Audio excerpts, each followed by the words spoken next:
Welcome to the main stage of SOSV's 5th annual Climate Tech Summit. If you're watching me now, you're in the right place to see the first of 2 days of interviews with the founders and investors helping to decarbonize the atmosphere around our precious planet Earth. My name is Sean O'Sullivan, and I am the founding and managing general partner of SOSV, which is the host of this event. SOSV is a multi-stage global venture capital firm. We invest from inception, meaning right at the very start, in deep tech startups who aim to build great businesses by improving human and planetary health.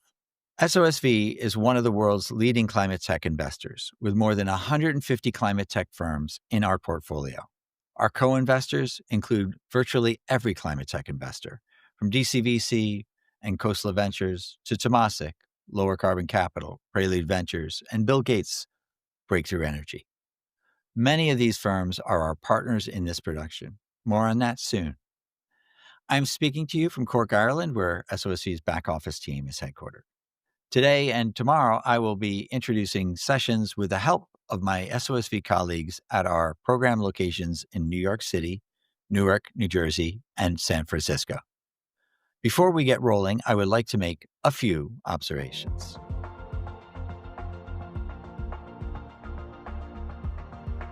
It's abundantly clear what the Trump administration thinks about climate technology and investment on every front, whether that's terminating Department of Energy grants and loans, dropping out of the Paris Agreement, wiping out renewable energy projects, or undermining the decarbonization goals set by global industry groups such as the International Maritime Organization. While that's disheartening, I'm also confident that whatever the administration does will not ultimately derail societal and market forces that are already in motion and do not depend on government subsidies, global covenants, or net zero timetables. There are so many areas where emerging technologies and the people working on them are striving for things all Americans want. We all want cheaper, widely available, and diverse sources of energy for our security and overall abundance. We all want more efficient technologies like biomanufacturing and other advanced manufacturing to replace dirty, less efficient legacy production technology, which also is often dependent on offshore labor. Finally, we all want to bring manufacturing and high-quality jobs back, which becomes possible when investing in next-generation manufacturing, whether in mining, farming, textiles, or manufactured goods. And we should not forget the momentum behind climate tech based on what's observable in almost everyone's life. The atmosphere. It's warming fast. The consequences are rolling over our world in gradual ways with the accumulation of new heat records, rising sea levels, ocean acidification, deoxification, and dead zones, and shocking ways with lethal heat waves, unprecedented storms, and, in everyone's pocketbook, escalating insurance premiums. Zeke Hosfather at Berkeley Earth recently posted data showing that already in the 21st century, 78% of the world's regions have set heat records. That's a radical acceleration compared to the entirety of the 20th century. That's stunning. Because that heat and its consequences are not going away, we can be confident that one way or another, probably more slowly than any one of us would like, politics will fully come around to the view that more must be done. In the meantime, it's important to acknowledge the huge force already at work in markets. Hyperscalers in technology such as Google, Amazon, and Microsoft are shaping markets for everything from energy to cement, steel, and transportation as they pursue net zero goals for their global operations. Especially in light of the almost unbelievably vast build-out of data centers, the hyperscalers represent a historic opportunity for decarbonization technologies that can meet market requirements. Why are hyperscalers doing this? Because they have board members, managers, employees, and customers who care a lot about climate and want to do their part within reason, which means within the envelope of smart, market-driven decisions. That brings me a third critical source of momentum. Investors and founders have learned a vital lesson in the past 5 years. No matter how green or clever your new technology is, you still have to compete for real in the market. No one will pay the infamous green premium for your product. And if you can't show a compelling risk-adjusted rate of return to your investors, you are not going to raise money. If you want a quick masterclass on this point, check out Brimstone founder Cody Fink's remarks in our session tomorrow on cement. In other words, climate tech has grown up. Thank you very much. I would say our investors and founders are much more reality based than, say, our besotted cousins chasing the dream in generative AI, as exciting as those opportunities are. I'd like to shift gears here to look at how this momentum is playing out in the energy sector, the big daddy of them all. In the race to provide more energy, whether that's for data centers in the US, air conditioning in Europe, or economic development in emerging markets, grids around the world are leaning heavily into green energy sources, including nuclear, solar, wind, and hydro. At the same time, next generation solutions like advanced geothermal, fusion, and naturally occurring hydrogen are on a fast approaching horizon. True, China still leads heavily on indigenous coal, just as the US does with its vast natural gas reserves. But it's clear that green alternatives are taking market share even without green mandates or market subsidies. They are market ready and becoming more so every day. And the evidence is coming in. As Bill Gates recently noted, energy breakthroughs have already lowered emissions forecasts for 2040 by 40%. This is a remarkable achievement because it's the market at work, which is the only true force multiplier for green tech and the only path to reduce energy-related emissions. It's also encouraging to see the knock-on effects of this surge in power generation from new sources. Power utilities and grid operators are scrambling to update perilously outdated lines and systems so they are more resilient and efficient. Dozens of startups are in that mix. And on the energy consumption side, there's a surge in innovation to conserve energy, if only to restrain massive energy bills for data centers. Our portfolio company, Hyperloom, which joined our HACS program in Newark 2 years ago to develop a low-energy optical interconnect for high-performance computing, was acquired just last month by a public data connectivity solutions company. Talk about right tech at the right time. At SOSV, we are working night and day to shape more winners like Hyperloom across our very diverse climate portfolio. In ports around the world, Neptune's purpose-built robots clean giant ship hulls to improve fuel efficiency, saving up to $7.5 million in energy costs per year on each very large cargo container ship. In seed laboratories of agriculture companies, Avalo is using AI to design plant hybrids, especially heat-resistant variants, far faster than conventional methods. And stunning results have been reported in the field by breakthrough startup Farm Minerals, which dramatically lowers the cost of fertilizer inputs to farmers while improving crop outputs. Coming soon to Walmart, Unspun's 3D woven clothing made on demand locally to eliminate waste in shipping, not to mention bringing back manufacturing to the U.S. And soon to rise on a lot in the South Bay area near San Francisco, Vertical Oceans is building its first commercial-scale vertical shrimp farm to provide super fresh shrimp to local markets at market prices with none of the climate downsides of conventional shrimp farming and commercial fishing. And that's just a small sampling of the great businesses SOSV has in our climate portfolio. What our investment team at SOSV looks for is great technologies and founders that don't require vast amounts of capital and have a clear path to commercialization without grants, carbon credits, or green premiums. Let me tell you, they are out there in abundance. What's happening at scale in energy today, new technologies shouldering their way into the market, is just below the horizon in many other industrial categories and coming on fast. Excuse me for a moment, but I'd like to mention something to accredited professional venture capitalists and corporate investors who might be watching this and might like to know more about how to get involved with these companies. As our trademark goes, SOSV is the first check in deep tech. We offer intensive services and capital to startups at the point of inception, but we are entirely dependent on later VCs. For every $100 million that we at SOSV deploy, about $2 billion is subsequently invested in startups that go through our programs, IndieBio and HACS. We are committed to supplying later stage investors with high quality, deep tech startups, de-risked, and at the stages they prefer to invest in.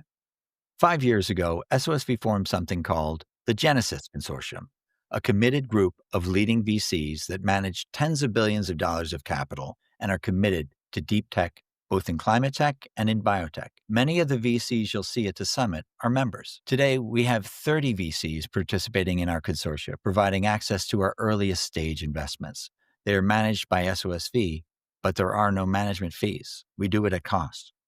If you are a CVC or VC that would like to get early access to the leading startups in climate via these no-fee consortia, we have something to talk about. You can reach me via email at sean@sosv.com if you want to know more.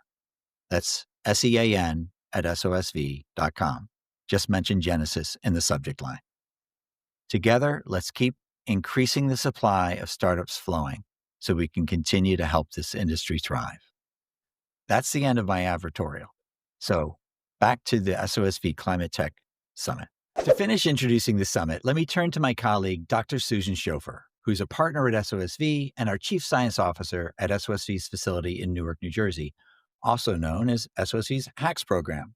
Susan holds a PhD in chemistry from Caltech, and prior to joining HACS, she served as Senior Vice President of Business Development for Modern Meadow, where she led product from early ideation through commercialization. Susan works with our early-stage startups to define key milestones and go-to-market strategies, while also providing scientific oversight. Over to you, Susan. Thank you, Sean. It's so great to be a part of the summit again. I can't believe this is our 5th year. This agenda may be our best yet. Let me quickly explain how the summit works so all of you can get the most out of the programming. Today, November 5th, is the start of the main stage programming, and it continues tomorrow, November 6th. On each day, the show starts at 8 a.m. Pacific and goes until about 2 p.m. These sessions have been pre-recorded, and anyone can view the stream during those hours. It's completely free. You can send or post the link to this page anywhere, and people can join in real time. Next week, on or before Tuesday, November 10th, all these main stage sessions will be posted on YouTube under the SOSV account. If you have registered for the summit, you will receive an email with those links. In other words, whatever you miss, you can catch later on YouTube. So relax. So that's the main stage today and tomorrow, starting at 8 a.m. Pacific. Alongside the main stage, we have what we call the live breakout sessions. These actually started already on Monday, November 3rd, and they continue through Friday. These breakouts are live. I repeat, live events produced by our partners, which include many of the most famous investors in climate tech. They take place on the Zoom platform. They are listed on the agenda page, which is linked at the top of this page. Note, you have to register for each breakout session individually. That's a tiny bit irritating, but it takes just a second. And one more thing, a big shout out and thanks to the law firm Goodwin, our returning and all-time favorite sponsor. Now let's kick off our main stage agenda with the first session for the summit. Drumroll, please. Climate Tech USA. What just happened? Only in America, we swung from an administration ready to pay nearly any price to decarbonize the U.S. industrial base to one that characterizes the vast net zero ambition as a con job. The pullback of IRA credits and DOE grants and loans has derailed hundreds of climate projects, even though in a precious few categories like nuclear and geothermal, it's still full steam ahead. In the meantime, China is flooding emerging markets with cheap solar and EVs. Europe's industries are wobbling due in part to costly renewable energy premiums, and the Earth is heating up faster than ever. Who better to explain the moment than Sightline co-founder Kim Zhu, former DOE Loan Office boss Jigar Shah, and founding director of Columbia's Center on Global Energy Policy, Jason Bordoff. Our moderator for this kickoff session is Vijay V. Vatheeswaran, the Global Energy and Climate Innovation Editor at The Economist. Over to you, Vijay.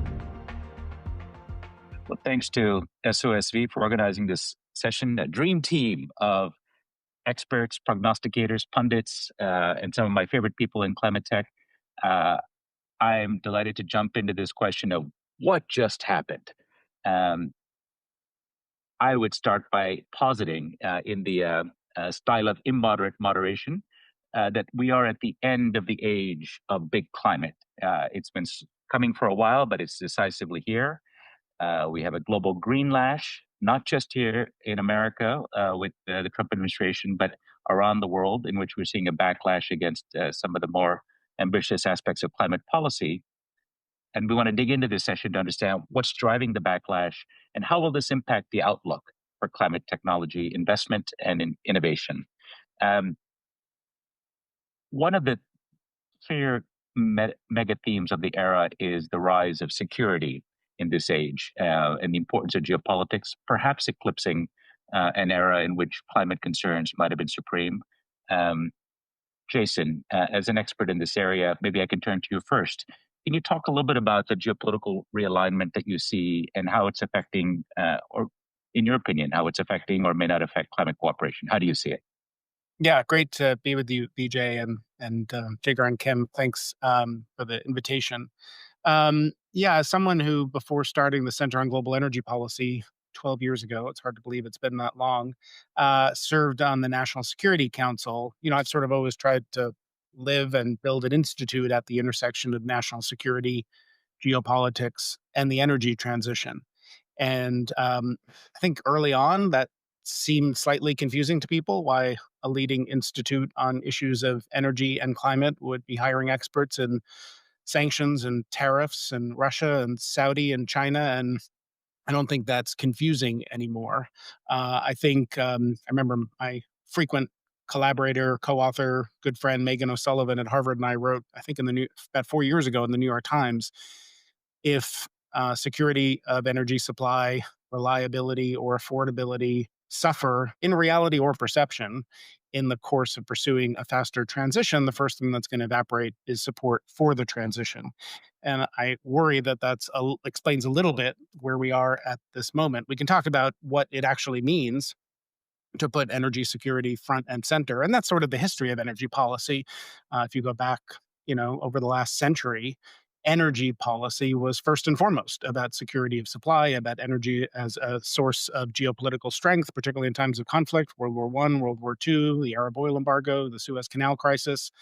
I think we became a little complacent, frankly, in the last 2 or 3 decades for a variety of reasons. Flat electricity demand growth in the OECD, the shale revolution, which brought tremendous new supply online and largely brought energy affordability, and an era of global economic integration and sort of copacetic geopolitics.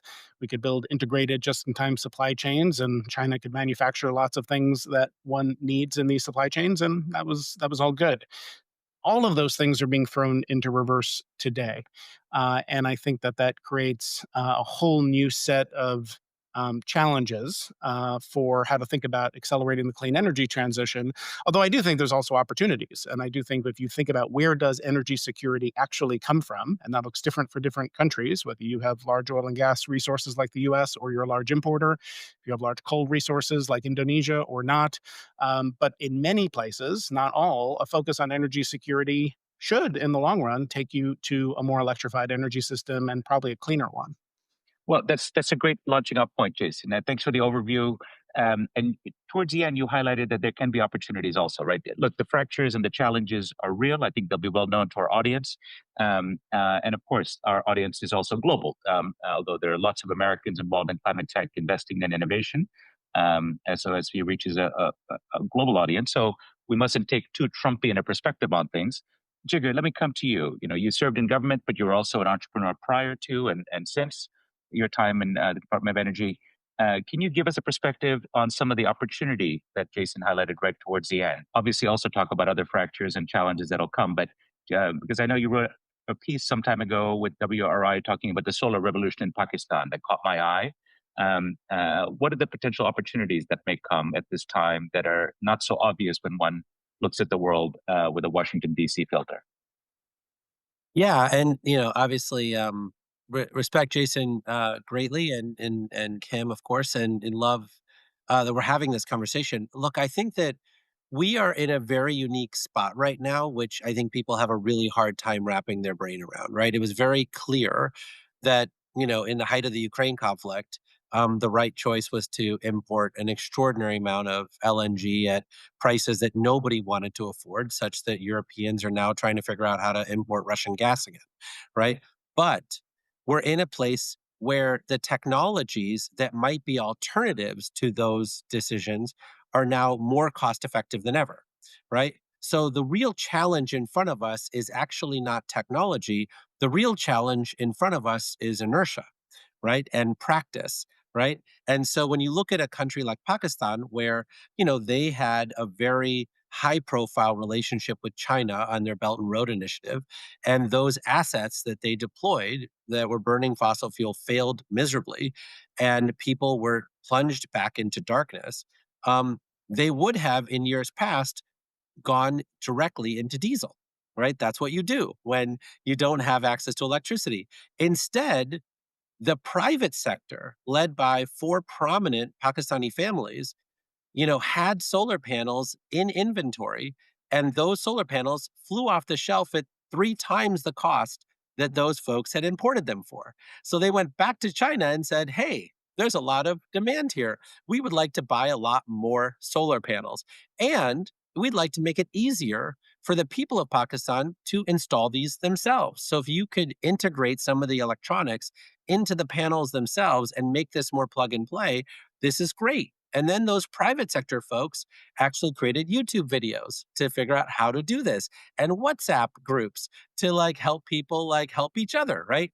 And very quickly they were selling these as appliances. The first country to ever do it, out of 1,200 bodegas across Pakistan, and they went from 1 gigawatt a year of installations in Pakistan to 12 gigawatts of cumulative deployment over the next couple years. And they got rid of all the subsidies, and none of it was financed with blended finance of any sort, no World Bank financing or anything else. So now you're in a place where it's not just Pakistan. You have 700 million people in the world who are electricity poor, right? And the fossil fuel industry had 60 years to serve them and couldn't figure out how to avoid the diesel gangs. They couldn't figure out how to avoid whatever was in the way. And so those people still live in extreme electricity poverty. And every economist knows that their household GDP would triple if they had access to basic electricity.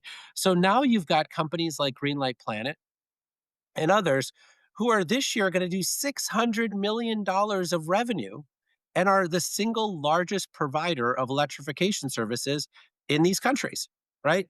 And so you are in this place where there is no entrepreneurship on the fossil fuel side, right? Remember, just because there's an opportunity doesn't mean it gets met. There has to be somebody who's working hard to get people to use that product. Those people don't exist in 50 countries, right? Nobody's actively trying to push more fossil fuels on those poor people. But you know who is? There's a lot of clean energy entrepreneurs in each one of those villages figuring out how to get this stuff done. And that's what's exciting about this moment is the technology is cheap, but also the old habits are dying hard in those countries, a little less hard in Europe and other places, but I think those old habits will die as well. Okay, so what I'm hearing is, we had a setup about how clearly security, and of course, energy nerds have long called it the energy trilemma, right? The three legs of the stool. Uh, we need to get security, environment, and price or economics in balance. If the energy policies of a country or region get too far out of whack in one direction, arguably Europe tilted too far towards climate and perhaps neglected the security dimension of excess reliance on Russian gas, for example, that things sometimes do have a rebound or on cost, for example.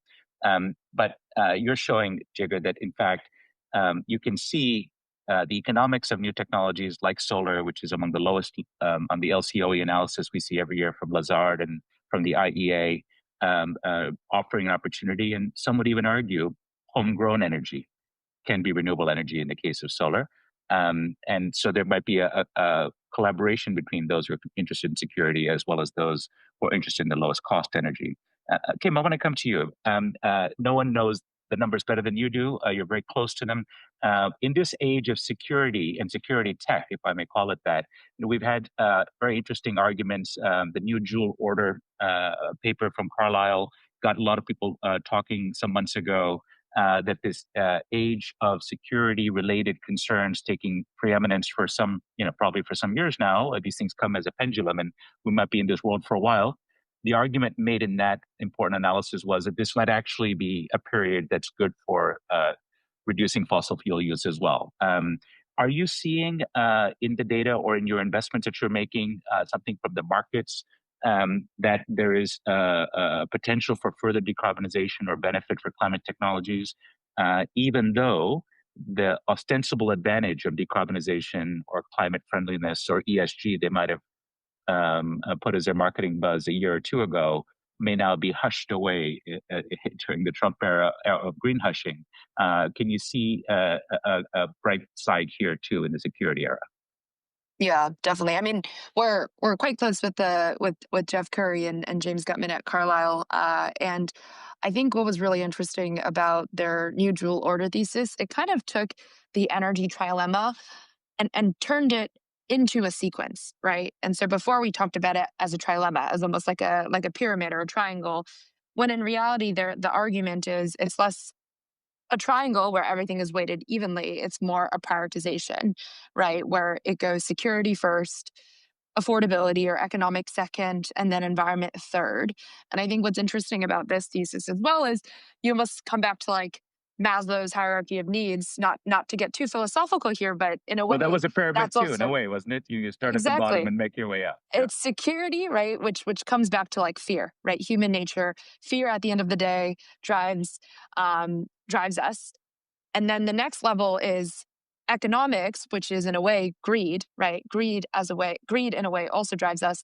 And then finally, it's environment, which is compassion. And so I think the argument there is it's not to say that all three of those layers don't matter. It's to say that at the end of the day, it is a sequencing, it's a prioritization.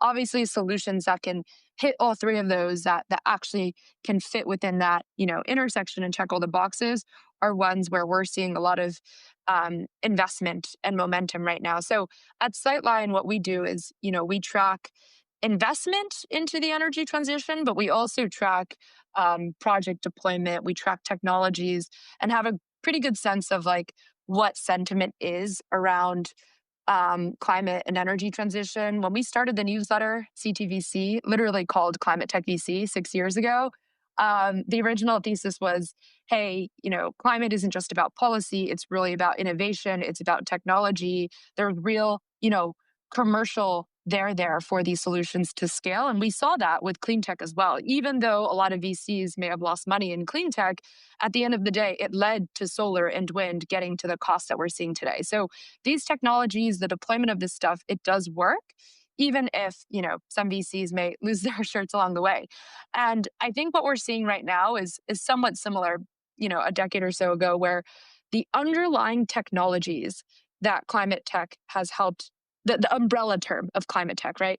The underlying technologies that the umbrella term of climate tech has helped drive, again, you're seeing some of those scale. You're seeing EV charging, you're seeing lithium ion batteries, you're seeing even like new entrants in nuclear and geothermal and new entrants in flexibility, VPPs, ERs. We're seeing all of those new entrants because of this umbrella wave of climate tech over the last 6 years.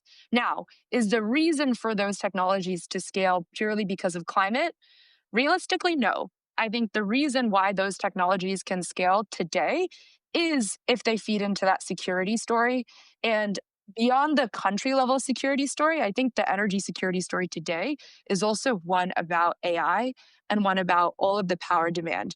Well, I'm glad you got there because that's the second big force for change I wanted to get to. I'd like to ask for input from all of you on your perspectives. A very hot button topic. In fact, at the New York Climate Week that happened some time ago, it was perhaps the one topic you couldn't avoid. You couldn't make it through a day or even half a day without a session on AI and energy and sustainability.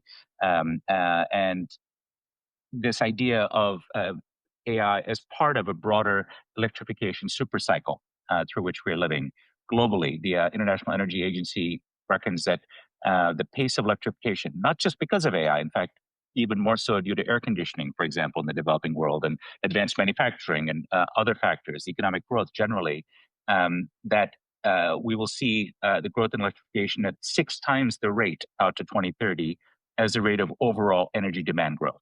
In other words, really outpacing, and this is led in many ways by China. Could we talk just a little bit about this force and what that does for the climate tech investments that Kim has just outlined? Let me ask, maybe I'll come to you, Jigar, since you funded some of these technologies back in the day when you ran a very large office that was encouraging a lot of these innovations.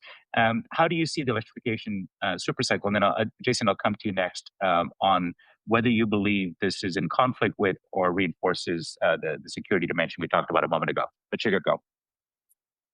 Yeah, I think that, we start with just basic joules, right, of energy. When you talk about electricity surpassed oil and gas in terms of joules for global like providing of energy in 2007, and the delta continues to grow every single year, right? So when you think about where we are today in this broader electrification cycle that Jason talks about, we are in a place where the superior technologies are on the electrification side, whether it's just like motors and drives and lots of other things, and then the question becomes, how do we keep up with um, oil and gas production, right? Because that this is the big challenge, right? Is that when you think about basic math, right? If you wanted to take the $500 billion Stargate announcement in Texas and you wanted to power it with natural gas, it would be about 22% of all the Permian gas production.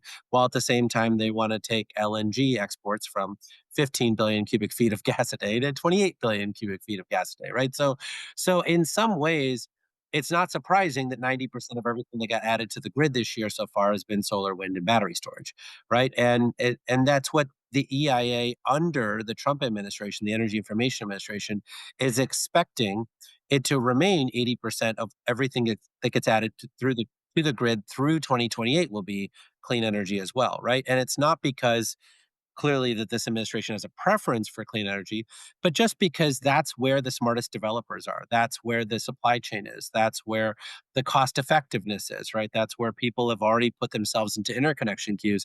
And so part of the challenge that we're in today is that anyone who can do math knows that if you are going to 3x, 4x, 5x the electricity grid, which is what we're really suggesting as we move into huge amounts of air conditioning, huge amounts of electric vehicles, huge amounts of AI load growth by 2100, that it's simply not possible to reach those levels of growth in the electricity grid with an underlying fuel source that's growing at 1.9% a year, right?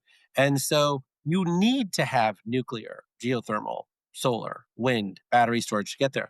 The other thing that you're finding is in the OBBB, that was passed in July, batteries were provided a long term extension of their tax credit.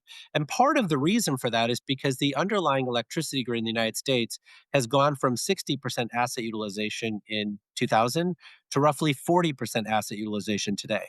Basically, the peaks are higher and the off peaks are lower, right? And if you power that with centralized natural gas plants, upgraded transmission, upgraded distribution, that results in what EEI, the Edison Electric Institute, is saying will be $1.1 trillion of investment by the electricity grid, which is a guarantee for 10% rate increases every single year, right? Right. And so the Right. only way to get more out of the assets we already paid for is a lot of battery storage, right? And so what you're finding is that even if you don't use the word solar and wind, you end up taking their cousin, battery storage, because that is what is the lowest possible cost way of doing this at a time when politicians around the United States are finding that their jobs are at risk for the first time in 25 years because of electricity cost increases. So, Jigo, what I'm hearing is that you're seeing, of course, I mean, the grid is designed for a few hours a year of the peak load, and there's a lot of fallow capacity. The opportunities are there in the distribution system, but as well as in better utilization of assets. I'm sure you would have gone on to talk about grid enhancing technologies as well, and virtual power plants, but we don't have time for that right now. There are multiple ways to make the system more efficient, all of which represents opportunity for investors, for technologists, for the people certainly listening in to think about a new paradigm for energy that would enhance security. I want to come to Jason, as I'd indicated, but Jason, I want if you could help us understand the reality of a popular meme or conceit that's out there, that is that we're in the age of a battle between the electro state and the petro state. And kind of picks up on a little bit on the electrification supercycle thesis, but as you know, everyone can suspect the electro state being China, followed behind perhaps by Europe to some degree, and of course the U.S. is the petro state. What do you think? Is that a useful frame? Does that capture the security dimension, or what's a better way to think about the electrification super cycle and how it relates to the security concerns of our age? Yeah, and there's a good piece in the National Interest by two of our scholars, Anne-Sophie Corbeau and Tatiana Mitrova, framing that electrostate, petrostate conversation. And I think it captures something important, maybe sort of tie the first part of this conversation to the one we were just talking about with sort of the rise in electricity demand. And as you said, that's in the US, in certain places in the US, very much an AI conversation, but globally much, much broader than that. And you see in the, various IEA scenarios, rising electrification of the global energy system in all their scenarios, not just sort of a net zero scenario, which I think is an important trend that's happening. And it's a good trend, right? Broadly speaking, it's a much more efficient way to take advantage of energy resources. The fossil fuels have high losses in combustion. Yeah, no, definitely. Like there are efficiencies to more electrification and a lot of forces driving that, not just a desire to electrify for the purpose of transitioning to low carbon. Um, I think again, connecting the energy security conversation to this electro state, kind of where the world is headed, and what Jigger said about people turning to things like solar in Pakistan just because it makes the most sense and it is so cheap. Um, I mentioned my collaborator, co-author Megan O'Sullivan before. She and I have a new article in the latest issue of Foreign Affairs, and the point of it is at a very broad level.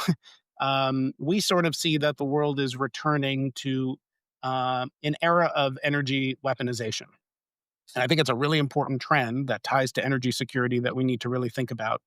As I said a moment ago, the history of energy, going back over 100 years, is one of thinking about energy as a source of geopolitical leverage and, in many ways, a weapon. Lord Curzon famously said the Allies floated to victory upon a wave of oil. And you can find multiple cases where control over energy resources was seen as a way to bolster military and economic strength and weaken adversaries.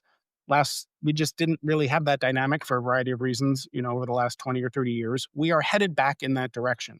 And it's not just Russia invading Ukraine, it is a broad era of competition, fragmentation, security, conflict. Um, Russia, obviously, the most acute example. But, if you're when I worked in the Obama White House, Europe, Japan, countries like that were very eager to get US LNG because they perceived it to be a source of security. If you're watching how this administration is finding sources of coercion to, find leverage to impose on allies, you might worry about being dependent on US LNG. Or if you're Mexico and you're dependent on pipeline gas, we've seen China obviously restrict critical minerals and rare earths. You've even seen both parties in Norway recently call for maybe restricting electricity exports to Europe because they're concerned about higher prices.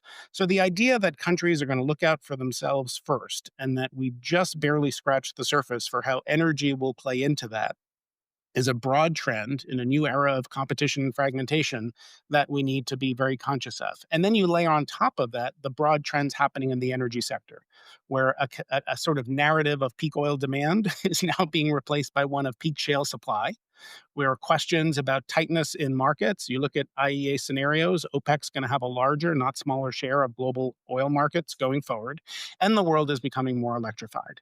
And electrification can deliver security for some, like if you're in Europe and you don't want to depend on globally traded oil and gas.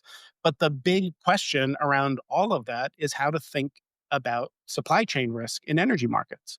And so, to what extent is that similar to or different from how we've traditionally thought about energy supply risk, be energy flows like oil barrels? And that's the question I'd love to hear Kim and Jigger talk about, because if you think about countries reacting to this acute sense of security, weaponization, I want to reduce exposure to global markets. I want to be make more at home, have less trade in energy. That was sort of the Jewel Order paper. That takes you to a place where you want to have more electricity. You want to produce more of that electricity domestically. And it is not possible to do that without being heavily dependent on buying all sorts of products and technologies that are largely made in China. The one thing I'll say is if you want to change that, it's just immensely cost inflationary. That's the takeaway from the new BP outlook. Everything for clean energy becomes much more expensive. Well, let's come to you, Kim. Yeah, there's a lot on the table, but and take from it, the direction you want to go. But the question I would ask you is, in this world of not only security concerns, where energy may be a weapon, but also clearly one of borders up, of tariffs, of build in America or whatever part of the world you're in, make in India, and with a great suspicion of China in particular, where a lot of the green goods come from. What does this do for the investment outlook? Does it actually create a positive opportunity for supply chain investment in the US, for example? Or would you argue that there's a case for a greater cooperation with China and maybe a more pragmatic approach to thinking about what is a real supply chain risk versus, what is jingoism or xenophobia? Yeah, it's a good question. I think like right now we're in this period of deglobalization where every country is thinking about, how do we build our own domestic supply chain? But to your point, Jason, I think realistically, can the US rebuild, solar, wind, battery supply chains all the way down to the critical minerals and rare metals? That seems challenging and unlikely. That's not to say we won't see some domestic manufacturers come up. I think, Drew Bagliano starting Huron Power in the grid equipment space is a good example of this. But I think it's going to be challenging to fully rebuild all of these supply chains. We did this analysis internally, just looking at, okay, what are all of the clean energy industries in terms of solar, in terms of wind, in terms of batteries, but also in terms of emerging technologies like, nuclear SMRs, like fusion, like enhanced geothermal. And what's pretty interesting there is mostly across the board, you're seeing China dominate those supply chains.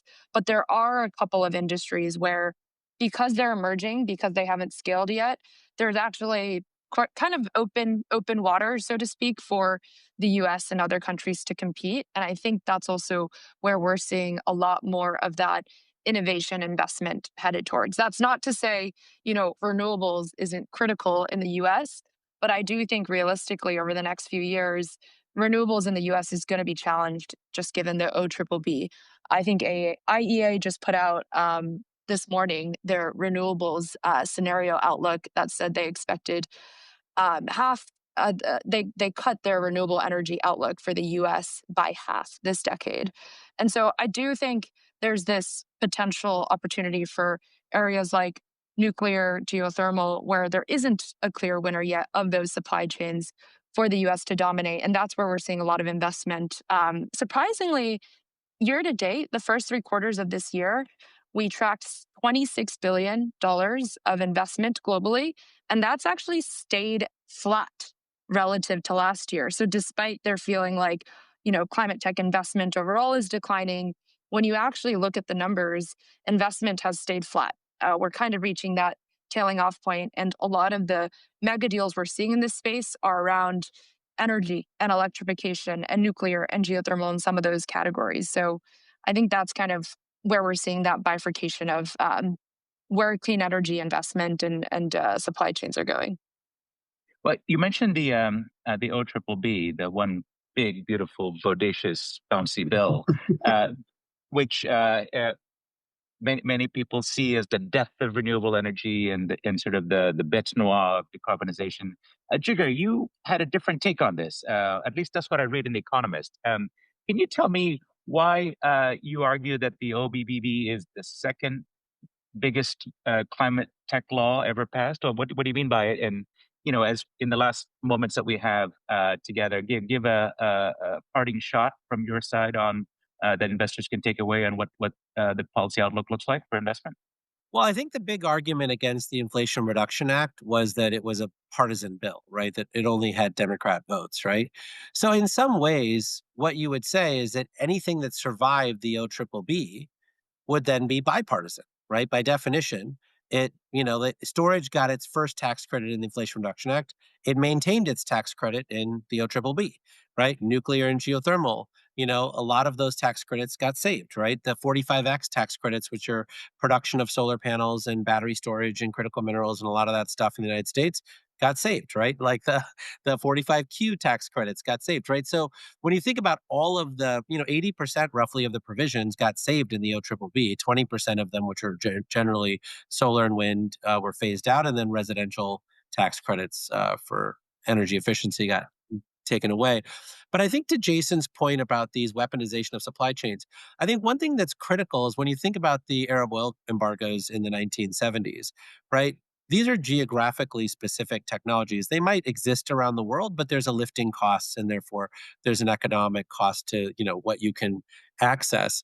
What the U.S. proved over the last 4 years is that we actually built 200 gigawatt hours of battery manufacturing facilities in the United States in less than 2 years. right? And so when you think about like what's possible, now it could be the case that it's not as cost effective here and we should instead be doing it in Ethiopia or Turkey or Jordan, all of whom have gigawatt scale manufacturing facilities now for solar power, right? Or we should be doing it in Mexico, right? Or other places. Australia wants to do more value added manufacturing instead of just shipping its lithium ore. But I think what's different about this supply chain is while it's being dominated by China today, what the IRA and the OBBB show is that it's a 4-year gap, right? To be able to say, if China is using this as a weapon, we can actually start manufacturing this within 4 years, right? And I think that that's a huge difference between oil and gas, where it's not possible to just sort of replace Saudi oil in 4 years, depending on lifting costs.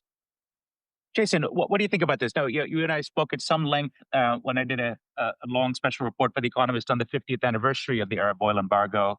And you shared, among other things, memories as a young fellow at your father's gasoline station in Brooklyn, if I remember, of the long queues, people waiting in line. Now, if there were to be some sort of standoff with China over geopolitics, waiting for your BYD or for the gizmo to go into your solar panel, it doesn't quite sound as dramatic a standoff, does it? To Jigger's point, that there's a difference in nature of these two sorts of security risks.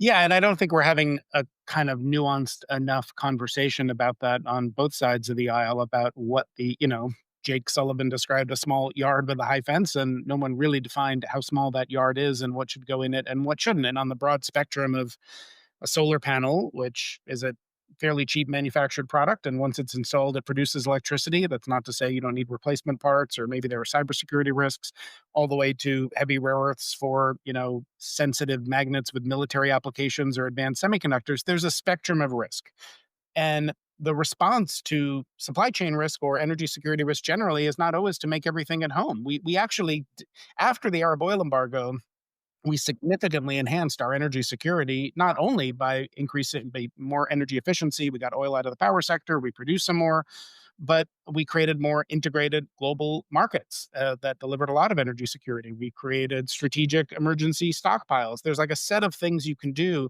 And I think right now the conversation is too much. Everything from China is bad. And I'm not saying there aren't legitimate risks and being concerned about supply chain risk.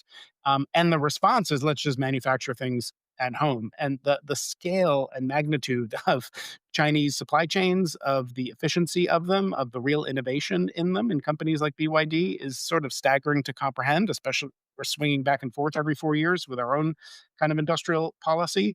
So I think we need to recognize that's going to be hard to change for a very long period of time. And obviously, in the U.S., we pride ourselves on building and manufacturing, but reality is a lot of the know-how around clean energy manufacturing, electrification is in China and is with Chinese companies. And even if those supply chains start proliferating outside of China, I think the reality is most of the talent and the know-how still is with Chinese companies and employees. Even with Northvolt in Europe, you saw that a lot of the talent they brought in to try and build the facility was from China. So I think that's just the reality. They've invested in building this stuff, and a lot of the know-how lies with talent there. Not to say it'll remain in China. I want to give a final parting thought. You've seen the fractures laid out of geopolitics, exposing the fundamental dimensions of energy. This is a challenging world. The investors on this call have to deal with, and the entrepreneurs. But it's also one that creates interesting opportunities. Then there might be, for example, either bridging the gaps between the two countries that are hostile at the moment, or in friend-shoring opportunities, as we heard, in third-party countries, or in domestic supply chains, or in rebranding climate as national security tech. Some could even say the largest investment opportunity of the lifetime. As a free trader from The Economist, which was founded 185 years ago to make the case against protectionism, I would be remiss if I did not end this conversation by pointing out the virtues of not only avoiding a world where we put borders up and try to make everything at home and knit our own cloth, so to speak, but rather the virtues of interdependency. Historically, have outweighed those of independence. True energy independence can come from connectedness as well, whether it's through markets or through friendshoring or through other kinds of relationships. Winston Churchill put it best when he talked about energy security. He said comes from variety and variety alone in talking about having diversity of supplies. So on that thought, I will close this session and thank our panelists for their wisdom and wish you all luck at the conference. Vijay, Kim, Jason, and Jigar, that was a masterclass in how to unpack our complex moment at the interaction of everything climate, energy, and the policy upheaval in Washington. Thank you. Now, for our next panel, I'd like to leap across the country to SOSV's San Francisco facility on 3rd Street in Dogpatch, where we have 25,000 square feet of biosafety level 2 labs, a chem lab, and extensive bench space and office space. A dozen companies are in residence working alongside 3 SOSV GPs and our San Francisco team. It's a great location, and the team loves visitors. In fact, on October 8th, we hosted nearly 100 VCs to meet 23 deep tech SOSV portfolio companies in climate, health, and automation that have strong revenue stories. It was a fabulous, fabulous day. Let me introduce you now to one of our core members of the San Francisco team, Dr. Wesley Dang, who is our Chief Science Officer in San Francisco. He leads deal sourcing and diligence, as well as working with startups to poke holes in their science and bomb-proof their business models. He landed his PhD in neuroscience at the Scripps Research Institute. Over to you, Wes. Thanks so much, Sean. It's great to be part of our 5th annual Climate Summit. Let me jump right in to introduce our next speaker, who is no stranger to anyone who has had an eye on climate tech or anything VC for that matter. Vinod Khosla has never walked away from climate and doubtless never will. The depth and success of Khosla Ventures' climate portfolio tells you why. He invested in current powerhouses like LanzaTech and Mainspring 15 years ago, and today the firm is a frontrunner in many new innovators, including Coloma, Commonwealth Fusion, and Quaise. Khosla never fails to deliver a fresh and unfiltered take on the investing and climate tech scene. Our moderator is Julie Bort, the Startups and Venture Desk Editor for TechCrunch. Over to you, Julie.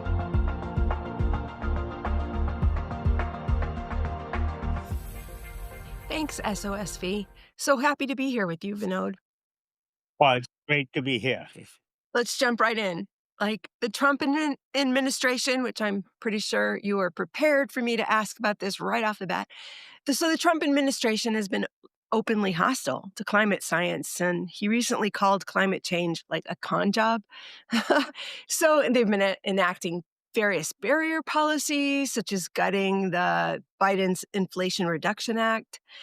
But you recently argued in an op-ed in The Economist that the administration's sort of obstructionism might actually be a blessing in disguise for American climate startups. So can you tell us a little bit more about those thoughts? Well, climate generally pertains to really large markets. About 2 or 3 years ago, I wrote a blog saying there's only 12 critical areas in climate. And we solve them, we've solved the climate problem. And we haven't solved them, then we won't have solved the climate problem no matter what else we do. So there's a lot of money and time today spent on things that don't matter, in my view, in climate solutions, among startups, among policy, and among actions. So I'll be an optimist. Obviously, I wish Trump was less of an ignoramus about climate and about science in general. He just has a hostility to any level of knowledge or depth of knowledge. But leaving that aside, my view is we have in this administration to look at what can we do given the constraints they've imposed. So that's the point of view my op-ed was set from, and it may have some benefits. So what kinds of benefits? Like what? So when resources are constrained and the government isn't subsidizing things, how does that benefit climate startups?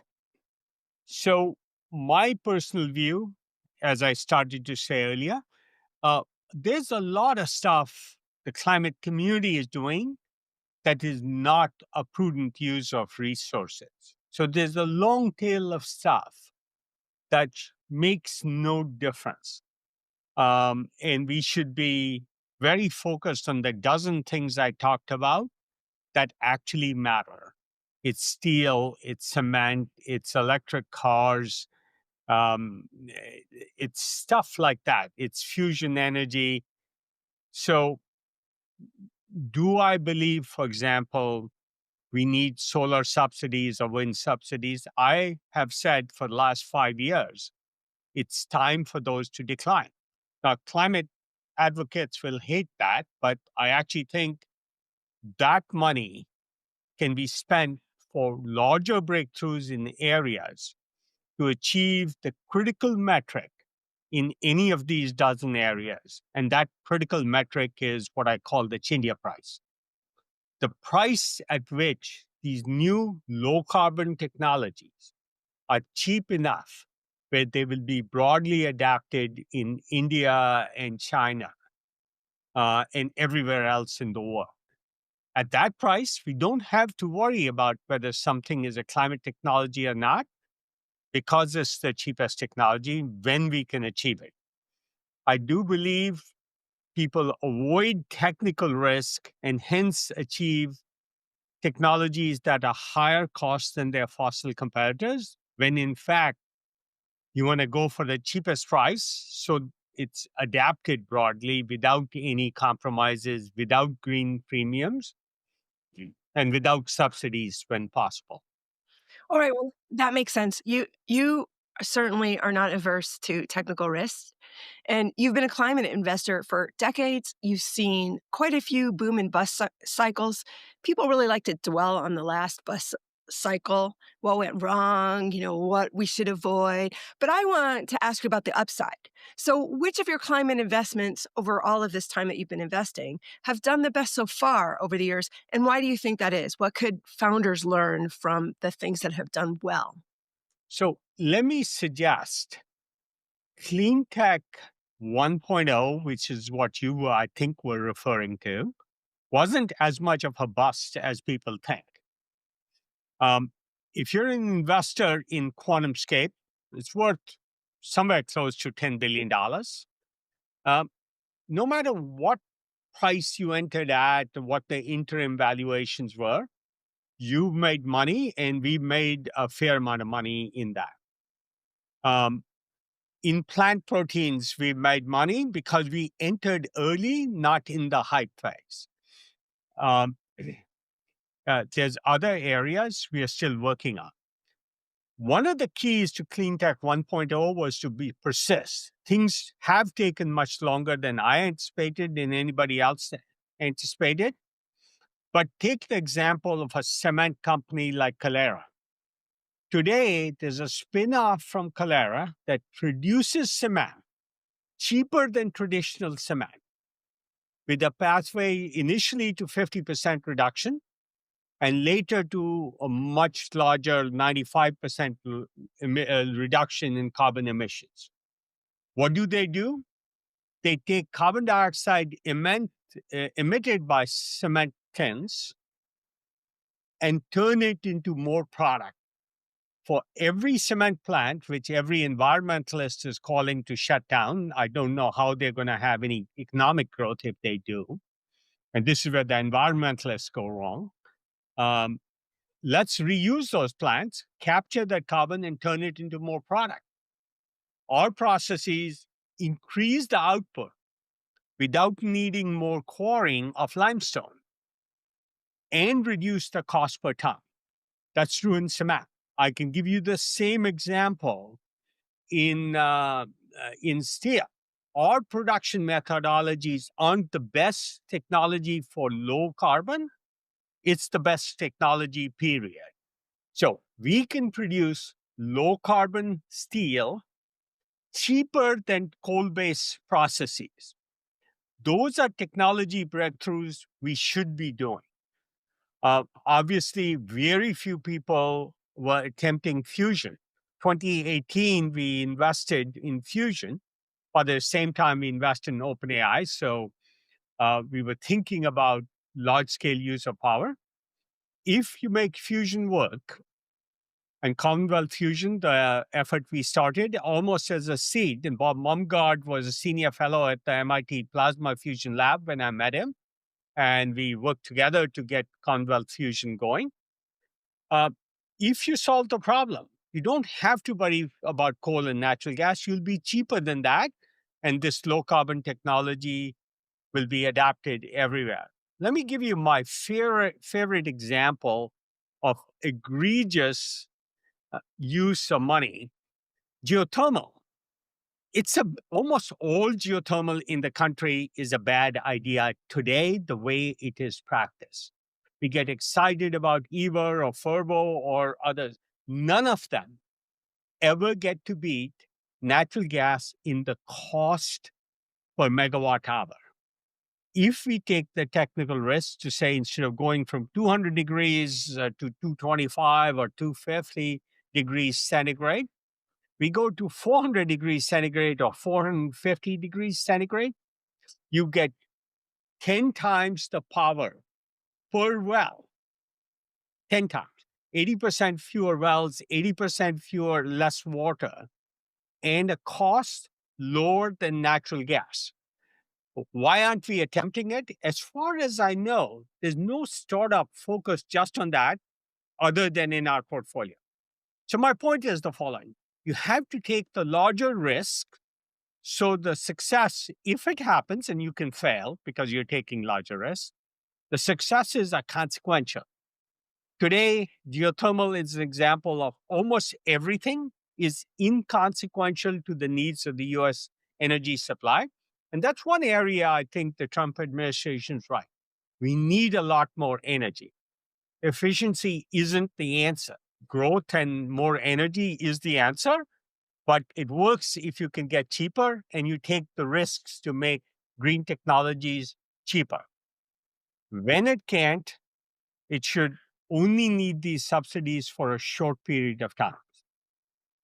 So, besides creating new ways to generate energy itself, fusion and super hot geothermal, like you've been discussing, are there ways for startups to participate in a new energy economy, around the edges, new types of other kinds of support systems they'll need?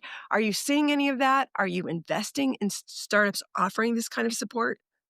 No. I don't want to help with startups rearranging deck chairs on the Titanic. Hmm. Right? That's, we are making things marginally efficient. I won't invest in building efficiency. I haven't seen one project that says we can take 50 gigawatts or 100 gigawatts of power out of the system if we apply this cost effectively at a cost effective cost per ton. Direct air capture, same problem. People are talking about $500 getting down to 300, 200, maybe to 100 when you start squinting your eyes and make unrealistic assumptions. That's the wrong way to do direct air capture. I will only do projects that have a direct identifiable way and identifiable metrics to get well below $50 a ton. At that point, the carbon tax is small. In fact, we have one project to get down to below $5 a ton. It may not work, most probably won't, but it doesn't matter. You have to take these larger risks to get to the right goal so it's broadly adapted. If 5% of the market adapts it because they care about climate, we're not going to solve the problem. Oh, by the way, I should say, once technologies are developed like solar and wind, there's plenty of startups that we don't invest in that are doing project financing, project execution. Those are all good things once a technology is cheaper than fossil, and solar and wind are there. So there'll be plenty of opportunity. It's not where you're focused. You're focused on the big swings, but there'll be plenty of opportunity, and you're encouraging that, it sounds like.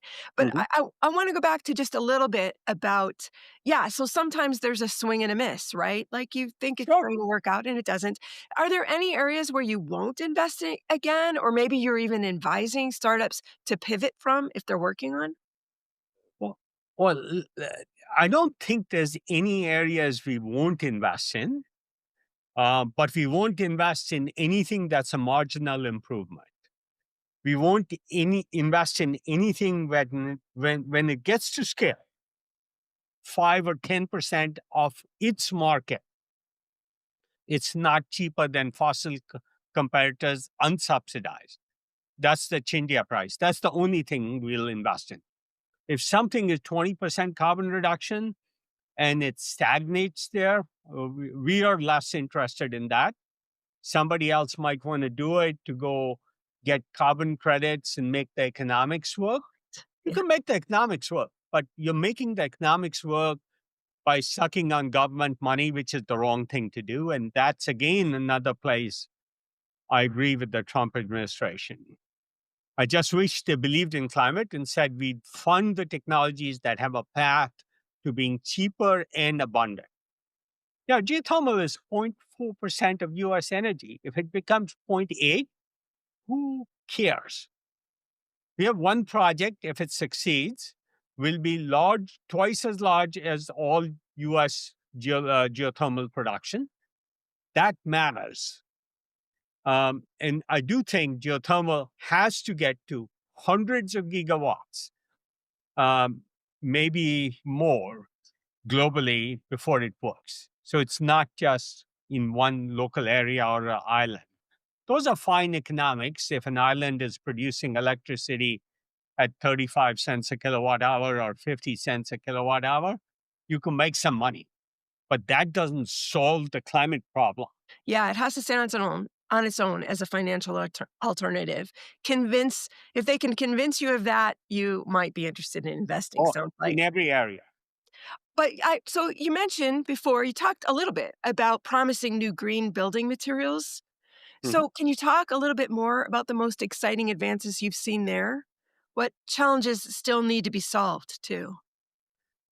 Well, look, the biggest building materials in the world are cement and steel. I suspect we're not going to change that. And so I'm focused on those two. On the margin, can you in some area, because you have a specialty deposit of a particular mineral, make a different kind of cement? Yeah, but will it scale? Can you build thousands of mines like that to supply the whole planet, every major city in the world, with a local source of building material? It has to be likely cement. Now, somebody may come up with something great, and I'll be happy to take that risk. But I think it's, at this point, I'd say somewhat unlikely. But I've been wrong before. Well, that's okay. Maybe someone else will pick that up. But if they can convince you, that's a good start too. Well, we are always open. Look, a long time ago, I thought biofuels was the easiest way to get the car fleet switched over to a renewable fuel. That got hijacked by the corn ethanol lobby, which was always a bad idea. And Elon Musk did a great job of electric vehicles, far better than any big player could, far better than Toyota or General Motors or Volkswagen could. And he changed the world to accept electric cars. So I was wrong. By the way, all that biofuel effort is very, very valuable still, because I still see the same problem in aviation fuel and possibly in shipping fuel. Those are big areas. I don't buy hydrogen and obsoleting a few $1 trillion of CapEx of aircraft in operation today. Electric aircraft will work in very small regional haul transport, but we have to find a compatible fuel for the tens of thousands, if not hundreds of thousands of aircraft out in operation that we won't obsolete anytime soon. And these have 50-year lives. And possibly from there, those fuels will make it into the everyday consumer automobile. So you might be proven right. I haven't given up. At this point, it's clear the consumer automobile will be an electric vehicle. No question in my mind. Too much momentum, too much investment going in, and prices converging. If you look at what companies like BYD are doing for the cost effectiveness of EVs, I think that'll work. Now, consumer vehicles may be obsoleted by robotaxis. I think they'll be obsoleted by public transit built on autonomous driving and electric vehicles. And I think there's a path to eliminating most cars on this planet in the next 25 years. Oh, interesting. I'm not sure I agree with you, but I want to move on to food tech, okay? Because Mhm. you were famously an early investor in Impossible, the Mhm. makers of plant-based meat, right?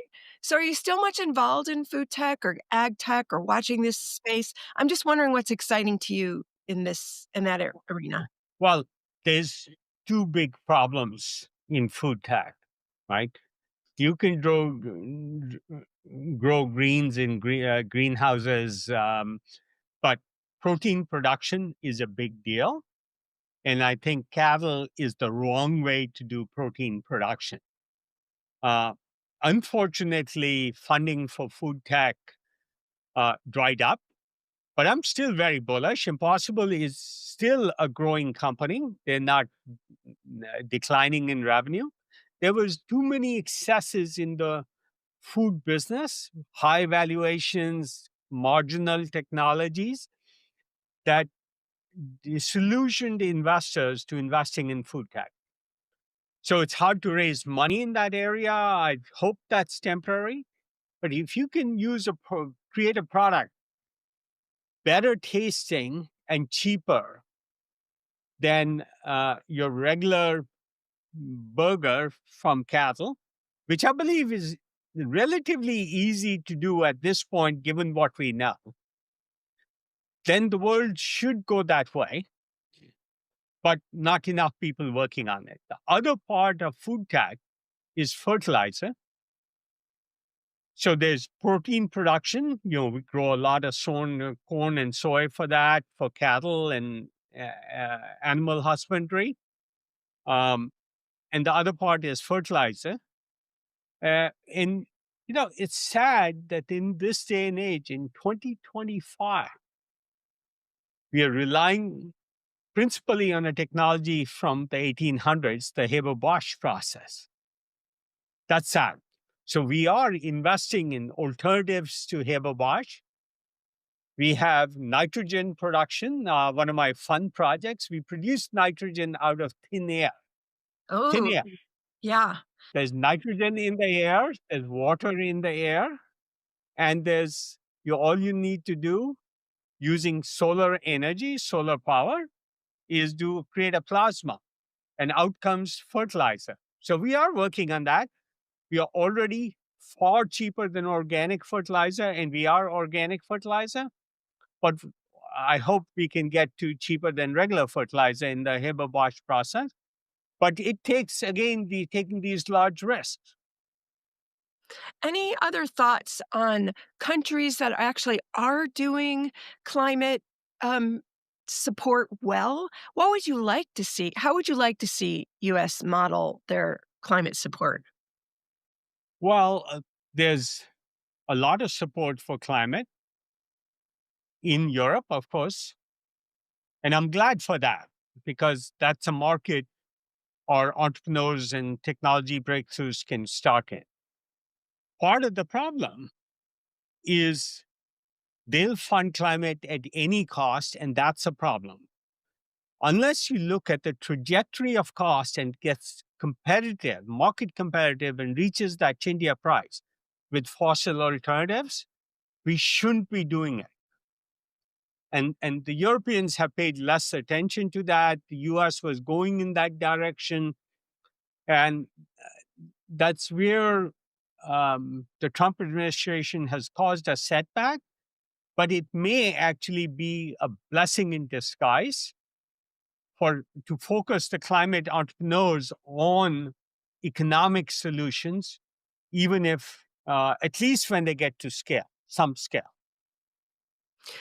So I'm curious, you mentioned, and the research shows that you invested in Commonwealth Fusion in the same year that you invested in a little company now known as OpenAI.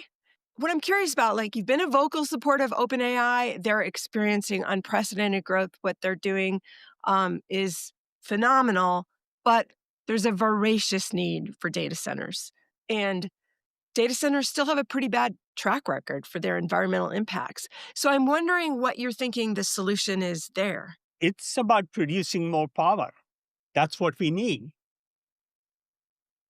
And fortunately, the companies doing data centers are more inclined towards climate than the industry at large. And so they will drive some of these newer technologies. Microsoft trying to get Fission back, doing fusion projects. Those are all good incentives for entrepreneurs in fusion. I don't think 5 years from now, we'll be debating what the source of power on this planet is. It's going to be fusion and super hot geothermal, with solar and wind playing a role, but they're probably not getting above 40% of global production of power for the variable renewables, non-dispatchable renewable. I want to watch my football game when the game is on, not when the wind's blowing or the sun's shining.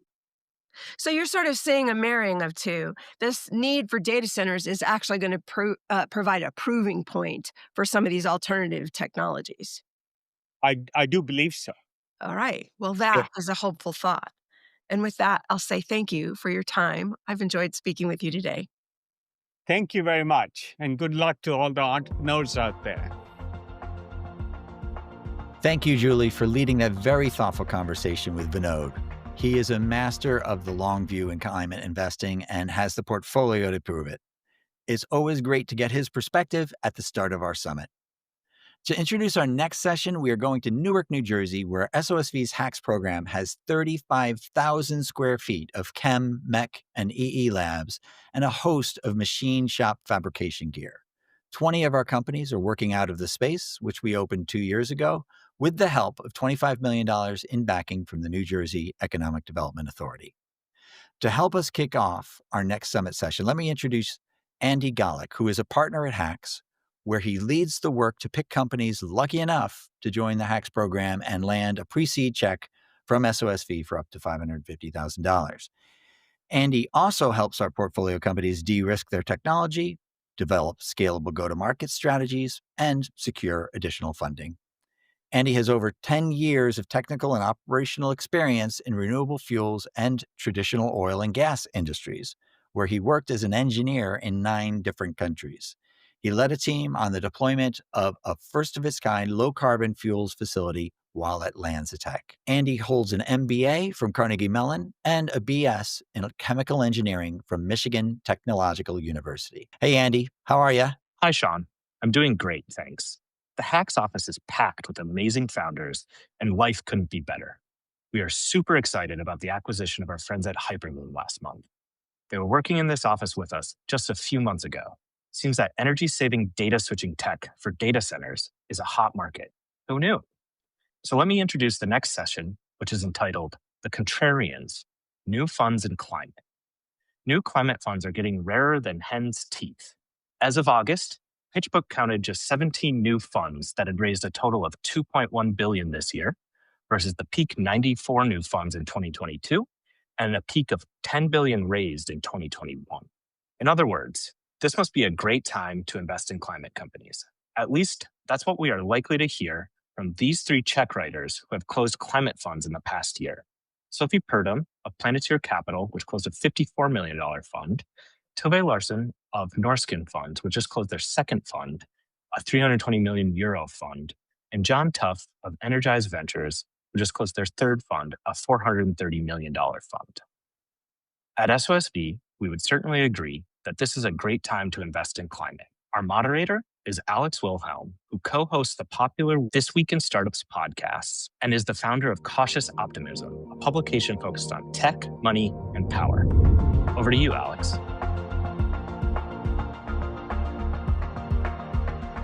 Thank you, SOSV. I'm really glad to be here yet again. Now, while AI startups raise billions of dollars, venture capitalists are having a slow fundraising year.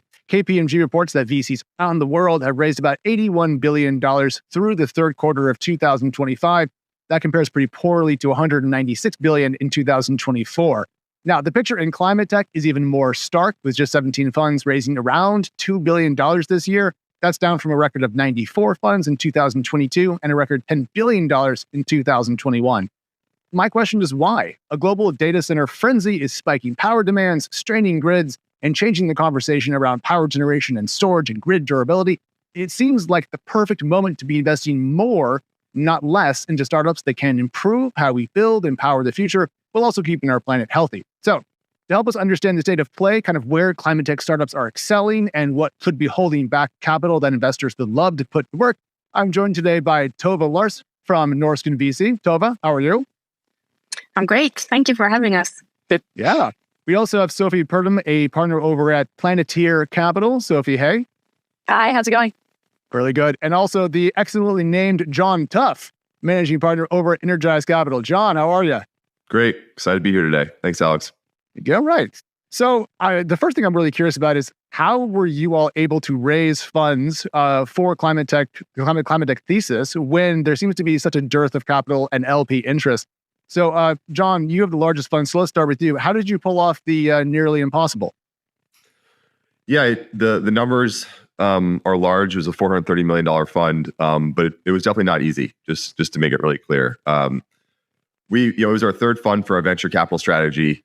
So we've had history in our first and second vintages to show returns and track record, which was critical. But we also have notably focused on certain pockets of the landscape which are more resilient, which is more capital light strategies. That resonated well with the limited partner base, both domestically and then importantly abroad. A big part of our focus at Energize has been to identify markets that are more resilient to the climate movement. And the U.S. has big highs, it has big lows. Frankly, from policy and from potential leadership.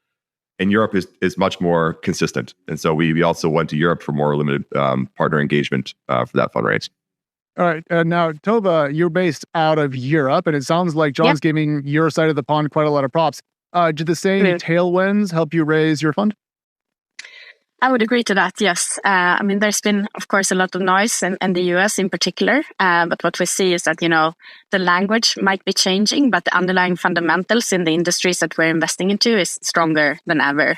And kind of the LPs that understand that, they will be really kind of leveraging an opportunity of a lifetime.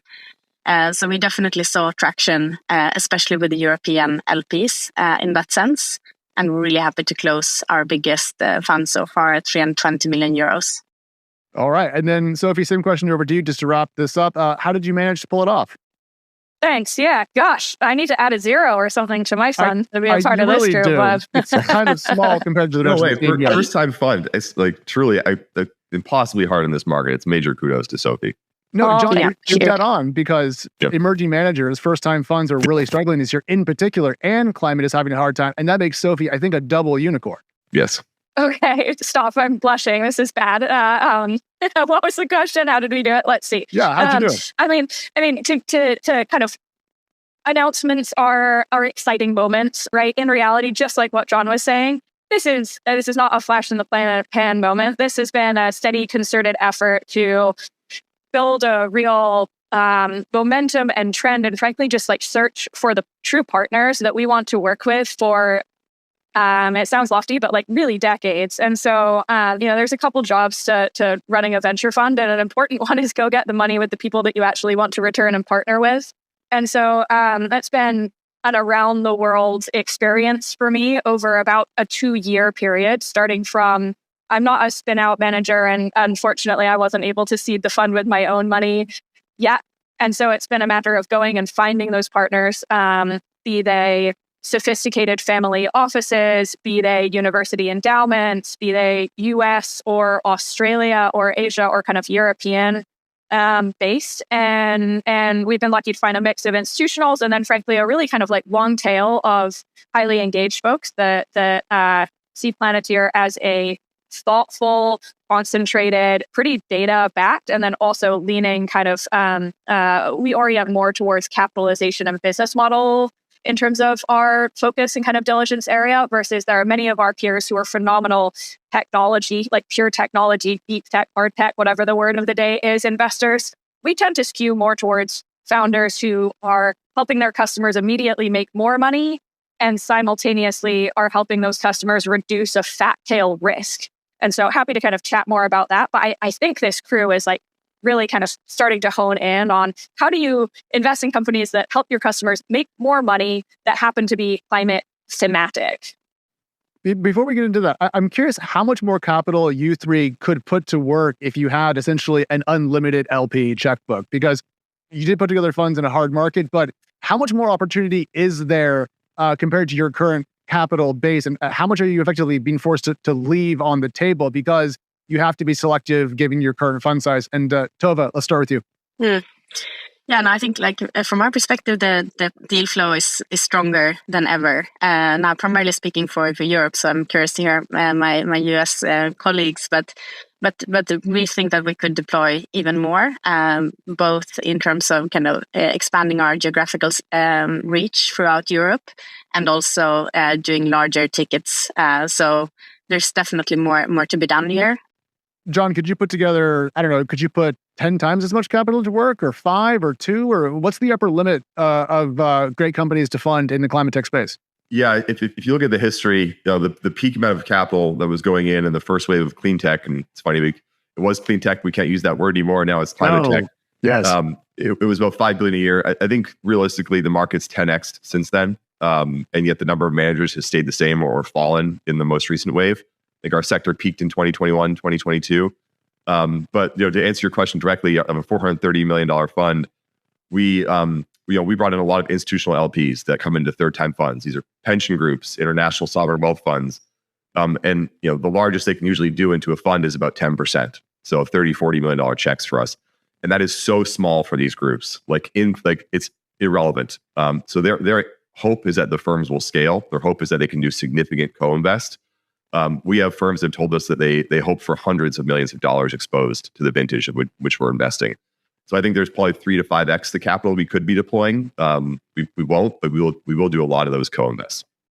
Does that mean that your fourth fund then, I know we're getting a little bit into the future here, but does that mean you're going to target a much larger total fund size for Fund 4 so you can take on bigger checks from these LPs that do have interest? It's interesting. When we started this fundraise, we were targeting about 350, so we did exceed the target. But the valuation environment has actually got improved for an investor in the last 24 months. And so our ability to achieve our target ownership, which is around 20% in the company, we'll be able to do that with lesser capital. And so actually the fund we have now, it's perfect because we can own even more companies. But I wouldn't want to get much bigger. There's a sweet spot for these stages. We're more Series B focused, commercialization stage. Sure. The flexibility of good LPs to scale up when you want to is really valuable. But I think this is a good range. Tove, you were nodding your head there. Do you want to weigh in? No, I'm just echoing John that I think like there is certainly a sweet spot for funds in kind of our part of the value chain, and using the LPs for co-investments is, I think, another kind of great way to kind of really double down on the companies that we believe in the most. Maybe another thing to add is that we're also seeing in Europe, and I think it's similar in the US, like a lack of capital in the later stages. Yes. So to be able to expand into more kind of growth-like stages, and that's an area where we see a lot of potential and where we could deploy significant more capital. Sophie, do you see a similar kind of funding gap in this, I don't know, let's call it the Series C plus range? I know your fund's a little bit smaller, but I'm curious if you see that out further down the horizon. Yeah, and I'm happy to chat specifically to some of the data. So putting on another hat, I'm part of an organization called Climate Tech VC. I think we heard earlier in the day from my co-founder, Kim Zhou. And so CTVC, for those who are not one of our 80,000 odd subscribers, is a free newsletter. And amongst other things, we track all of the deal flow activity and project level activity, basically all of the money flowing through this broader climate space. So if we want to kind of like chat specifics there, of course, like from Planeteer's perspective, I echo what folks are saying of it's really nice to have a nimble, right-sized fund. I think it's no time like the present for ownership in the best performing companies, right? Rather than we're coming off of what felt like more of a perhaps like index frenzies style approach of the years before. So I like that we've all right-sized our vehicles.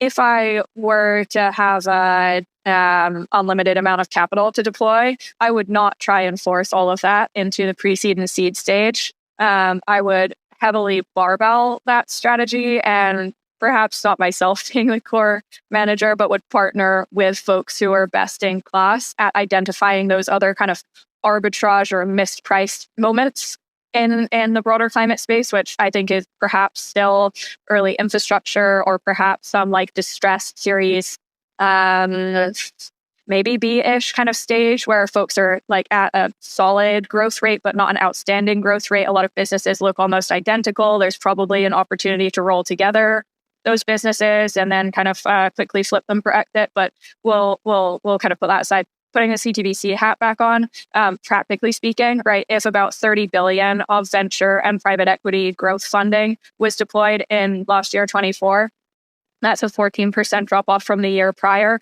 but a 24% drop the year before, right? So we're coming down off of the peak. What's interesting and also kind of exciting, I suppose, for me and for folks that are investing is the deal count has not actually changed. Correct. So we're talking about 1,400, 1,500-ish kind of new companies that are getting funded every year. That's a really active environment. And like Tova was saying, there's actually a bit of a shift away from the epicenter of like it just being Silicon Valley to then we saw New York being kind of like very fast follower. And now a really solid shift of Europe is like fast catching up. So lots of companies, they raise incrementally less each deal. And a majority of the money that's fallen out of the ecosystem continues to fall out at the Series C and D stages. Okay. Now, I'm a little bit surprised by the positivity here. Not that I'm annoyed by it, but, talking about how, LPs over in Europe have their mind in the right place and valuations are attractive. Because I was looking at data before we got together, and according to Sightline Climate, they ran an investor survey in the climate tech space, and they found that 42% of VCs thought that some strong companies will fail due to funding constraints, even though they're solid businesses. So can someone explain to me the contrast between what you guys all just said and the fact that a lot of your peers are concerned that a capital dearth is going to effectively kill off some very promising businesses? And John, let's start with you. I think both of those statements can coexist, which is excitement and there's strong new budgets becoming available for climate opportunities, the hyperscaler segment. But when you think about that phrase of a good company may still go out of business, in this space, there's regulatory influence, there's policy, there's international trade, there's interest rate influence, there's all the regular issues of running a business, the people, the markets, the TAM, the economics. And you can control only so many of those at any given time. And what we're seeing today is a drying up, as Sophie mentioned, of capital at the later stage. So the cost of capital for a later stage company has increased dramatically. I think that's partially driven, maybe significantly driven by those later stage investors who tend to be more generalist in nature, leaving the space, the sucking of air, going over to the data center world, going over to these other areas where a lot of capital is being used, and the ROI, at least the promise of ROI, is high still. Whereas the climate ROI in the later stage for some of those infrastructure type businesses has underwhelmed in the most recent cycle. And so I think that it's that issue, which is just the number of later stage firms leaving is raising the bar. And so the goalpost to raise a new round is probably pushing out further and further. And some of these businesses just need cash. They aren't as capital efficient just by design. And so I think that's the reference. And for us, it's unfortunate because we call it headline risk. Headline risk is very dangerous for the climate market because it's easy for people to glob onto this concept of very visible, very tangible projects that go out of business. And then that's when your parents call you and ask you, are you going to be okay? Is your industry going to be okay? And the answer is yes, of course it is. But the press frankly loves to talk about those things. And so you just have to get beyond it and focus on the fundamentals. That's because the press is also accustomed to reporting on its own demise, John. As another struggling industry, I'm sympathetic to that. Tova, it sounds like then that we shouldn't expect generalist VCs to show up and plug the gap in the later stages of climate tech investing, where we do see a lack of capital. Is that fair?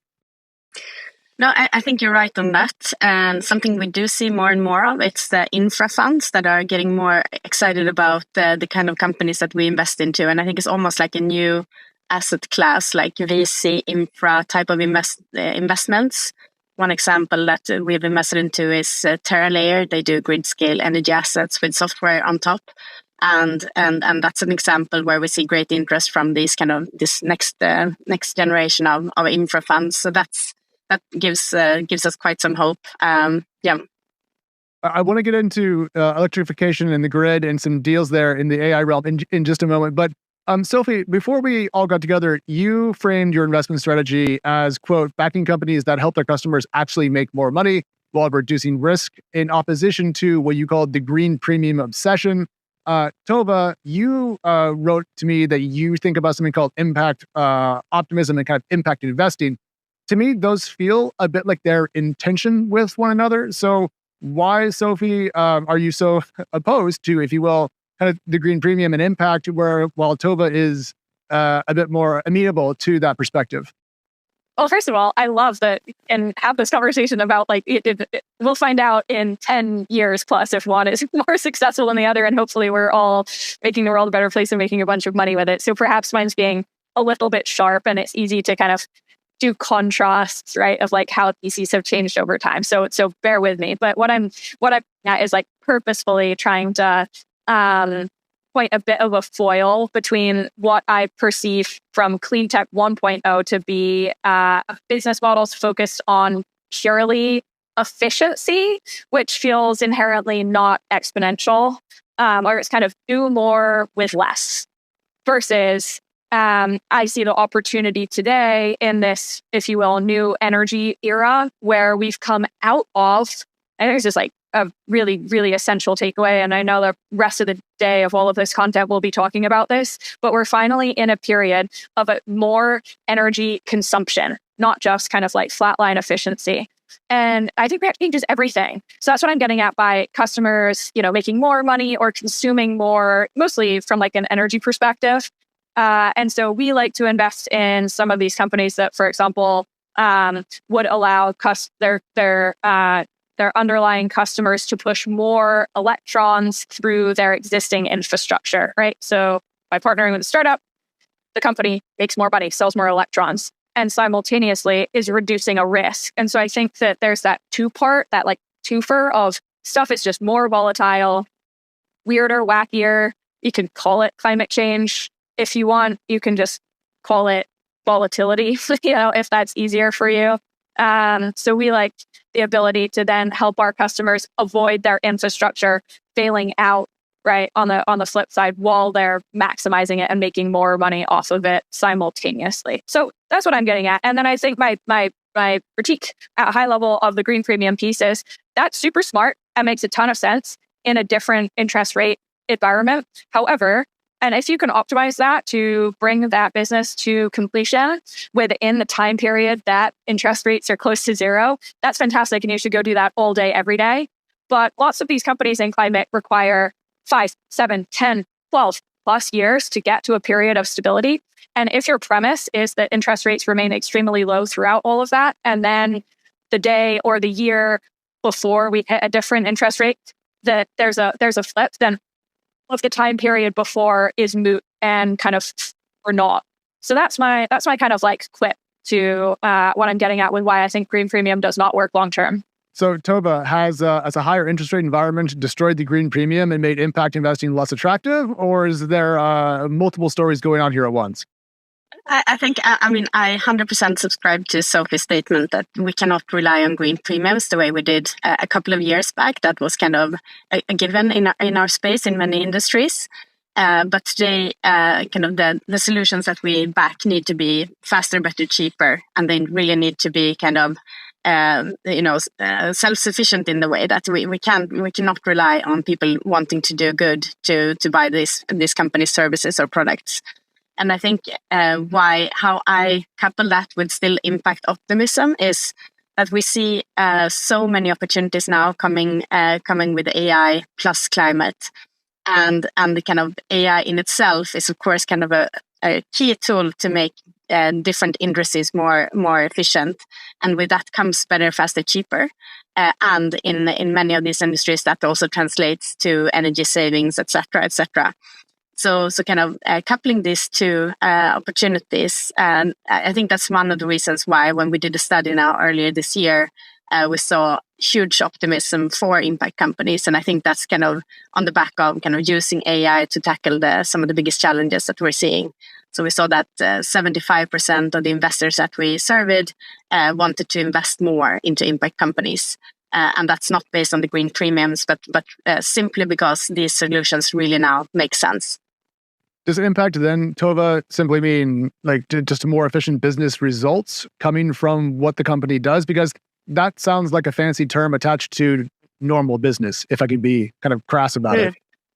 I think over time, impact could be a very mainstream word. I hope so.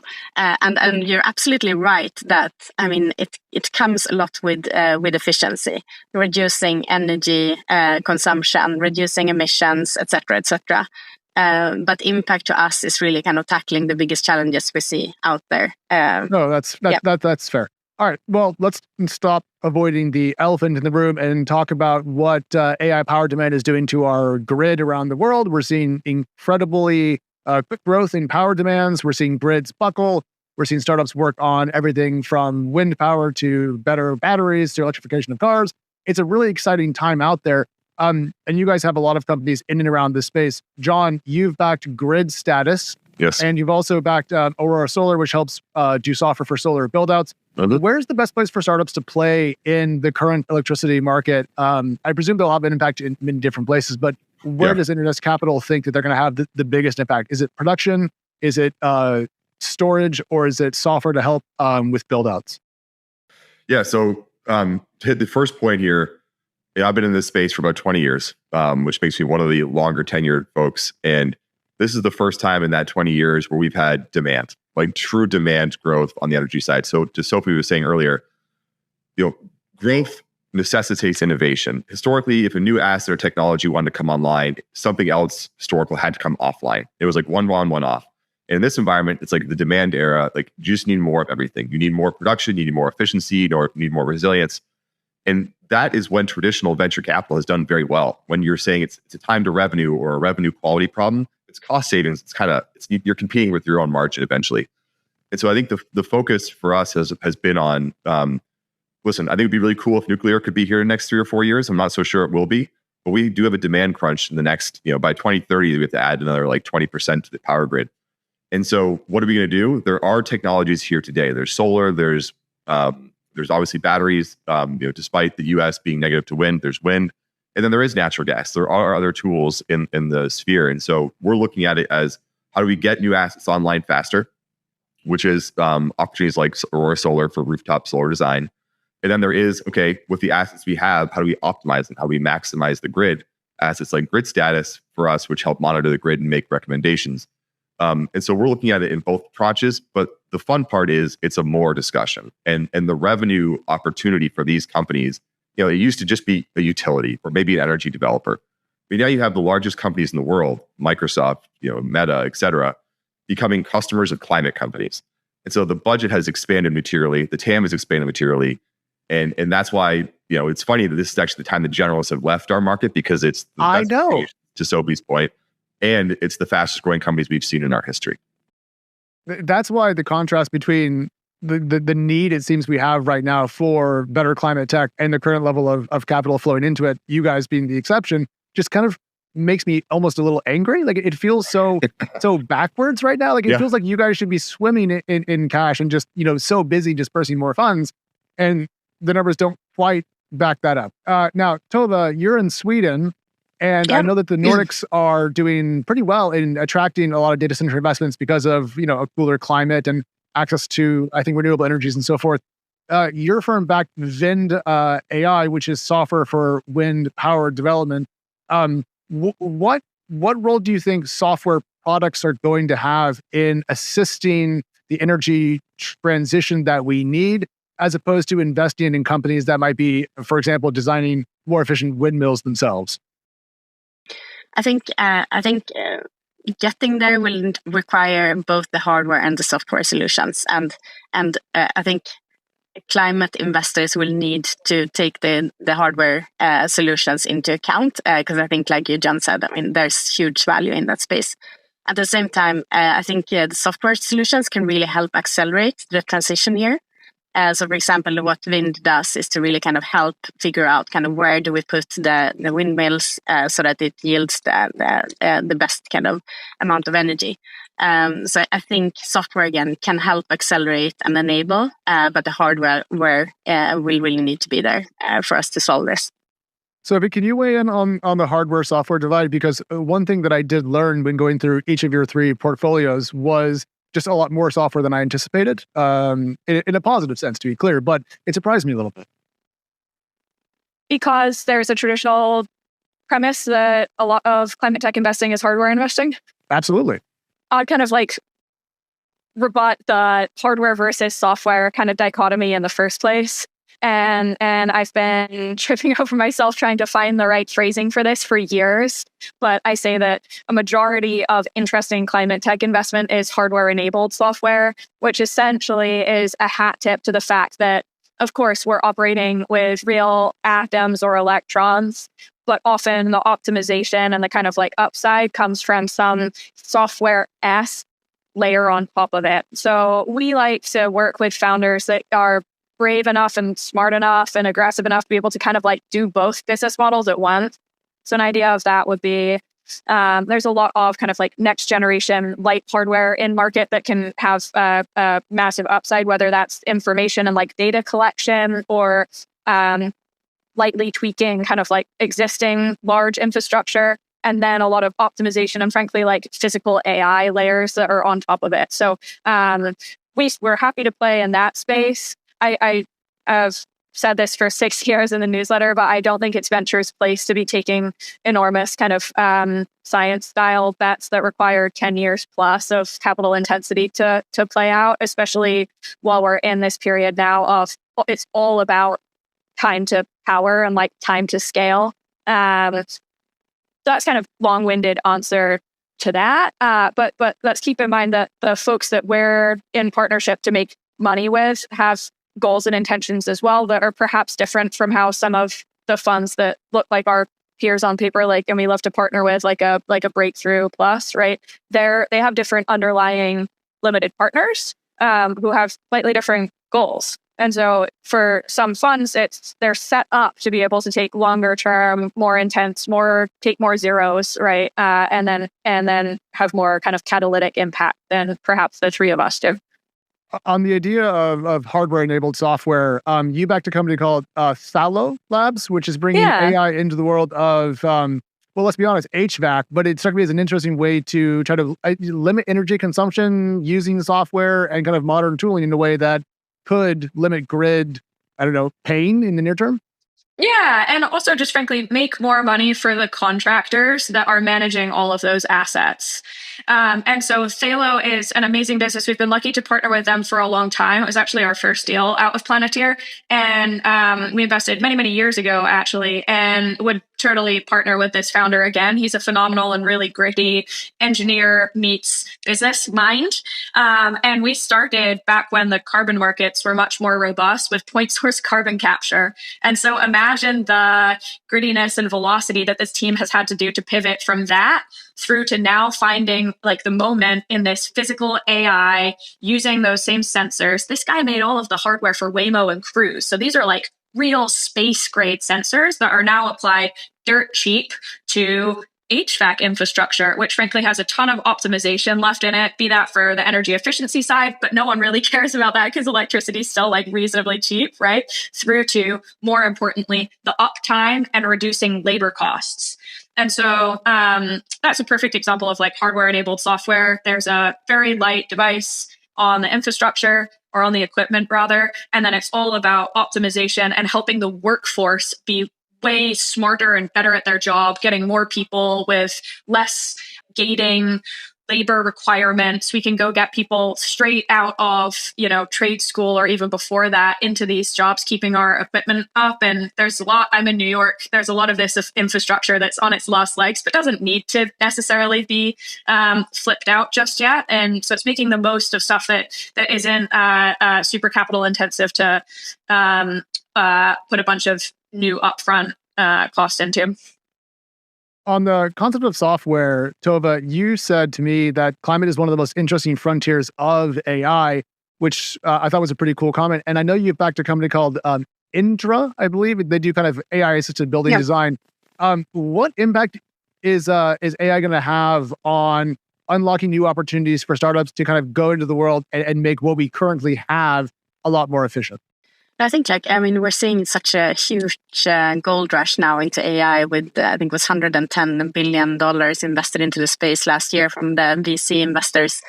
And what we're seeing is that, we're seeing such a surge to all these kind of efficiency gain solutions and sales robots and so on. And we see a big risk that many of these solutions will have huge churn over time. And that the kind of AI builders out there are missing out on the biggest opportunity here, like cracking the real challenges that will see demand for such a long time, where you will not at all see that same volatility in demand. So we see lots of applications in that space, in climate in particular. Where you can apply AI, for the example you mentioned, Enra, to design buildings in a more sustainable way. You can use AI to make cement production more sustainable through a company we've invested into called Alchemy. You can use it in processing industry to reduce energy consumption. Company we invested into is Juna. So the number of kind of opportunities here is huge. And we've just kind of launched an initiative called Prompt What Matters. But we really want to inspire the AI builders out there to go build solutions to problems that really, really matter. So that's something we're excited about and where we expect to see great kind of success stories going forward. Tova, we only have a couple of minutes left, so briefly, if you could, but do you think climate tech companies that use AI in their product or service should simply just brand themselves as AI and drop the entire climate moniker or label? Because it seems like, back to Sophie's earlier comment about adding a zero, there is just so much more capital available for those companies right now. Perhaps they could politely confuse VCs into giving them more money faster. I think if these builders talk about kind of what their solutions can do, it is really building faster, cheaper, better solutions. And I think that's the pitch that they should have. I think we as investors might have different stories, depending also maybe a little bit on what crowd we're talking to. But all in all, this is just words. And if we look at the underlying fundamentals in our industry, I think we can all agree here that kind of everything is pointing in the right direction, and that AI will really help kind of give this another push. All right. Now, John, you're out in the Chicago area, right? Yes. Yeah, the heartland of America. And our nation is making some interesting policy choices. I live, my neighbor was working on a major wind farm off the coast of Rhode Island that was temporarily canceled by the Trump administration and then brought back. It's very uneven. You mentioned also that, LPs over in Europe are a little bit more on the ball when it comes to climate tech. Why are we so backwards right now? And what impact does that have on domestic climate tech companies? Yeah, I mean, it's the question we have to answer every 4 years. I would say this: the beauty of the customer base for a lot of climate companies is that the buyer somewhere in the ecosystem that's approving the budget is an engineer. And most of the tools, to what Sophie has mentioned earlier too, are faster, better, cheaper in some capacity. And so those ROI decisions are being made behind the scenes. Now, when there's massive policy level wipeouts that can happen, like offshore wind in the States, frankly, you just have to be more resilient as a company. If your only focus was offshore US wind, you're probably in a tough spot. But good businesses have good horizontal revenues. And I think that's one really important note. The health and quality of a climate business is the same as every other business, which is good revenue diversification, cross-cycle support. sometimes people like to say, oh, there's a green premium. Like you mentioned, I think there's a green discount. Like these are harder businesses to run than most. You should be getting a lower entry valuation for the risk you're taking. And so and when we have environments like today, which is frankly, I think there is a green discount, these are the vintages you want to be investing in. To your point, Alex, this is the time because complexity keeps the generalists away. And the market feels really complex unless you're behind the scenes and you know where to invest. So, I mean, I guess optimistically, that means we should see more people pilot in if the economics are where you put them. But let's end on the most positive note possible, my friends. I want you each to tell me which company in your current portfolio is likely to have the single largest financial outcome. Oh my gosh. Keep in mind, we invested 6 months ago. This company has been incorporated for about a year. But I think a company called Grid Astra is extremely well positioned to help the customers make more money and reduce the fat tail risk by putting more electricity through existing grid infrastructure. All right. Short and sweet. Tova, your current favorite from your portfolio. It's like you're asking us to kind of choose between our kids, but I'll choose one of them, and that's Submer. It's a company that they started out focusing on cooling for data centers, and are now kind of building like a full orchestration layer to make data centers more sustainable and cost efficient. So arguments both for work for both crowds. John, same question to you. Portfolio company with the largest future financial outcome. Yeah, you mentioned earlier, Aurora Solar is the rooftop solar design platform for residential and small commercial, from permitting all the way through approvals and in the design process. It's still the biggest market for net new energy opportunity in the States the next 3 or 4 years. It's huge in Europe and growing. Energy prices are going up, so the ROI for a solar payback is going to increase. Every solar site now has a battery with it to help with the resilience narrative. Rooftop solar is a massive and growing market, and Aurora is the number one player in it for software. All right. Well, guys, I'm really glad we got together. I am more optimistic than I was going in, which is always a great place to be. Let's fix the planet. Let's make a lot of money. Thank you all for coming. Thanks, Alex. Thank you so much. Bye. Ladies. Bye. That was a masterclass in climate investing right now. Thanks, Sophie, John, and Tova. Alex, thanks for helming another great conversation and for moderating at your 5th Climate Tech Summit. I hope we have you back for many more. For our next Climate Summit session, let's jump to our New York City IndieBio offices in Midtown. I am psyched to introduce Dr. Steve Chambers, who is an SOSV general partner and also the managing director of our beautiful 25,000 square feet location at 7 Penn Plaza. With biosafety labs, lab benches, office and event space, it's a gem. Steve has a PhD in molecular biology and was recently awarded Royal Society Entrepreneur in Residence at Imperial College London. Steve was one of the founding scientists at Vertex Pharmaceuticals, where he worked on many drug discovery programs, 2 of which, Agenerase and Lexiva, won FDA approval. He went on to co-found AbPro Therapeutics, employing synthetic biology and immunology to accelerate antibody discovery. He also co-founded BioStart, the UK's first life science accelerator. Please walk us up to our next session, Steve. Hey, Sean, thanks for the introduction all the way from Cork. Please say hello to my excellent colleagues on the Emerald Isle. I am pleased to introduce our next session, which is entitled Form Energy is Ready to Go Big. How fast can it go? Matteo Jaramello's Form Energy has emerged as the frontrunner in long-duration, grid-scale energy storage, thanks to its 100-hour iron-air battery technology, as well as its relentless push to scale.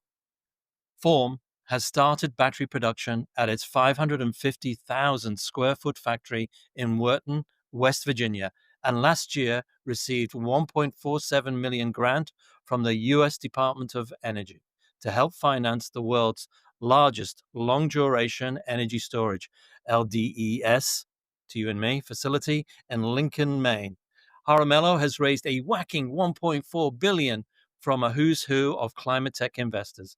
We are eager to hear how he is navigating the shifting sands for renewables and where LDES goes from here. Our moderator for this session is Julian Spector. who is senior reporter at Canary Media. Over to you, Julian. Thanks so much for having us. Well, this is a very exciting conversation for me. I've been covering the energy storage space for over a decade now, and so I actually got to talk with Matteo like way back in the beginning when Form was kind of just getting started, just an idea, and then they've come so far since then and raised a ton of money, built a factory, getting products out into the field. So we're going to catch up on what the state of play is and what the next exciting milestones are going to be. Matteo, let's start with what you've achieved so far on the path to commercializing this super long duration storage. You've been working on a domestic manufacturing base and kind of gearing up for large scale production. Tell us like where are you at with that? What kind of metrics have you hit so far on the production side? Yeah, well, first, it's great to be here. Always great to catch up, Julian. It's been 8 years now since we founded the company. When we first said we were going to build a 100-hour duration battery, people were largely dismissive, I think, of the need for that kind of thing. We bet on the megatrends that were behind us. Load growth, broadly speaking, um, and uh, uh, and the need for reliable, low cost, and increasingly decarbonized electricity. So that's really what we were betting on, and it turns out we were right on those axes, and the market has arrived much faster than I think we anticipated, and we had maybe something to do with that. And that's a really good point of it. Back then, it wasn't just could you make a technology that would do this? There was also all these questions of like, would anyone even pay for it? Right? That's right. You had to That's kind of convince people that there needed to be this kind of product, and then that you could actually invent it. Yeah, that's right. And the duration of storage has increased as the costs have come down, and so the world back then was focused on 4-hour batteries, not 2-hour batteries, and a lot of incremental thinking there. And we were trying to take things all the way to the end game and say, well, in the end state, what are you going to need? What kinds of resources will you need that functionally create high value in the system? And it's not, as according to our calculations, not 10 hours or 20 hours. It really does start at 100 hours, and that really does correlate to weather-driven events that drive a lot of reliability and therefore cost in the system. And so that's really the pattern that you have to be able to match from a duration. And if you know the duration, you know the costs. That's the benefit of storage. And so targeting that $20 a kilowatt hour, that was always the bogey from the beginning. And we now have a very clear pathway to get there. In the intervening 8 years, though, since we started the company, it's been a lot, as you pointed out. We had to first demonstrate that we could control the chemistry, that we understood the electrochemistry, that we could then subsequently build a device that embodies that electrochemistry, that it's engineered, that it can be manufactured at high volume and low cost and high quality, and then go do that. And so we've been, as I frequently say these days, we've been becoming a manufacturing company for the last couple of years. We broke ground on our factory here in West Virginia, in Weirton, West Virginia, in the northern Panhandle, about 45 minutes from Pittsburgh, in May of 2023. We had a finished building less than a year later, and we were landing production equipment about a year after that. So in 2024, we were landing first production equipment, and here we are a year after that, and we have delivered the first batteries to the customer, and we're ramping up from here. We're deep in development of the second generation already. So we've covered a lot of ground there. Um, we can dig into some of the details there, but short version of things is we've produced 100 kilometers of electrode length through the factory. So 100,000 combined electrodes of anodes and cathodes. And that doesn't sound like a lot in terms of batteries, but keep in mind our electrodes are a meter long and about 30 centimeters wide. So the aerial amount is quite large compared to, let's say, lithium ion. Yeah, that's true. They don't look Personally. like normal batteries, right? It's kind of this Yeah, big flat that's right. thing that you line up, a Yeah. bunch in a module. And I guess I mean, maybe backing up a little bit, did you have to go the route of doing your own factory? Like could you have just outsourced that to get started quicker, or why did you kind of go big on that choice? Yeah, we did decide early on that we were going to be fully vertically integrated. So from the chemistry all the way through manufacturing, Mm. and starting with powders to produce those electrodes, and then all the way through the packs. And that's because you can't really say you understand electrochemistry until you are manufacturing it at scale, at rate, Mm. with yields, Mhm. with quality targets. The electrochemistry and the manufacturing are two halves of a whole, which are indivisible. And you can't say you're through the understanding of that, the electrochemistry, until you are doing it. And that's not something you can hand to somebody else.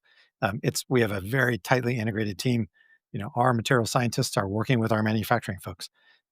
And to gain the process control that's required to hit the run rates at the scale, at the yields, requires that type of integration.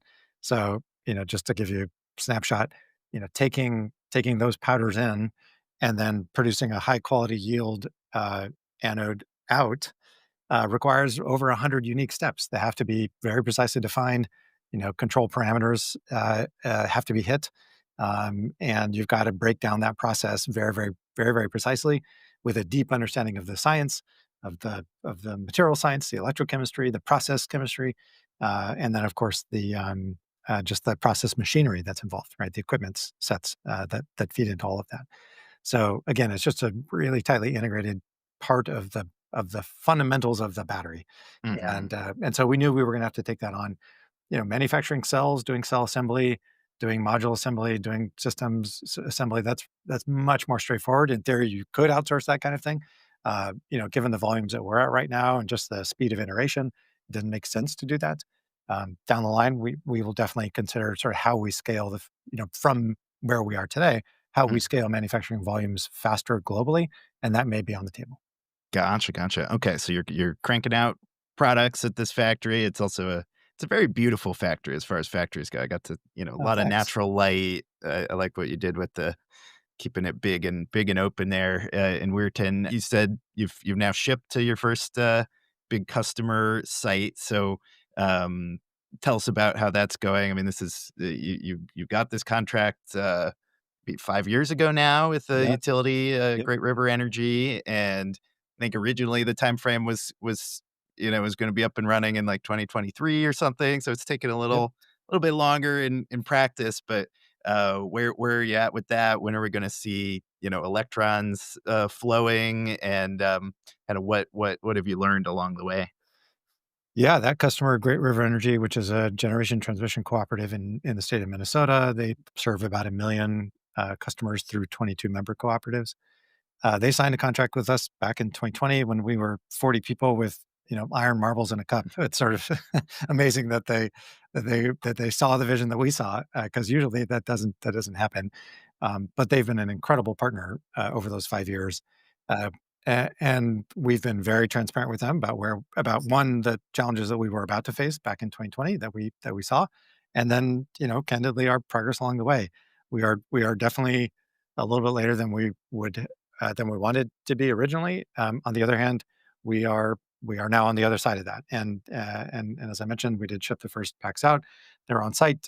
They are getting installed right now. So electrons will be flowing a few weeks. It takes a few weeks to sort of commission, packs that are on site. They need to be filled with electrolyte. They need to be connected electrically.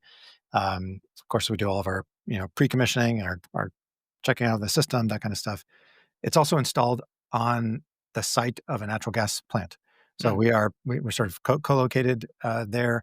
The GRE, as it happens, is also doing a lot of work to that particular generation facility right now. Hmm. And it's sort of, this is how things work in the power sector. You got to be able to work in complex, dynamic industrial environments, and so that's what we're doing. And they're doing sort of a major servicing for that to make sure it's in tip-top shape for the winter. Yeah, but that sounds like a pretty quick turnaround, actually, like from the units landing on the ground there to getting it commissioned. But it's Yeah, those are, weeks or batteries. months or Yeah, batteries are fairly easy to deploy. That's one of the attractiveness of the category overall, whether it's lithium ion or really anything. And we designed it to be, to be able to be brought up quickly in the field, right? So these are fully containerized systems, of course. You do the EPC work ahead of time, you do the civil work, the electrical work, and Mm. you just sort of land these enclosures, the shipping containers on a prepared pad, right? So a lot of the work has already happened over the last few months, and now we just sort of land the final product and do the connections and do our fit checks and that kind of stuff. And you mentioned like filling up the electrolyte. So is that like you can ship it dry and then That's right. Yep. just add water kind of thing on site? Yep. It's a little more than water, but yes, it is water based. And we use a company that blends these kinds of things, a very large company. So they just show up with trucks and tanker trucks and fill it up. It is much cheaper to ship it dry. Yeah. Not to mention, it's much less complex to ship things that are not sloshing around. Right. And so Right. we certainly prefer to do that. I think that's moving along. Can you give us a quick sense of like what what comes next? You've got a few other imminent utility contracts that you're working on too, but like where will we be a year from now, kind of thing? Yeah, in terms of contracts, we've got a backlog that takes us into 2028 in terms of signed contracts. So we know our production ramp up volumes. We know the customers, right? Obviously, where those batteries are going. Meaning like you're fully booked, like the factory is fully Yep. booked out for Yep. what you can build until. That's right. Okay. Wow. And that's before you've like turned on the first large scale commercial one. Yep. Hmm. Yeah, and that's a really an indication of the fact that we have created a product that does meet a very acute need for Hmm. our customers. It creates a lot of value when they have the asset, and so they're willing to, they were willing to sort of be the first ones to sign up for that. Mm. Excel is a fantastic partner. We've got 2 sites with them. Georgia Power is another fantastic partner.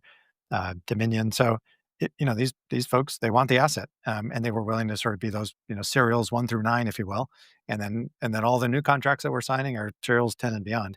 And that's the old joke in the utility industry being that everybody wants to be the fifth person to be the second person in line to buy something, and Right. nobody wants to go first, right? So how do you break that? And we sort of were able to cut that knot just by showing value.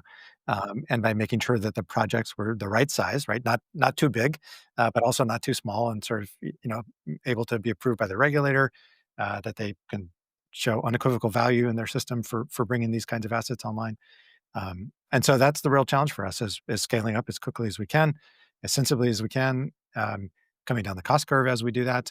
Mm. But we have all the megawatts under contract that allow us to come down that cost curve and then to generate profits for the company. So we're very bullish about where we are. It's a real focus on execution here. So timelines and cost down and ramp up and that kind of thing.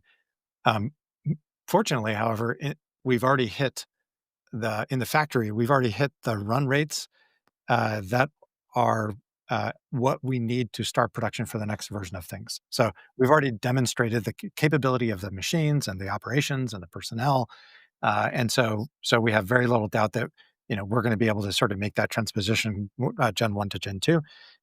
There's no order of magnitude more parts made in a day going to the next version of things. In fact, we've already exceeded, in fact, the run rates that we would start production with. So and that comes from producing those hundreds of thousand plus electrodes. So we feel very confident about that, and we got to do more. So Yeah. that's sort of where we're at as a company. No, that's awesome. And I mean, usually with the novel hardware, like there's some iteration between the first installed thing and they take notes and tweak things and stuff. But are you anticipating doing that after the first one, or is it that you've got enough runtime on your own, demonstrations internally that you feel like it's pretty fully baked? Yeah. So I mentioned sort of at the electrode level, tens of thousands of each of the electrodes. We've also deployed 4 distinct iterations of the complete system as well. So, Okay. so all the cells integrated into modules and then enclosures, and that deployed to the grid and charging, discharging. And we've done 3 of those versions in the last year alone. So we've Okay. iterated, very, very quickly. You can only learn by doing it at that stage. You sort of can only find the things you don't know by putting it in the field and charging and discharging. And we have a site in California that we deploy to that is nearby to our Bay Area office, connected to the grid there in Oakland. And then we have an ability to do that here at the factory as well. So we have a complete system deployed here at the factory, which is helpful. Great. And that'll be like identical Yep. functionally to what you're putting in That's right. in That's right. Minnesota. So we Okay. have we have a twin here at the factory that lets us make sure that things are going well out there. Hmm. If we do need to troubleshoot, we can do that locally before we issue a fix, or fix it. Frankly, here first. So yeah, we've done a lot of that kind of iteration as well. There will continue to be iterations. So we're not done, of course. We already see so many ways to improve the product, and we're already implementing a lot of that. Now we're putting it on the timeline to make sure we intercept that as soon as we possibly can. Okay, well, I wanted to talk about the kind of macro environment a bit, because certainly on the policy side, there's been a lot of upheavals this year. I mean, just most recently, the Trump administration Department of Energy has been canceling, grants to grid projects, sort of calling it a Green New Scam, but it was actually from the bipartisan infrastructure law, which, if I recall correctly, was passed in a bipartisan manner. But that actually is hitting some grants to your Excel, the projects that Excel wants to build with you. And I was curious, like, how big a deal is that? And then what else in the energy policy, arena do you think is like the most significant ups or downs for you this year? Yeah, we have two grants from the Department of Energy. One which is for manufacturing capex here in the factory. So this is part of the manufacturing and energy supply chain program. That's for $150 million. We're already invoicing on that, being reimbursed. So there's Okay. no challenge with that one. We have another project that's worth about another $150 million. That's for a project that's part of the Grid Reliability and Innovation Program.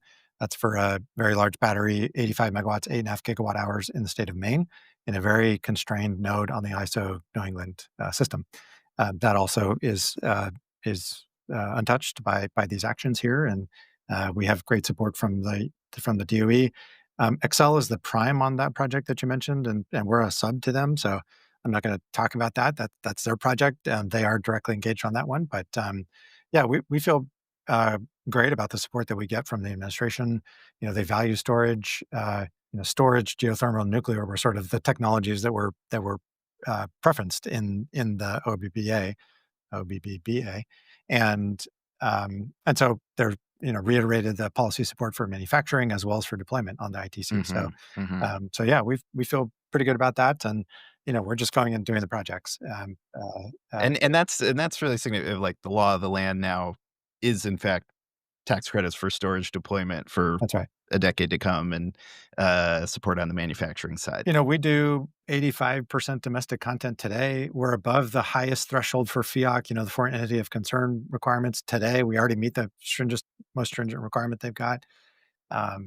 So that narrative really resonates, right? This is a technology that was frankly invented in America. We're commercializing it here in America. We're going to manufacture it here in America, and we're doing it on an old steel mill here in Weirton.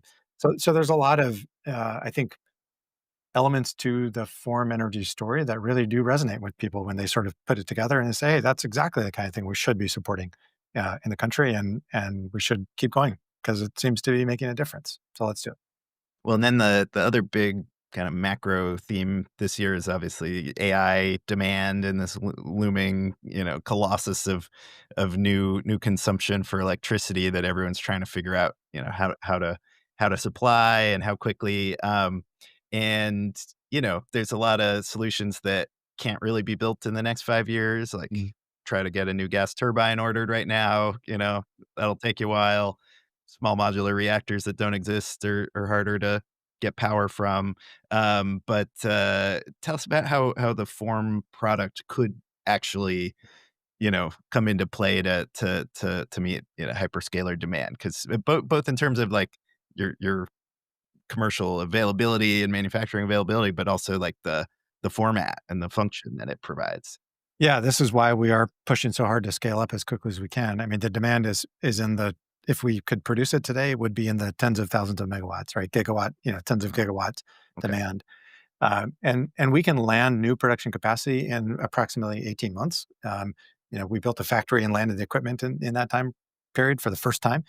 So we feel confident about doing that again, but we need to do that at least one iteration. As I mentioned, we are booked for the next couple of years already.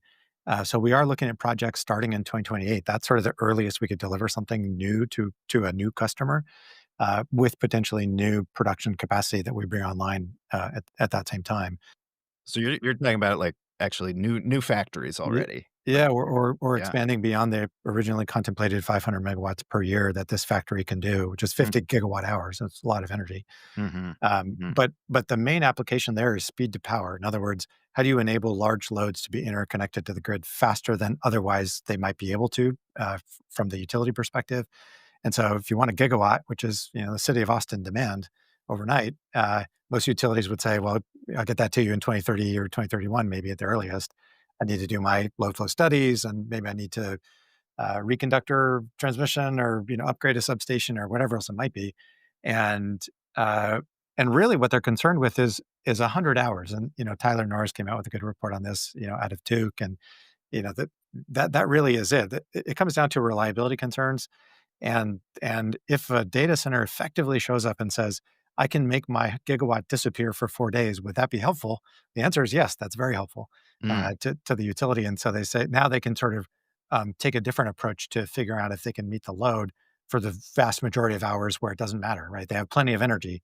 Where we are short is peak capacity. That's really what it comes down to. And so our battery, in many ways, is a peak capacity asset.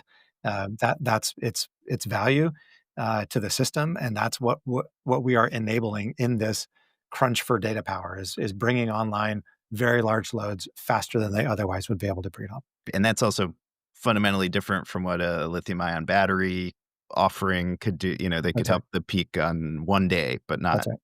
4 days straight.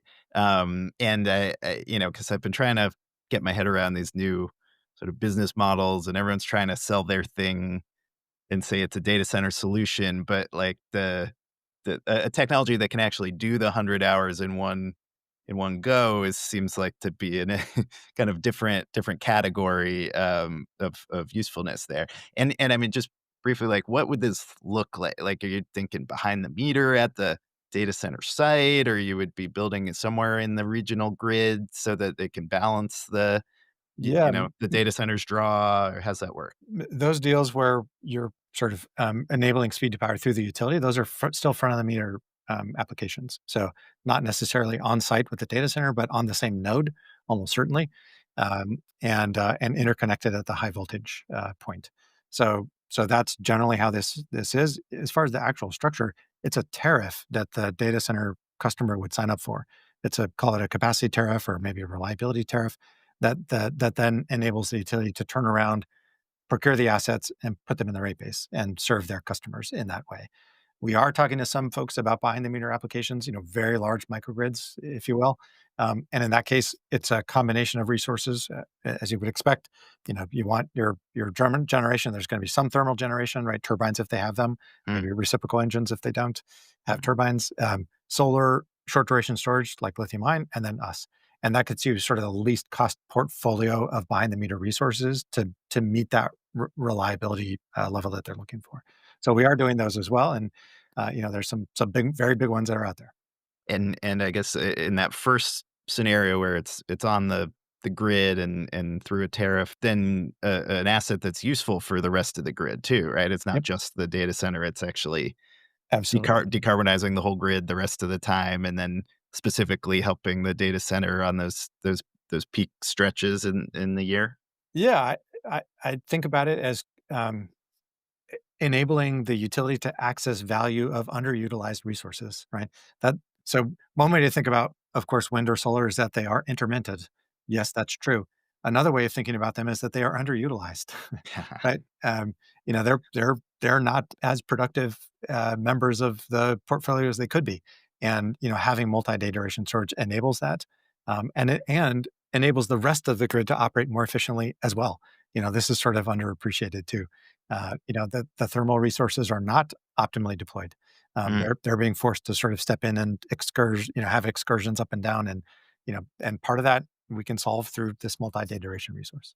Yeah. Okay. Well, last question, lightning round. Clearly, you've gone through all these checkpoints that could have sunk the company. From back when you were just started, there were all these potential, failure modes that you've now move past, what are the remaining risks you have to deal with to go forward and execute this vision? Well, really, they are execution focused. So, we're a company with one product. We have one manufacturing line. We have a base of suppliers. Things go wrong. It is the real world, and it's stochastic and not always in your favor. And so we need to be really good with our systems, our quality systems, our supply chain systems, our manufacturing systems, and we need to detect, to mitigate, and to move on. And so that's sort of the name of the game for us right now is scaling up from here.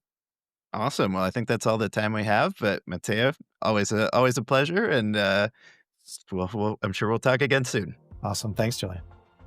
Thank you very much, Julian. Everyone who follows the climate topic ought to be reading Canary, where Julian writes. And thanks, Matteo, for your leadership and insights. No matter what your take is about the right mix on the grid, batteries are critical to complete the loop for renewables and expand grid capacity. For our next session, I'd like to leap to our SOSV program in San Francisco again and bring on Dr. Sierra Brooks, who is a senior scientist and analyst at SOSV's San Francisco office. She is responsible for sourcing and doing scientific diligence, as well as for supporting the SOSV portfolio companies working in our San Francisco office. Sierra completed her BS in chemical biological engineering at MIT, and she received her PhD in chemical engineering from the University of Texas at Austin. Over to you, Sierra. Thank you, Sean. I'm calling in now from our lab in San Francisco. Let me jump right in and introduce our next session, which is entitled, Can We Teach an Old Electricity Grid New Tricks? Electricity grids worldwide are straining under the demands of vast new data centers, electrification, and aging infrastructure. This panel brings together technology pioneers whose aim is to modernize and build out grids before they collapse. Timothy Heidel, co-founder of Veer, is developing superconducting power lines that carry 5 to 10 times more power than conventional ones. Drew Baglino, founder of Heron Power, is drawing on his more than a decade at Tesla to pioneer distributed storage and backup systems. Anirudh Reddy, CEO of Air Energy, is speeding up the design and manufacture of critical power grid equipment. All three are trying to answer the question, can better technology help age grids leapfrog out of obsolescence? Our moderator for this discussion is Dr. Julia Atwood, who is Research Director at Sightline Climate. Her PhD is in Materials Engineering from the University of Cambridge. Over to you, Julia.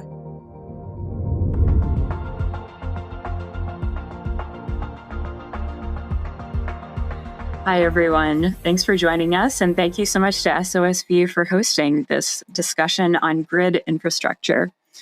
The grid is under an enormous amount of pressure. Infrastructure is old and analog. Wildfires are causing massive damage every year. Interconnection times are starting to touch a decade, and impatient demand from loads like data centers mean that utilities and grid operators are having to look beyond just poles and wires to fix their problems. But luckily, there are a number of companies that have been building the tech the grid needs right now, and they're ready to deploy. So today we're going to talk to three of them. We're joined by Tim Heidel, the CEO of Veer, Drew Baglino, the CEO of Heron Power, and Anirudh Reddy, the co-founder of Air Energy. They can tell you about their techs much more eloquently than I can, so I'll let them explain in their own words. Gentlemen, can you each give me an explanation, the 1-minute version of your technologies, and maybe we can start with Tim. Sure. Excited to be here. Really appreciate the opportunity to invite. My name is Tim Heidel. I'm one of the CEO and one of the co-founders at Veer. We're developing a new generation of superconducting-based cables, conductors, bus bars to deliver power through transmission and distribution grids all the way down to end-use customers. We use high-temperature superconductors, which generally can enable us to achieve 10 times more power in the same space as that used by traditional cables and conductors. Amazing. Andrew, can you tell us what Heron Power does? Totally. And thanks for having me, Julia and SOSV today. I'm Drew Baglino. I'm founder and CEO of Heron, Heron Power. And what Heron does is we take the latest and greatest in power semiconductor technology and apply it to accelerate electrification in all manners, at least the most impactful manners. Our goal is to reduce the human capital, financial capital, and lead time involved in expanding the grid and the transmission and distribution systems. Our first product enables renewable energy developers, data center developers, energy storage, EV charging to connect their technology, which is usually at around 1,000 volts DC, directly to the sub-transmission voltage of 34 kV AC without the use of a legacy transformer. And that debottlenecks the transformer space, the grain-oriented electric steel space for all users. And it allows these applications to have a more power dense, more efficient, easier to maintain and deploy solution for their energy projects. That's great. That really sounds like something that everyone is looking for at the moment. And Anna, last but not least, can you tell us a bit about Air Energy and what you're doing for the grid? Sure. Thanks, Julia and SOSV for having me here today. I'm Anirudh Reddy, co-founder and CEO of Air Energy. At Air Energy, we've taken established grid equipment technologies and are finding new ways to design, manufacture, and maintain them.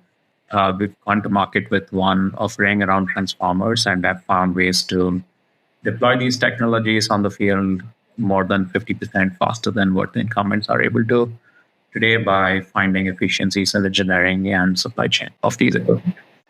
Great. Thank you so much, everyone, for walking us through what you do. I want to stay on the technology series of questions right now because it's all fascinating and I want to talk a little bit more about it. So I'm really interested in the key differentiators here. Obviously, there's a lot of grid technologies that have been around for a while, but you're all doing something that really changes the game. So Tim, maybe if we can start with you. We've been hearing about high temperature superconductors for a long time. Can you tell us what's different in this moment and what's really opening up that market? Absolutely. So you're exactly right. High temperature superconductors have been piloted for transmission and distribution applications for well over 2 decades now. And the material itself has achieved a tremendous amount of new maturity. The costs are coming down, the quality is going up. A lot of that's actually being driven by sister companies in the fusion space. A lot of the magnets that a lot of the fusion community are building now use the same high temperature superconductors. We also are bringing to this technology class a new set of cooling techniques and product designs that we believe can achieve higher scalability, longer distances, lower costs, and higher reliability than what we've seen historically. We truly believe the combination between the high reliability and scalable product designs that we're bringing, many of which are patented, with the cost reductions we've seen in high temperature superconductors over the last decade or so, really opens up the opportunity for this technology to finally become ubiquitous. Just in case your audience isn't familiar with superconductors, it's worth just highlighting, this is a class of materials that under certain conditions no longer have resistance. And so you might remember conductors are ultimately limited by their heat that's generated when you're flowing electricity through them, and you've got to get that heat away from the conductor.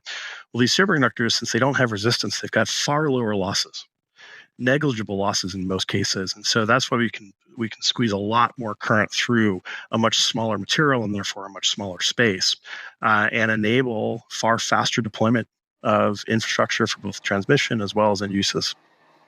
Very cool. So cutting edge tech finally made scalable, and the really low losses, meaning you get more power for the space you've got. That sounds pretty great to me. Drew, can you tell us a bit more about what you have done in the innovation in this space? Is it about the materials? Is it about digitalization? How does your tech make a transformer better?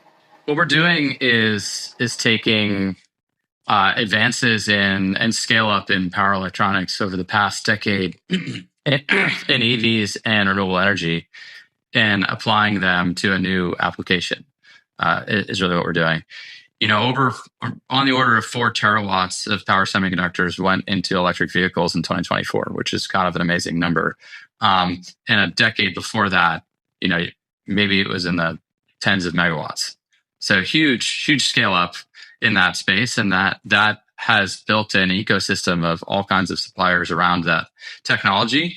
And as the EV growth has sort of tapered off, they're ready for new applications. And at the same time, silicon carbide and other wide bandgap semiconductors have pushed the needle on both the performance in terms of like current per square centimeter of wafer area, and also voltage that they can stand off. And so it's becoming possible now to build a medium voltage connected power converter without actually paying a die area premium over a low voltage power converter. And historically, that's how, data center rectifiers or, solar inverters, they've all been low voltage inverter rectifiers.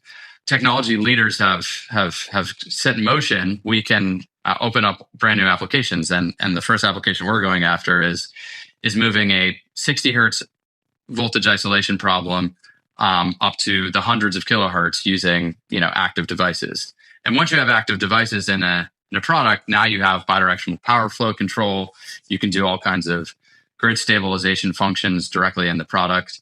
You don't need to have like tap changers on transformers or dynamic cap banks or synchronous condensers or anything like that you would use in a legacy grid to stabilize frequency and voltage.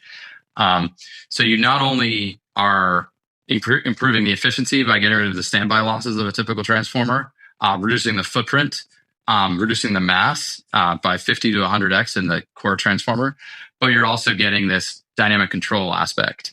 And so what we're doing is bringing all of that together in kind of a first of a kind deployment of this solid state transformer technology for these large scale grid applications. Over 600 gigawatts of utility scale megawatt class power electronics were deployed for solar batteries, data centers, EV charging in 2024, and that number is probably going to be over a terawatt this year with the continued growth in solar storage and data centers. So big market, and everybody's ready for a new application, a new opportunity, a new technology, I guess. That's very cool. So taking the innovation from the EV space, applying it to the grid market, making something more compact that can just provide a lot more flexibility in how you use it.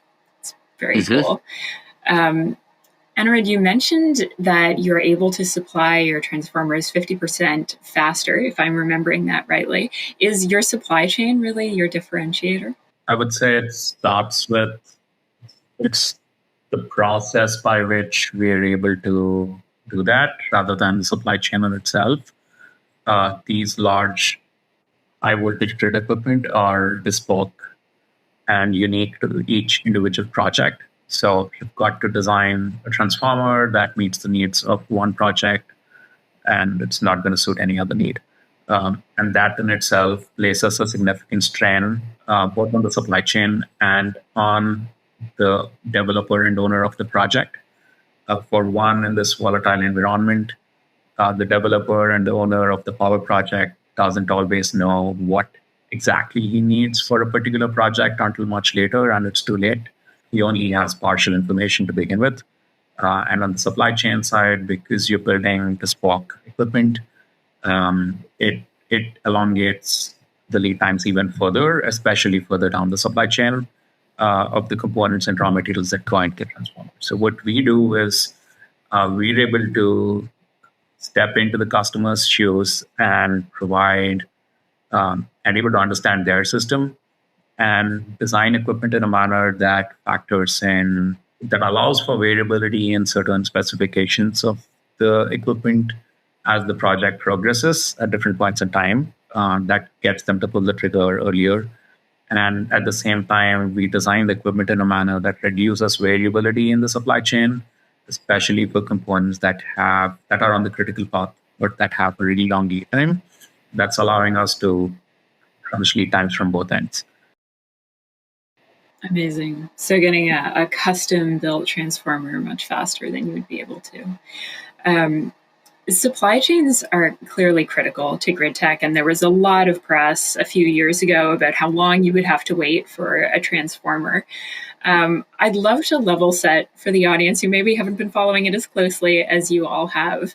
Have supply chains eased? Are we in a better position now, or is it still one of the biggest bottlenecks to more transmission and distribution grid rollout?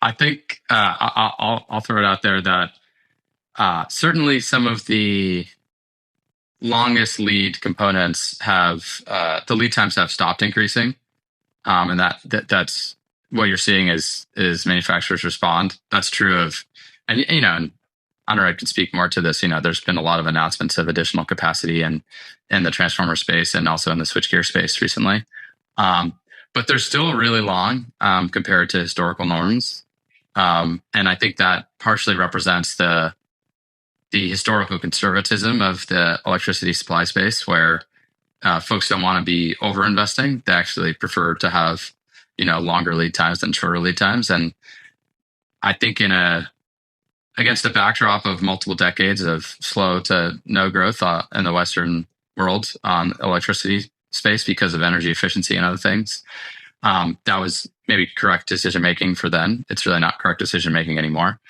The other comment I would add is,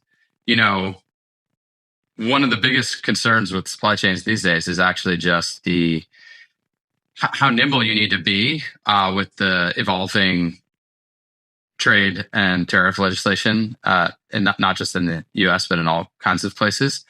It's just a challenging business environment to operate in and be able to predict your supply chain performance from a cost perspective. And so I think a lot of, especially large volume purchases, are coming with, force majeure clauses and other regulatory, languages that make the deal a little bit higher friction and try to share the risk. But there's a lot of risk out there. Yeah, absolutely. And just so many things that are just completely out of your control. Tim, how are you thinking about supply chains? Obviously, you have a very specialized product. Has it been challenging to figure out that aspect of your deployment? Yeah, so our whole field is increasing in scale very, very quickly as we start to anticipate large projects in the years ahead. So, we've had to partner with a lot of the existing suppliers for the material and for some of the cryogenic equipment and some of the electronics that we wrap around our systems as well. I think we've had a really fantastic experience so far partnering with a lot of these folks, looking at multi-year forecasts, trying to co-plan how we're going to expand together and thinking about how we invest in the right supply chains going forward. Fortunately, in our technology, there's not a lot of the components that we have to go procure directly that are part of the existing electrical industry. Right. So we have high temperature superconductors that are not actively used today for data centers or for transmission. And so there's other pressures. There's other things that are increasing the demand for those materials as well.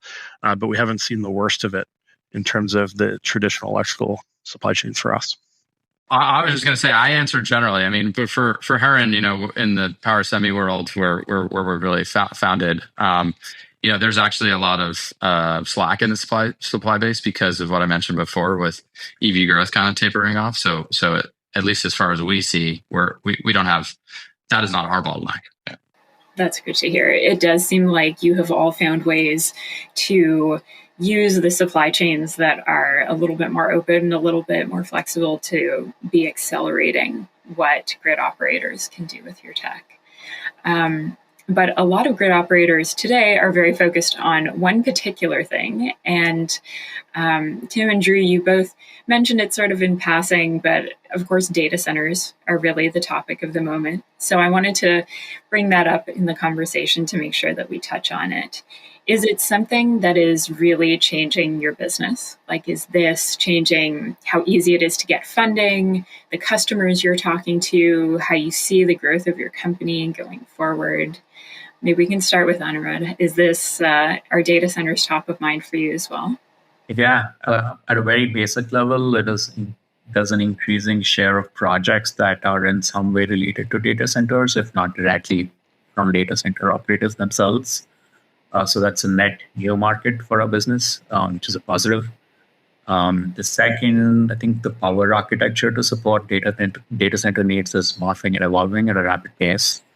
And how you build these fully islanded or partially islanded data centers and with a plan for grid connection in the future poses unique challenges. And one of those unique challenges that we've been coming across is the quantum of load variability in these data centers that's causing power generation equipment connected to the data center to fail prematurely. So there's a lot of architectural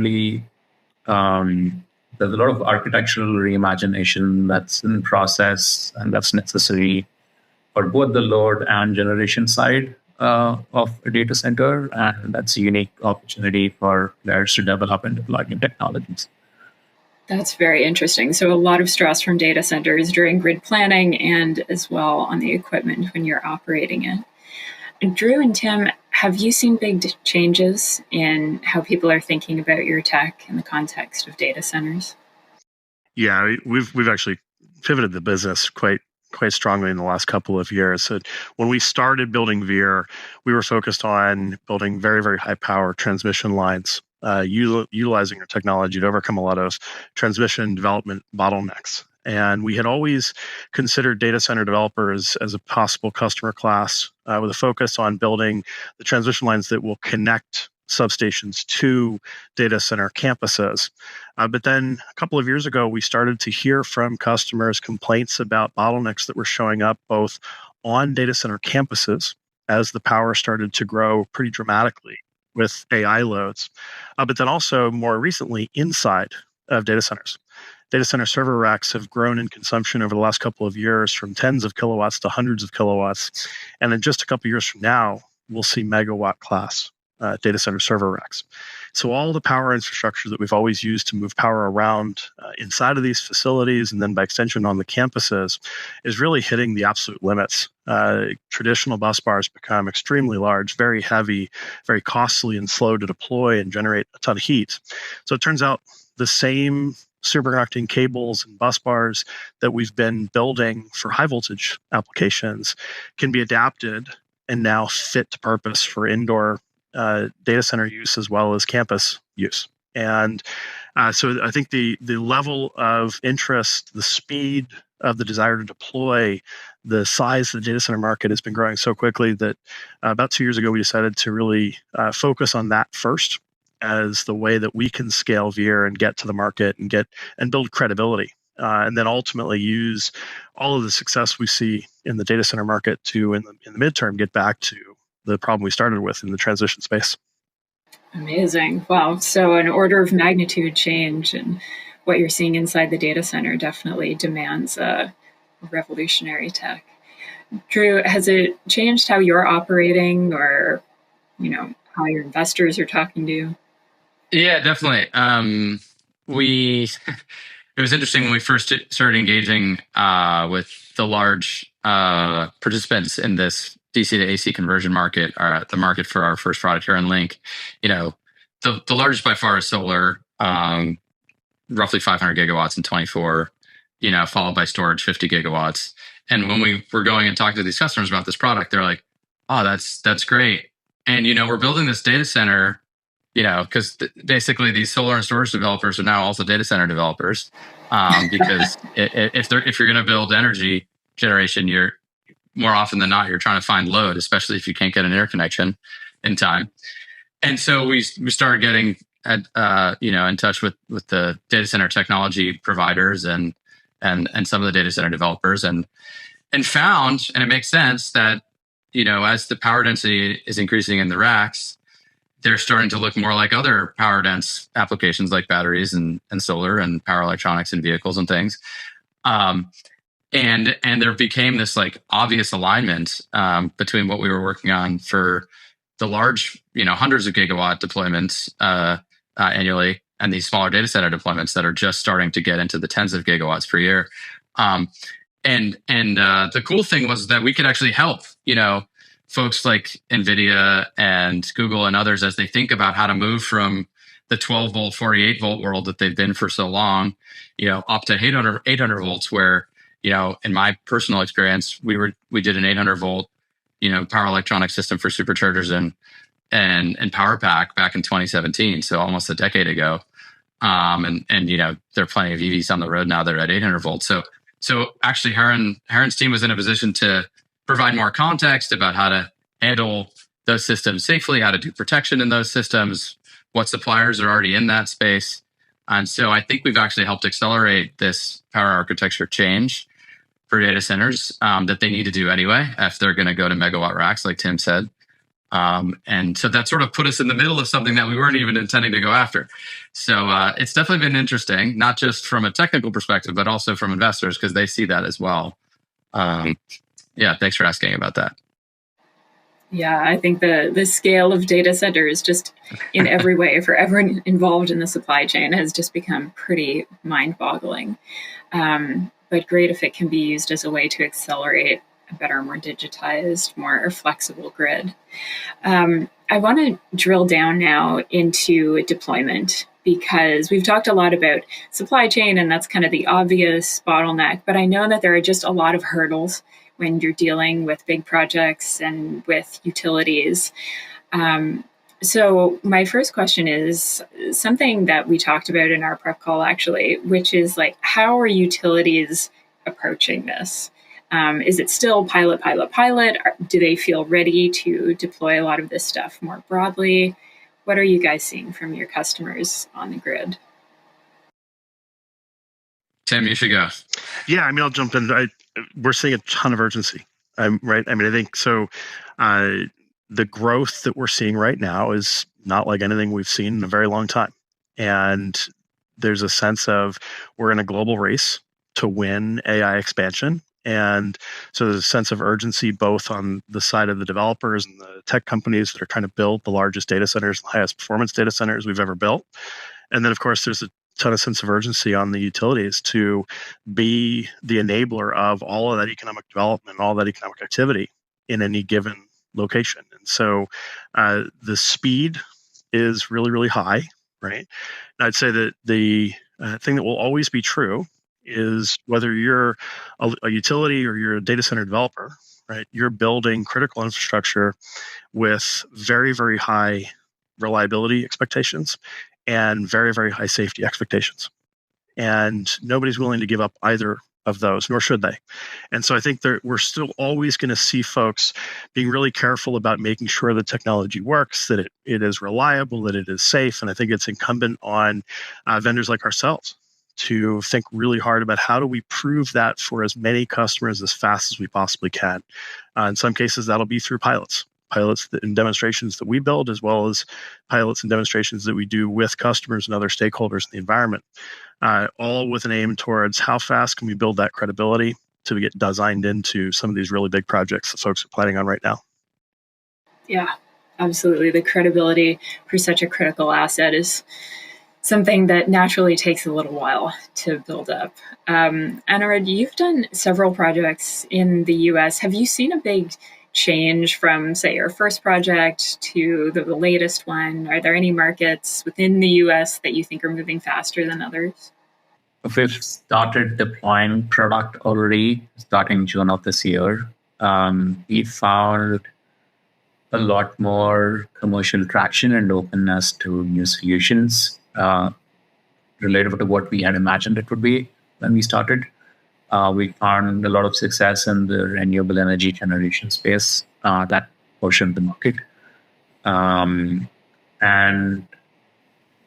I think it just got a lot easier as time passed because several customers came back to place repeat orders, even though we hadn't delivered anything to them yet. There was also a strong word of mouth where existing customers were referring us to their friends in the industry, telling us that, hey, these people could potentially help them. So I think what we've learned is there's a real need and an ask for a player or players who can help them resolve their current problem and help them navigate the current uncertainty around one, availability of equipment, and second, the political and global tariff landscape. So that's a market segment that's been pretty open to players. Yeah, I think people are much more aware of the problems now on the grid and everything that needs to happen to solve its problems. So, Drew, where do you think the bottlenecks still are? And who do you think needs to be fixing them? Well, I think specific to your question about utilities, right? Like a lot of what we're describing here are opportunities to increase capacity, but also reduce capital. And in the past, incentives weren't always aligned for capital cost reduction to actually be something that utilities were interested in. And again, if you zoom out, in a world where energy demand wasn't increasing, and your only return on investment as a utility is based on capital deployed, the incentive to actually come up with new solutions that were lower capex or otherwise different may not have been there. But now in a world of demand growth, where whether or not a data center ends up in your territory versus another territory is a function of how quickly you can interconnect them and make it easy for that load to show up, or the same thing on the generation side. Innovative solutions are what is needed actually by the utilities, and that's true across the full stack. Hardware and software, planning, everything.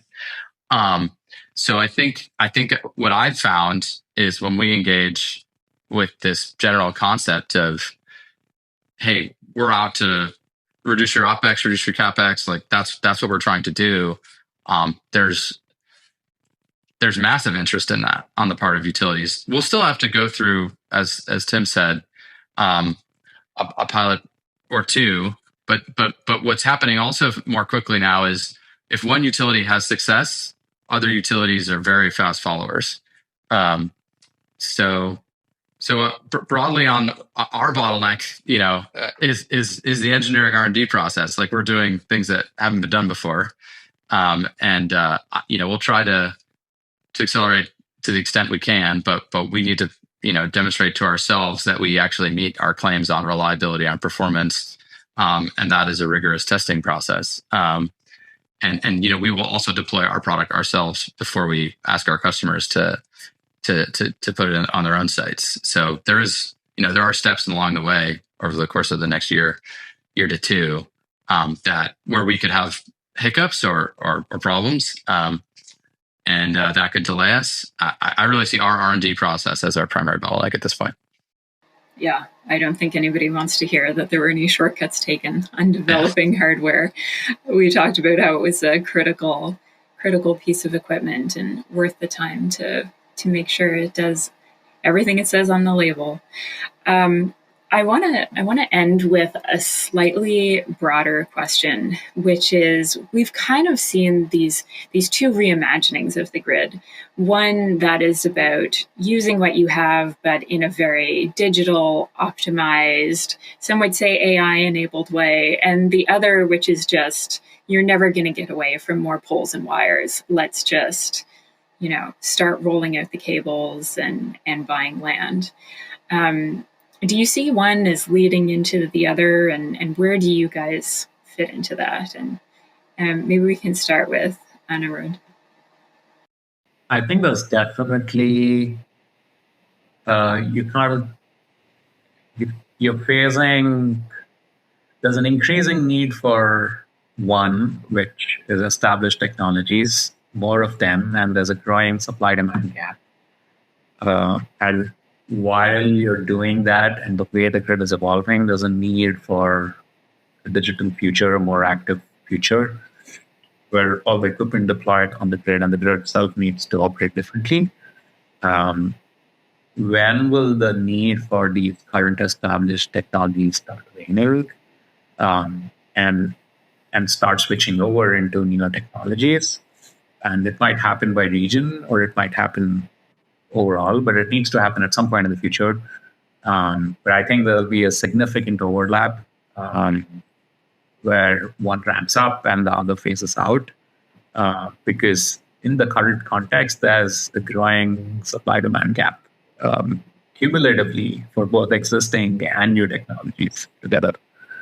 I was just gonna say that the grid in all countries is like a huge asset, but actually it's an underutilized asset in almost all places. So like what we're gonna see is both additional investment in transmission and distribution as it's been traditionally done, but then also all kinds of technologies, including things like virtual power plants and dispatchable DERs and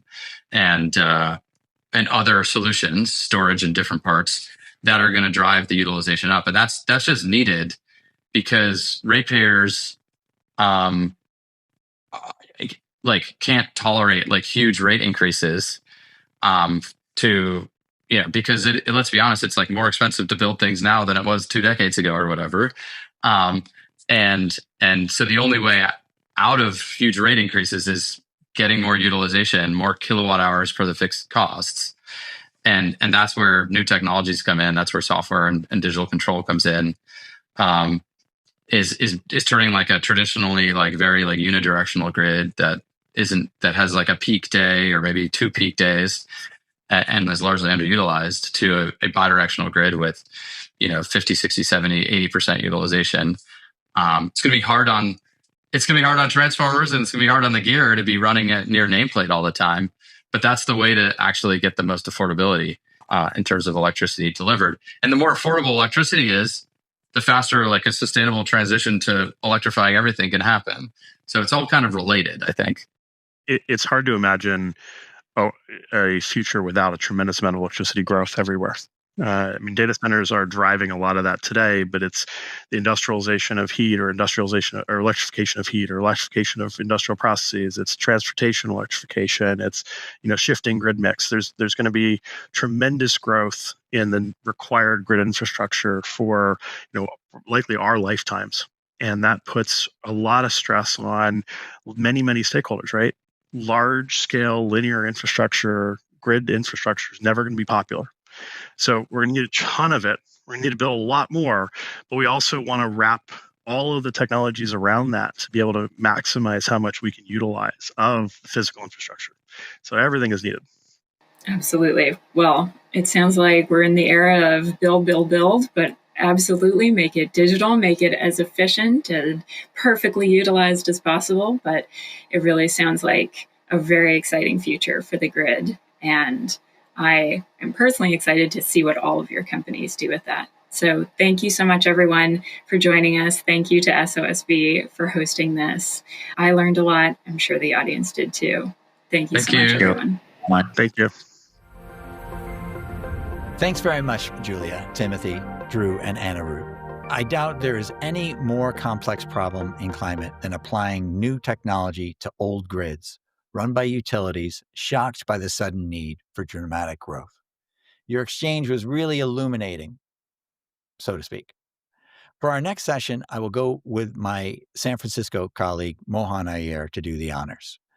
Mohan is a general partner at SOSV and brings the deep operational experience of someone who has worked for 25 years as an entrepreneur and leader at several life science startups, including Pendulum Therapeutics and Second Genome. He started his career as an engineer in the early days of Genentech and has a master in biomedical engineering from Duke. Mohan loves working with brilliant entrepreneurs to help them create, scale, and exit meaningful new companies. Throwing it over to you, Mohan. Thanks, Sean, and I appreciate the shout out for our work with founders here in San Francisco. We're always on the lookout for great people and ideas in deep tech.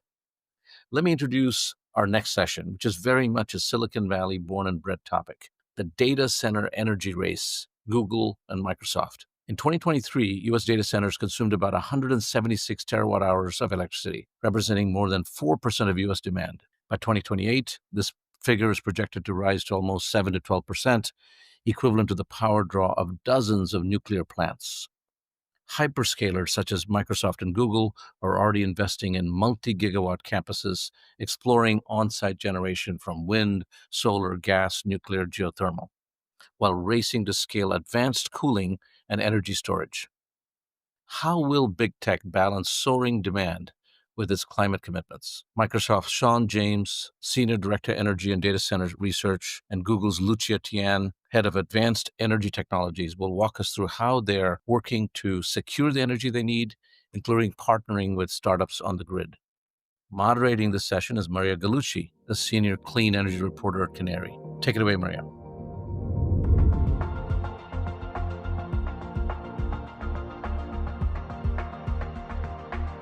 Hi, everyone. Thanks for joining us. I'm Maria Gallucci. I'm a senior reporter for Canary Media. We're a nonprofit newsroom covering the energy transition. We're here today to talk about the data center energy race. So thanks, SOSV, for convening this panel. I'm joined today by Sean James, the Senior Director of Energy and Data Center Research at Microsoft, and Lucia Tian, the Head of Advanced Energy Technologies at Google. So we're going to get into understanding more how hyperscalers are working to balance this soaring energy demand for data centers with their climate commitments and also the kind of limitations on today's grid. So to kick us off, Sean, could you give us a high-level overview of why data centers are such big power users and what is it about them that makes them so energy intensive? Yeah, I appreciate that. It's good to be here with you both, and I'm looking forward to the conversation. That's the headline, right? Data centers use a lot of energy. Behind the scenes, what we've seen is actually a lot of energy efficiency. So I'll get into that in a minute. But basically, data centers are where we centralize all of the computers just make the whole compute system much more energy efficient. And since you centralize everything in one building, of course, there's going to be a lot more energy consumption. So number one, most of the energy consumption is going to the computers. And then secondly, some of the energy consumption is going to the cooling systems to keep those things cool. The interesting thing is the average computer has gotten just enormously energy efficient over the years. You kind of remember those old pictures of the giant computers where people are like plugging things into them, from 30, 40 years ago. If you were to measure like how much energy that thing takes to compute one thing, sort of like performance per watt, it's actually gotten enormously energy efficient today. I think our needs for computation have gone up so much. That's why there's just so much energy consumption going into compute. Well, and I was curious to follow up on that. You're talking a lot about the energy efficiencies, how things have improved in that sense. When we see these projections for how much energy data centers might consume in the next 5 years, 10 years, it's off the charts, it seems like. So I'm curious for both of you what your take is on that, if there is reason to think that maybe it won't be so high or what you're seeing. Yeah, I think that's the kind of $1 trillion question right now is how much adoption are we going to see with these new compute tools like machine learning, like AI, and others? Maybe quantum computing is around the corner as well.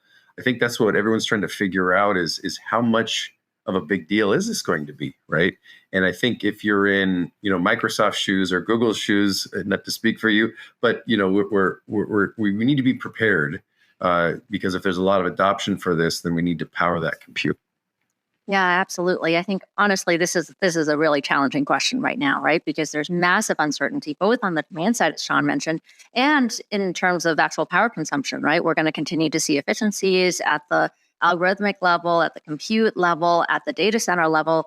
And we're also going to see, one of the things that I'm really excited about on the Google side is we're really piloting and pushing forward the ability for us to be flexible with our demand and see data centers as a potential grid asset. So a lot of things can change. Thanks.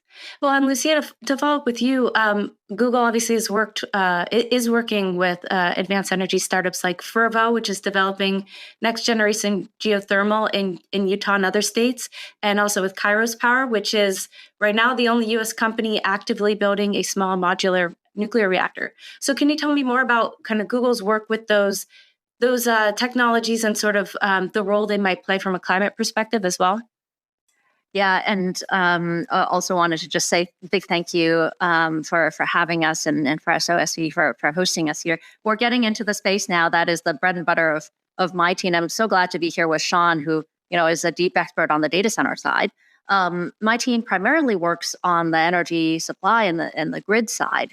And you're right, we've pioneered a lot of innovative partnerships over the last couple of years with companies that are really on the cutting edge of bringing new advanced energy technologies to market. And maybe I'll start with the question of, why these technologies are important, right? I think in order to meet that rising electricity demand, and that's both from data centers, as we've talked about, but also more broadly on the grid, we're going to need a portfolio of energy solutions. And, on the Google side, we do our own internal modeling around this to see, what's the best and most effective way to meet our own business growth needs while meeting our clean energy goals. But it's also true on the broader grid, right? You've seen a lot of systems modelers do work around this. You need things like clean firm technologies like nuclear and geothermal, and you need things like long duration energy storage and clean peaking resources to actually create that clean and affordable and reliable grid of the future. And so, some of these earlier technologies are going to come at a premium today, but they're going to come down that cost curve. That's sort of the heart of what we're trying to unlock. And as a portfolio, they're going to be cheaper. So maybe onto that question of, what can electricity buyers, corporate electricity buyers like Google do to help? Our partnership with Fervo that you alluded to is a really good example of this, how we can be along on that journey to scale.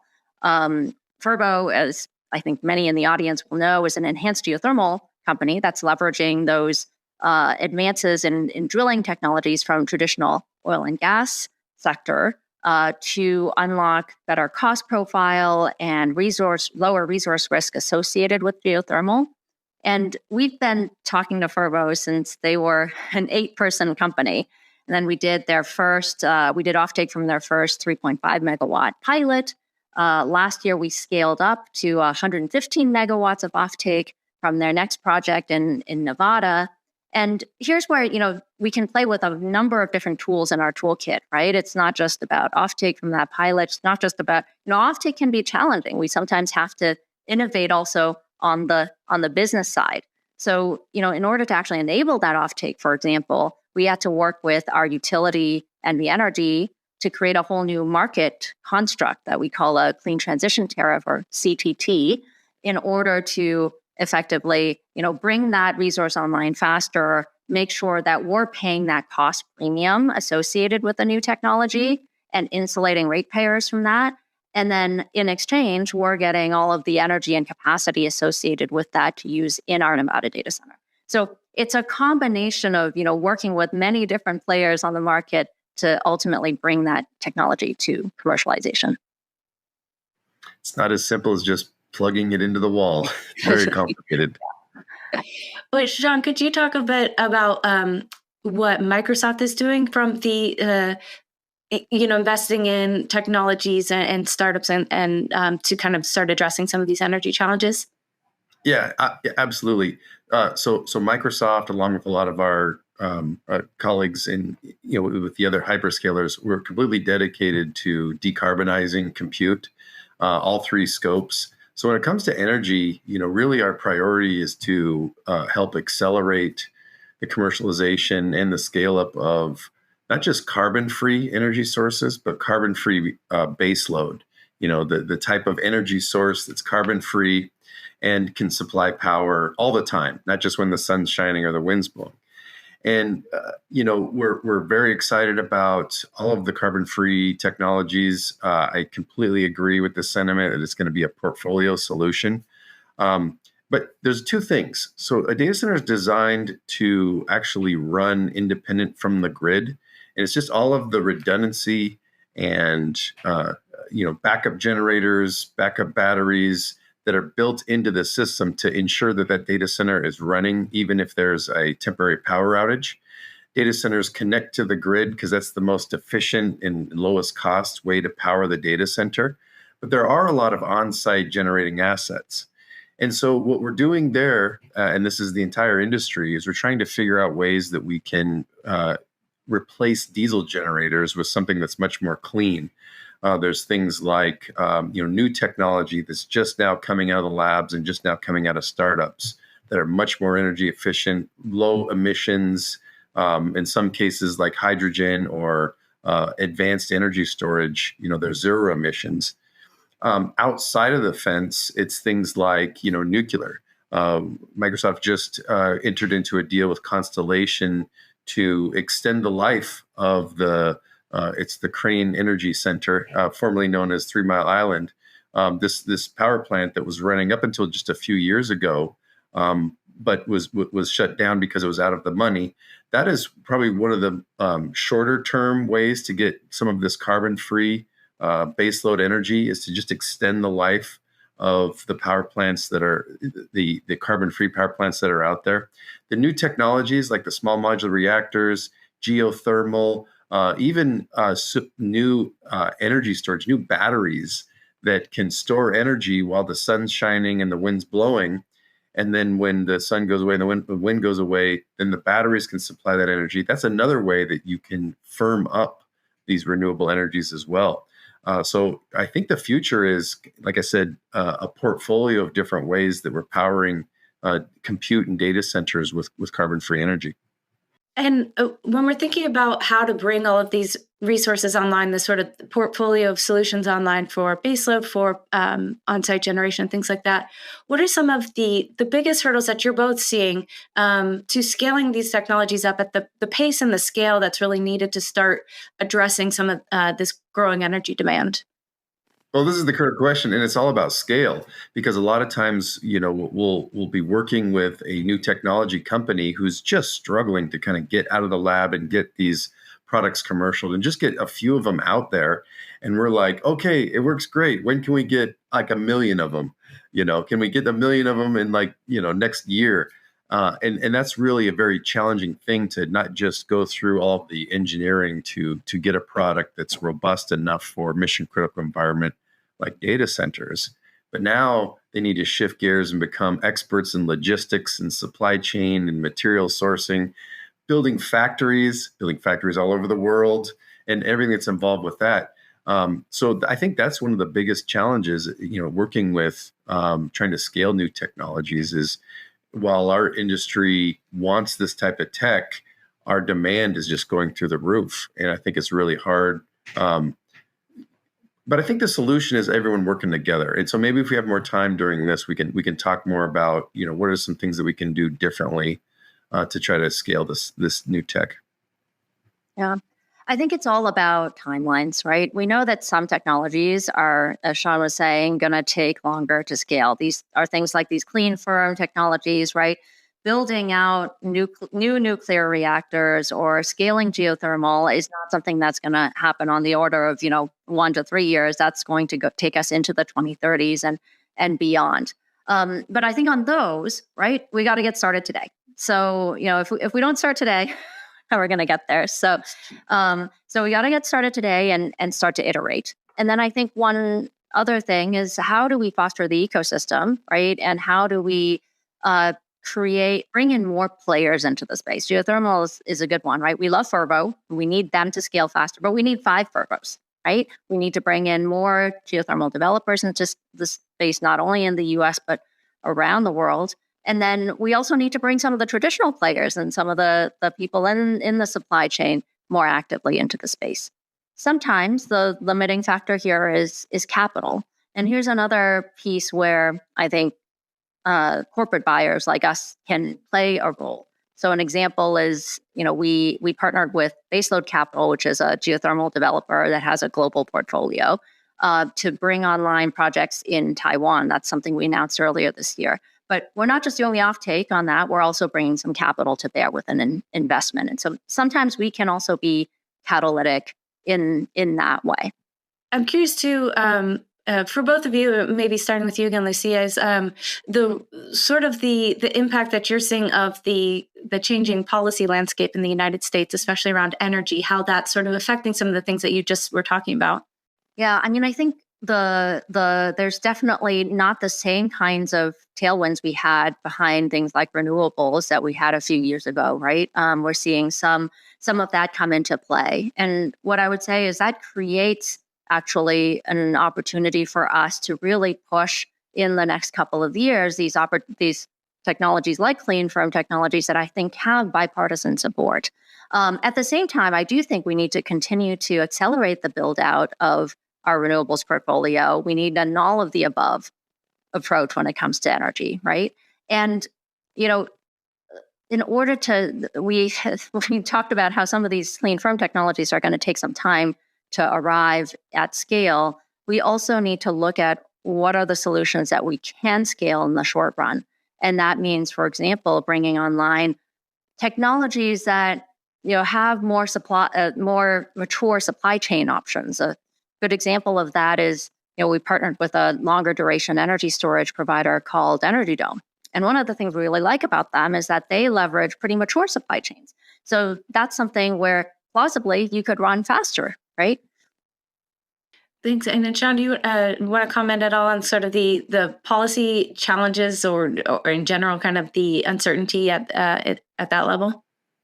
Yeah, well, the feedback that I give new technology providers is don't count on incentives. Be working towards improving the cost of your product to the point where it's competitive, independent of incentives, because it is pretty volatile. But I think that's the goal there. So let's say somebody producing a fuel cell system, to compete with diesel. That would be an enormous advantage, not just for the data center industry, but for transportation and other industries as well. And the only way to get there is to really just continue to drive out cost. These are things like value engineering, pulling out all of the features that aren't exactly really needed. These are things like scaling up, being able to build so that you can produce these things at mass manufacturing, so you can bring the cost down there as well. So there's a lot of ways, but yeah, that's the feedback that I give them is try to get to a point where you're competitive, independent of incentives. And Sean, could you talk more about the innovation that's happening around technology inside the data centers themselves? We've obviously been talking a lot about the energy, the sort of the outside the fence line, but if you could talk more about inside the data centers. Yeah, it's really interesting because energy efficiency and sustainability, while it has very good optics, to say, oh, look how great my company is, but there's also a lot of really good business drivers for sustainability as well. Every watt that we can save in compute is another watt that that we don't need to build capacity for example. Inside the data center, there's an enormous focus on energy efficiency. I mean, we're talking lots and lots of people and lots of time and money being spent just to shave a few percentage points off of that energy efficiency metric. One of the things that we're seeing emerging is distributing energy with DC power instead of AC power. So if you go to any outlet in your house, that's an alternating current coming out, and it works really well for most things. But when you're coming to something that's very hardcore computing, DC is much more efficient.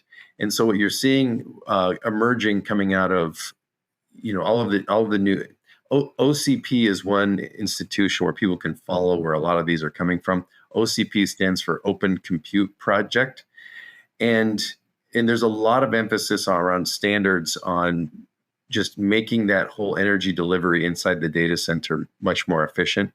I talked about critical standby, like diesel generators or lithium-ion batteries. What's next? Things that are emission-free, like hydrogen, or maybe some new battery. We monitor all the different battery chemistries that are being worked on and being commercialized. One of the things that's very interesting about data centers and energy storage is our needs for long duration carbon-free energy storage match up really well with the energy industry's needs for long duration batteries as well. So if there was some battery that I could buy that was low cost and didn't take up a lot of space and was environmentally friendly, but I could store a few days of energy, I could use that to back up my data center. The energy industry could use that to back up the wind and solar. So there's a lot of really good alignment on innovations inside the data center as well as other industries. And when talking about days worth of storage, that's something that I guess how close is the industry to achieving that? I think of it more in terms of hours, but is it more than that now? There's a lot of players in this space, right? And I think that's actually one of the challenging things about the energy storage space for us is, I think you can you can kind of count on your hands the nuclear providers, the geothermal providers, right? You know who the big players are, but there's a lot of innovation happening in this energy storage space, and there's also a lot of different types of technologies, right? And so, but it's absolutely getting there, whether that's in the sort of, let's say, more 8 to 24 hour range, which is the storage solution I mentioned earlier, Energy Dome, or in the 100+ hour range, right? In the sort of form type of a storage system. Both of those are coming along. And I think what's important for us is to start deploying them, piloting them, working very closely. And I think a theme for me is working very closely with the utility players here to pilot, to test, to be able to share out the data and learnings, and then figure out how to scale. But maybe to add to Sean's answer earlier, I think Sean covered a lot of the bases in terms of energy efficiency and behind the meter assets and things like that. But I'll just maybe flesh out a little bit this demand flexibility piece as well, right? I think one of the things that we have been thinking about really hard is demand flexibility, because that is capacity we can unlock today, potentially, right? So last year we did a series of pilots with OPBD on during weather events to turn down our demand from ML load in particular. We've been doing this on other types of load previously, right? But we are now in partnership with a couple of utilities, Tennessee Valley Authority, I&M, Indiana, and Michigan Power, to actually bring that demand response directly to the grid. Just to follow up on demand flexibility, it represents a really good opportunity. I really want to underline this point that there's a lot of capacity on the grid that's already there, built out today. No more power plants need to be built. If only the users could be more flexible, right, and be able to, accept power that's not available all the time. So about 8 years ago, I was involved with a project where we gave our on-site generating assets. I talked about all data centers have generators and have batteries. We gave that to the utility and said, hey, you don't need to build a new power plant to power our data centers. Use our data centers as one of your generating mix, right? And it was another example of this flexibility. So I think there's 3 ways to do it. There's how Lucia's doing it with computational load, being able to adjust that. You can do it with your on-site generating assets. And so those times where the local grid is peaked, let's say way up north, it's very cold, it's the middle of winter, everyone's turning up their heater. The data centers can take a portion of their load and put it onto on-site generating assets. So we can still be able to serve all of our customers real time, and but still be able to take our demand off the grid. And the last one is the energy storage, the batteries. Being able to put large battery systems there, battery energy storage systems that can take a portion of the data center load on when the grid needs it. The only caveat that I'd offer, though, is there has to be a fair exchange of value. Data centers aren't going to do this for fun. We need to have those incentives, the policies. We need to have everything in place that's going to make it a win-win situation for both. And then lastly, the transmission has to be there. So when I'm going to go power a data center and the utility says, I can't do it, it's one of 3 reasons, or maybe it's 2 or 3 of 3 reasons. It's they don't have enough generating capacity. Okay, no problem. Lucy and I just talked about a way that we can work with you there. Not enough substation capacity, which is really dependent on transformers, which are very hard to get these days. And then lastly, it's the transmission, those wires that you see, overhead going through forests and going through towns. They're delivering the power there. Those are your 3 constraints. So it's not just the energy generation. Yeah, absolutely. But I think there's something really powerful, right, in bringing together all of those different elements, behind the meter assets, demand flexibility, and on-site sort of generation, right? All of those things together can form part of the solution. Well, I know you both obviously have a lot of information and lessons to exchange with each other. So I was wondering if you wanted to pose questions to each other and kind of kick off that discussion. I really appreciate that question because a lot of times there's in these things, there isn't a chance for the participants to interact. I think even though Microsoft and Google are competitors and we're both trying to get market share and things like that, my question for Lucia is like, hey, how can we work together to overcome some of these problems that we don't compete at? And I think that sustainability, energy efficiency, clean energy tech, we don't compete in that area. This is a good opportunity, I think, that we could work together. How do you think we could do something like that? Yeah, 100%. And I think, Sean, we've already walked down that path a little bit, right? If you recall last year, Google, Microsoft, and Nucor got together to really send out a joint demand signal for some of these advanced energy technologies. And I think that's maybe the start of what we can do. I think we've all been out there signaling our interest in these technologies and doing our partnerships. But I think collectively, right, that demand signal is what some of these players need in order to start building out a supply chain, et cetera. And that's particularly true in the really large sized assets like nuclear, right? No one's going to do that alone. So we got to be in it together. We can also, collaborate in other ways along the sort of journey to scale, right? I think I would love to see us develop different tools for actually accelerating the deployment on the, what can AI do for energy, right? Develop different tools to actually help accelerate these technologies and their deployment. Thank you. I don't know if you have brilliant thoughts, I would love to hear them as well. Oh, well, one of the biggest pieces of feedback that I get from technology suppliers that slows them down is, gee, Sean, there's so many different requirements. I got to build a product for Microsoft and a different product for Google, different product for Amazon. If you guys could just get together and just try to standardize on some of these requirements, it would really help us. And I think that's an easy one. I think at the end of the day, data center requirements are maybe not 100%, but they're maybe 80%. And this is, I think, where another area we could work together. Yeah, absolutely. Well, I also have a question for you, Sean. I'd be curious, you've talked about a lot of really interesting innovation in the sort of data center engineering space. What's most exciting for you? What in the next 5-10 years you think could really change the landscape? Absolutely. I mean, coming from the Navy, I have seen how a small modular reactor can really just change the game.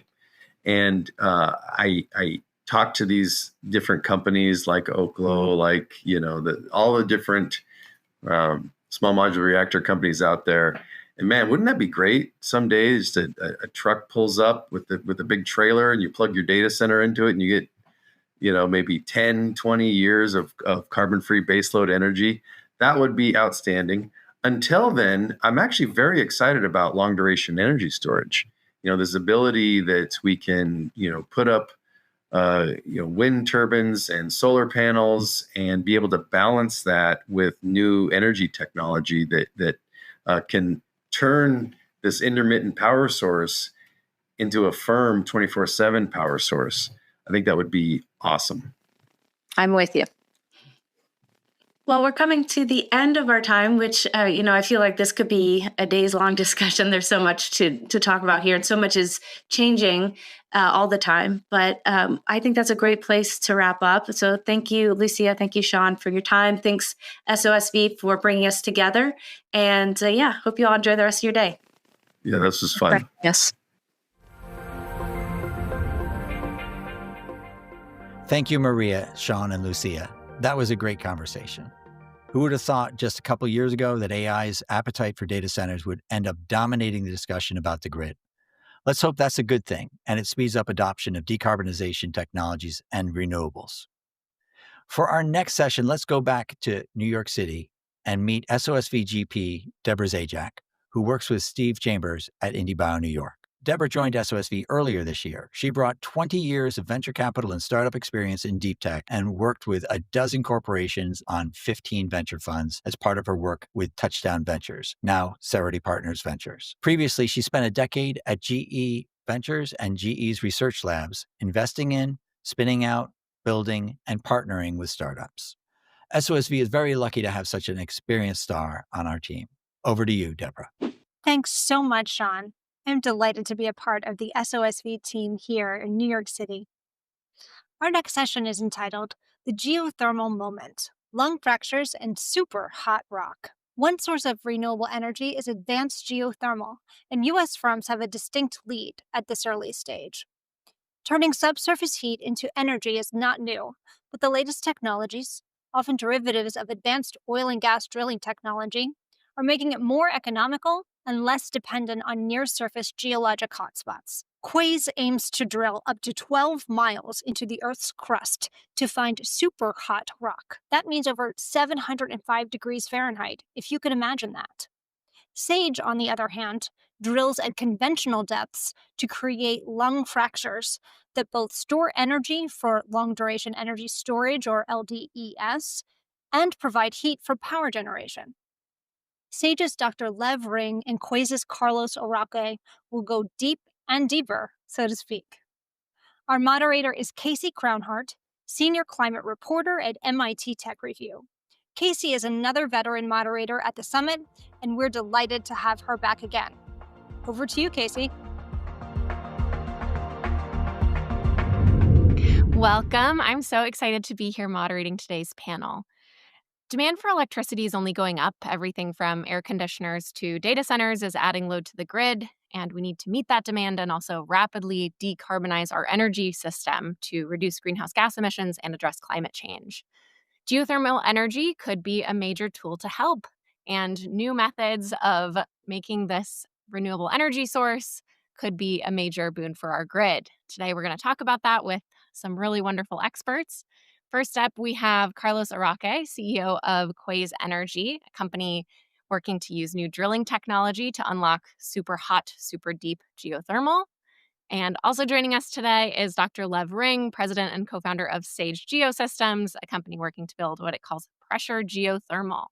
Thank you both so much for being here. So I would love to have both of you kind of start us off by introducing your work in a bit more detail. So you're kind of approaching this in slightly different ways. So tell us a little bit about, the problem you're trying to solve, why geothermal is important, and your technology in a minute or so. Carlos, do you want to start us off? I'll start. So we look at geothermal at Quaise as the most abundant resource of energy on Earth, period. To me, it's more profitable, more geographically agnostic, more scalable than oil and gas itself. So we're after unlocking that resource at the true scale of its potential. Quaise is born out of this desire to go after that resource in hotter rock to unlock better economics and deeper to unlock geography. Don't get me wrong, I think geothermal is already possible to do in the $50 to $100 per megawatt hour for all kinds, everywhere on the map for all kinds, and quite fast to meet the demand needs of today's energy transition and energy abundance. It's just the different flavors will do it at different speeds and different attributes. So happy to talk about that with you all throughout today's session. Great. Thank you. Lev, tell us about Sage. Yes, so we started Sage 5 years ago to develop what is called hot dry rock geothermal systems to harvest heat from rock where there are no natural aquifers. And so we pursue what is known as enhanced geothermal system concept. Pretty much you drill wells, you create fractures. We develop a specific variance of this approach where we don't connect wells downhole. We create fracture system attached to each well, and then we balloon this fracture system, and when ballooned, water becomes hot, we bring it back, and then we put it through what is known as organic ranking cycle and convert it back to electricity. And by doing this, we also discover that if we do it at a shallow depth, we can develop long duration energy storage. Yeah, super interesting. Thank you. I want to dig in on that a little bit, Lev, and we'll come back. Carlos, I have a lot of questions about your tech too. Tell me a little bit more about kind of connecting geothermal as kind of an energy producer, like something to generate electricity and also something that can store energy. I think that kind of combination is really interesting. Can you talk more about that? Right. So initially, when we started company, we were looking only to develop geothermal system. Storage was not part of our plan. But then, of course, we're a startup. We had limited amount of capital, and when you drill, the shallow you need to go, the less money it will cost you. And so for our tests, initial tests, we were going very shallow, and the objective was to see how this fractures ballooning and then producing is going to work reliably. And we did succeed in managing fracture system to operate in what is it, oil and gas called half and puff, inject and produce. But because we were at a mild temperatures, we realized that we actually have a storage. We store energy by pumping water down the fracture system, and then earth stresses want to close fracture, and it causes water to flow back at high pressure. We put it through Pelton turbine, and we generate electricity pretty much exactly as pump hydro is doing, but upside down. Great, thanks. Carlos, tell me a little bit more about the tech behind Quays. So the idea is, somewhat similar. You want to get to hotter temperatures to make more economical geothermal, but part of that might involve drilling really, really deep. So tell me about the drilling tech that you guys are working with, and how that's important for the ultimate realization of this goal. Yeah, so everybody in geothermal will tell you that if they could go deeper and hotter, they would. But they don't because they can't. That's the problem we're trying to solve. We're trying to access the hotter rock in more places. And that does two things. It improves the economics of geothermal. It actually brings geothermal to cost parity with oil and gas and even beyond. We're talking about $50 per megawatt hour at scale. And it also does another thing, which is geographical ubiquity. The drilling technology we've developed and is now field qualified and commercially relevant, it's no longer a lab technology, is not meant to replace drill bits. It's meant to extend the capabilities of today's oil and gas drilling operations, where conventional drilling stops being economically viable. And that happens somewhere in the 3 to 5 kilometer depth range and somewhere in the 200 to 300 degrees Celsius range. Just at the beginning of the true resource potential, that's when we take over. That's when we go and push to hotter rock, deeper rock. The drilling tech is insensitive to the things that stop a conventional drill from going deeper. It's namely addressing three issues: is wear and tear of the drill bit. We don't have a drill bit, so there's no wear and tear. It addresses the ability to put power down the hole into the rock to destroy it. We do that by transferring microwaves instead of torque. And it solves for cutting removals. To make a hole, you need to remove cuttings from the hole. And because our cuttings are tiny, they're ash-like, it's easy to remove them with fluids. So that's really what we're trying to do here, is just really open the door for the resource to be tapped at the scale that's possible, and a scale that actually moves the needle on energy transition, energy abundance, energy independence for everybody in the world, actually. I got to see some of your drilling tech work. I got to visit earlier this year in Houston. It's pretty wild to watch that work. It's really interesting. I want to have both of you kind of talk a little bit about, this road. Often I think about, building a company as a road from, usually you start at some lab or some sort of innovation, take that and build a business with it. That's, like you say, commercially relevant, economically viable. So can you kind of sketch out for people, where are you on that road right now in terms of, what you have built, what you are working towards? Carlos, why don't you, we'll stick with you for a sec. Yeah, I think the biggest frames the ambition of Quays. So Quays, even though we have very unique drilling technology that opens up the resource for everybody, our true ambition is to participate as energy developers. I always say we're not a drilling company, we're an energy company. And to answer the question of where we're in that journey, is we are building the first commercial power plant in the Western United States. So we're no longer talking about the drill as the main activity of the company. You've seen it, others have seen it. We welcome people to come and see it in person. It is quite remarkable. It's the first time in human history that we can actually drill hundreds to thousands of meters to the hardest rock without touching the rock. It sounds like science fiction, but it is very real. So to us, really the journey forward is let's bring electrons and let's bring heat online at industrial scales. We're building the first one. If you go and visit our Western project, the project in the Western United States, you'll see shovels in the ground, roads, paths, a drilling rig mobilizing. We're going to start drilling the appraisal well in November, and we'll do a flow test by the end of next year. We'll build a power plant producing electricity in 2028 to 30 timeframe. And we have a commercial offtake agreement for that. We're actually selling this electricity at very, very healthy profit margins while keeping costs of production very, very low. So the company is truly now a developer of geothermal assets of a very, very unique kind. Interesting. Lev, what about Sage? Where are you on your journey? Yes. So first, I want to agree with Carlos that today geothermal, almost all geothermal, with very few exceptions, are targeting this 200C or below 200C geothermal.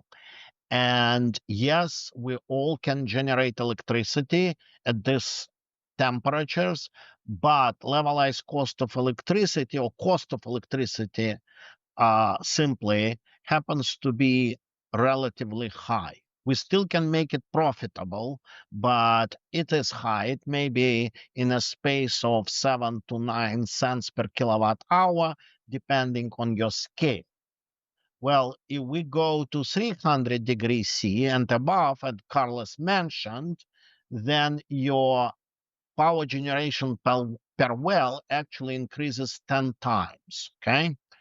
And there are different technical challenges, but if we overcome these technical challenges, then we can estimate cost, and cost grows only 3 times. So as a result, the cost of electricity suddenly for geothermal becomes less than 4 cents per kilowatt hour, which is absolutely amazing because we can beat any other technologies, and it's pretty much unlimited.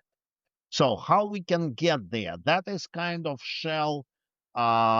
Sage final vision and goal, but it's the same as for SpaceX to go to Mars. It's very difficult to tell our investors we want to fly to Mars tomorrow. So our vision from the beginning, our strategy and technology staircase was, okay, let's get first to the low Earth orbit, which our storage. Then let's get to the 200 degrees C.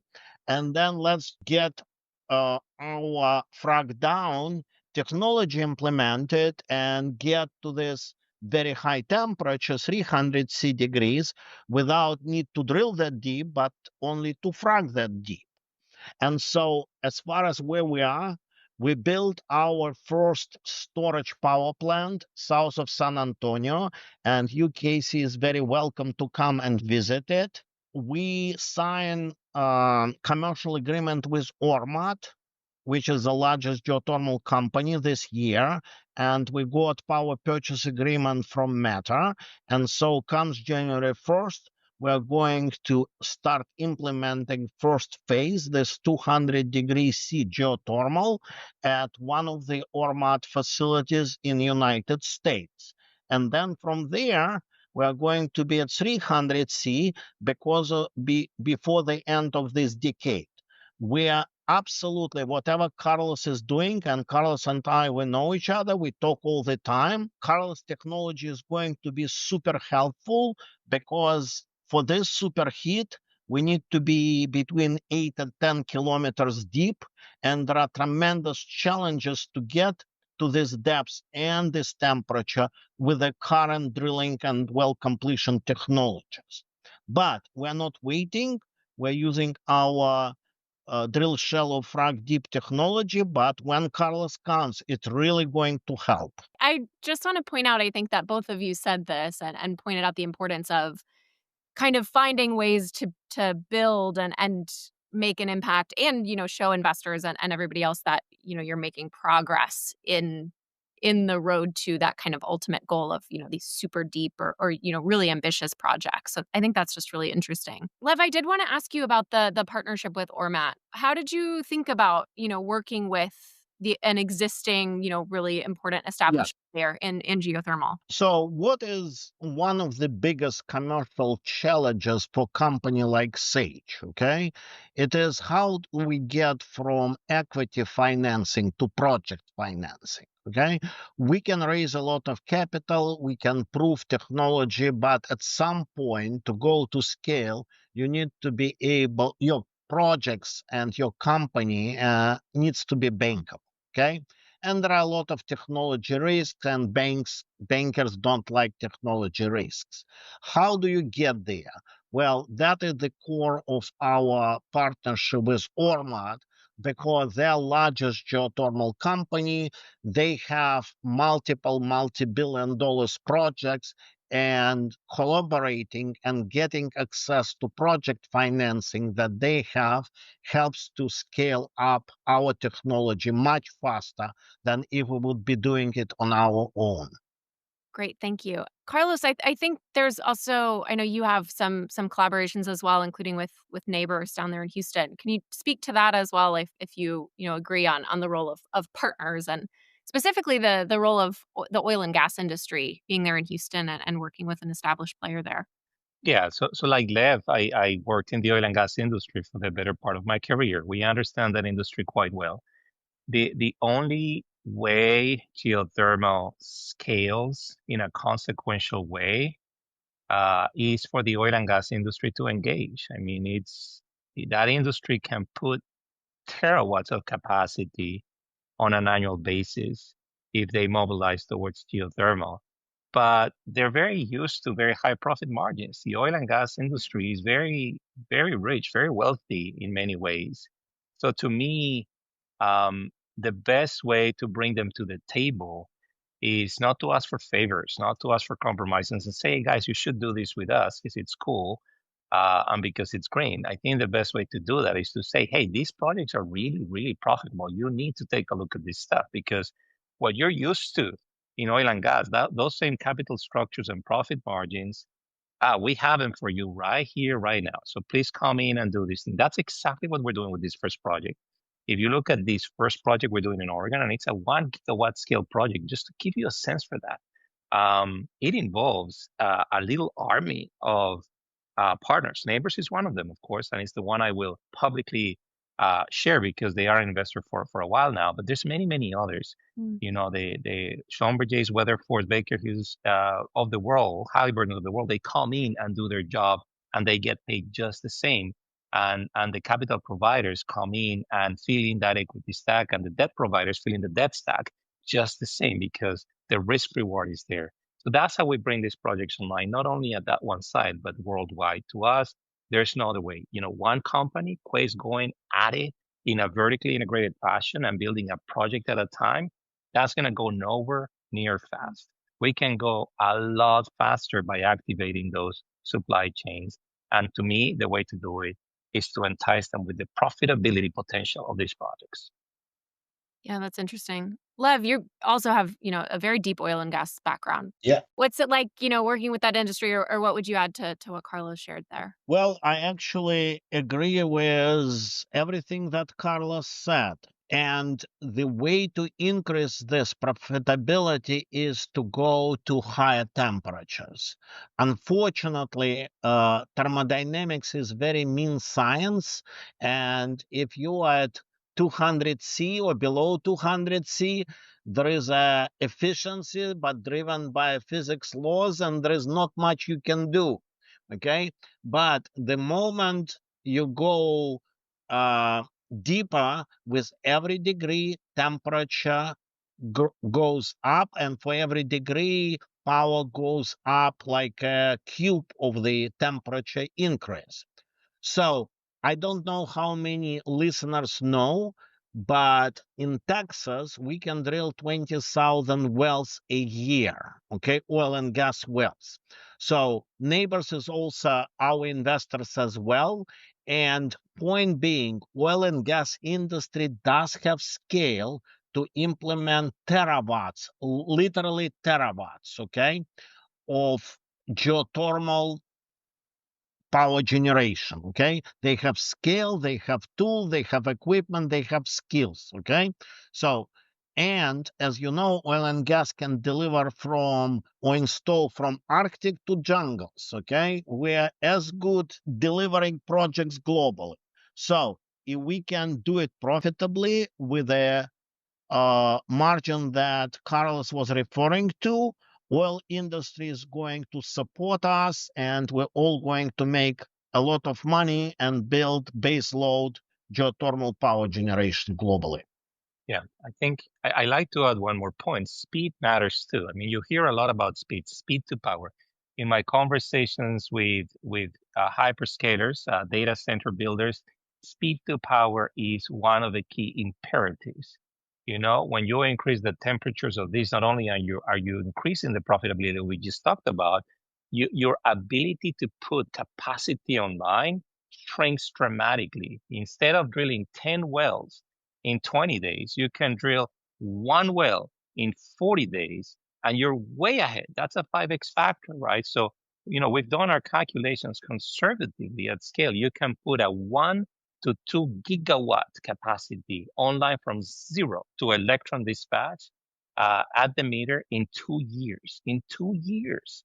And why is that? Because you can parallelize the subsurface development with the above surface development, and because those things exist at massive scales.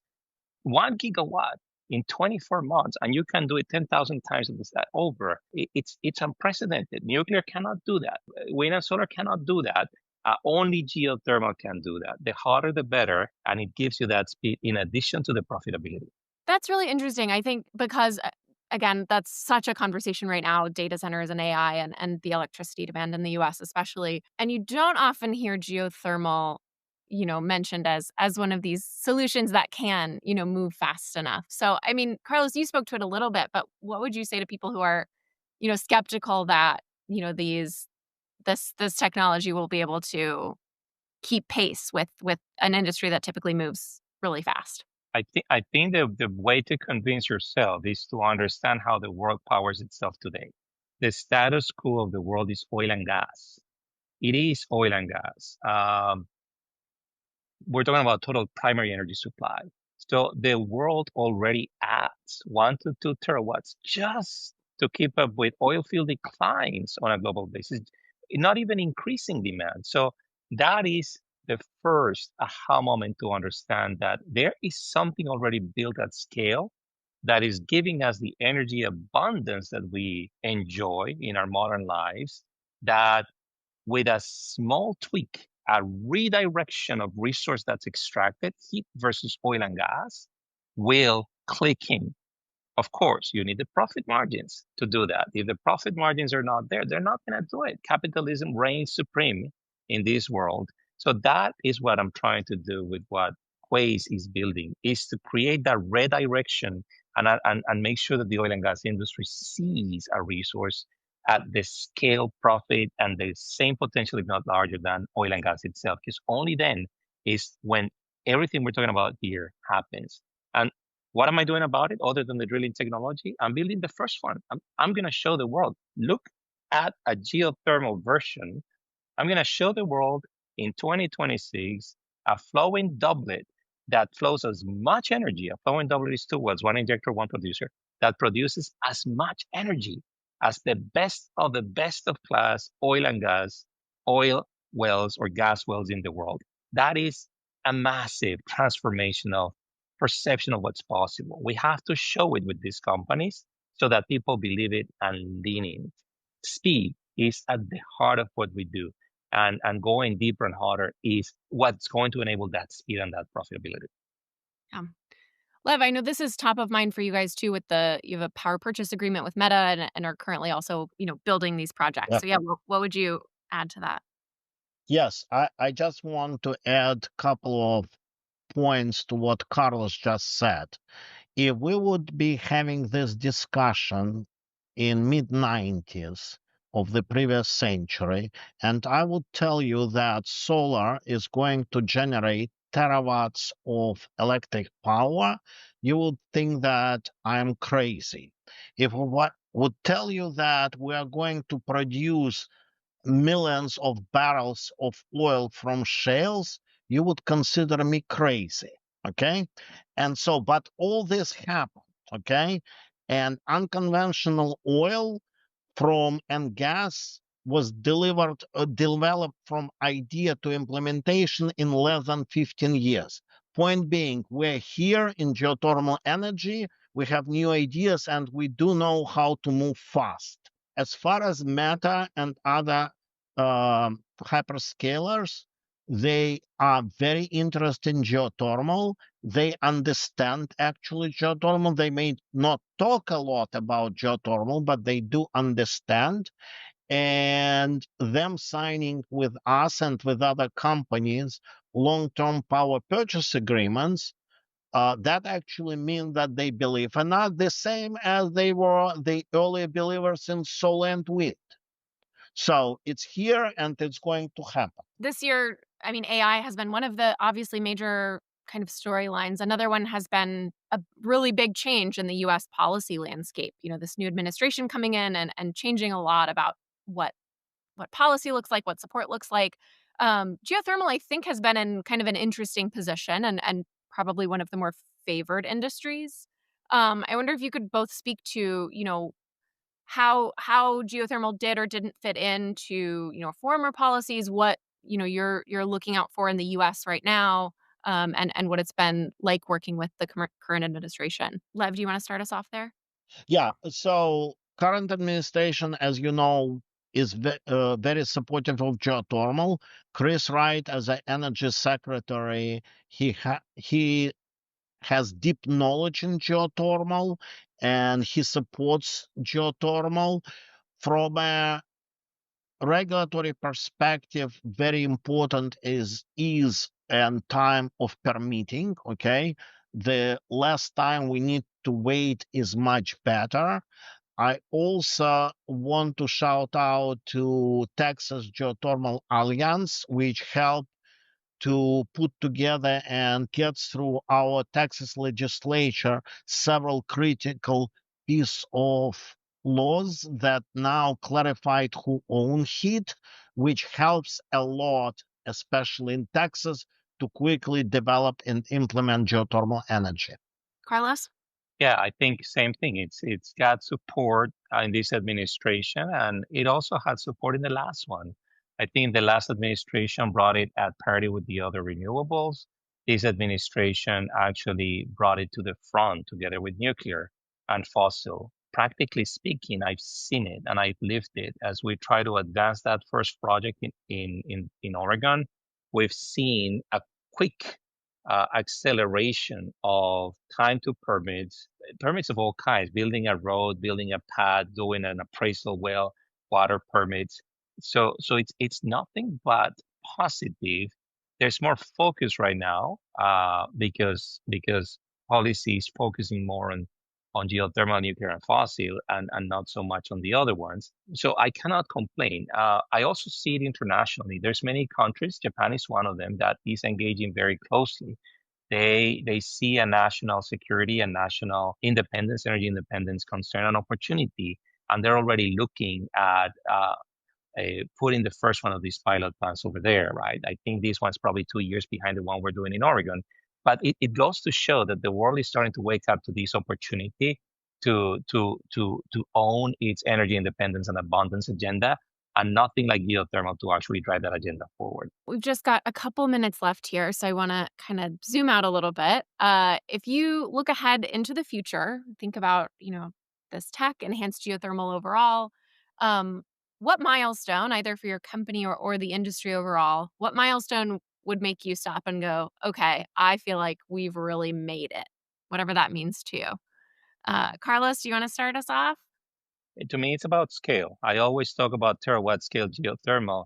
I put a North Star to my team, my commercial team, and say, how can we credibly put a 1 terawatt pipeline? It's a global pipeline. It's not just the US. A 1 terawatt, 1,000 gigawatts, 1 terawatt pipeline that is actionable by 2035, right?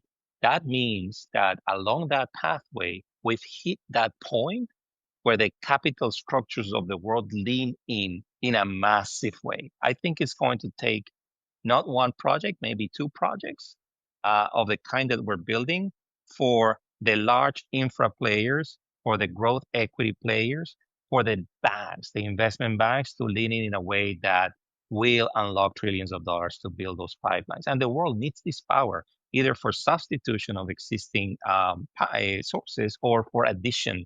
That is what I'm working towards. A 1 terawatt pipeline, not built, because building things takes long, but 1 terawatt pipeline that's actionable and well underway by 2035.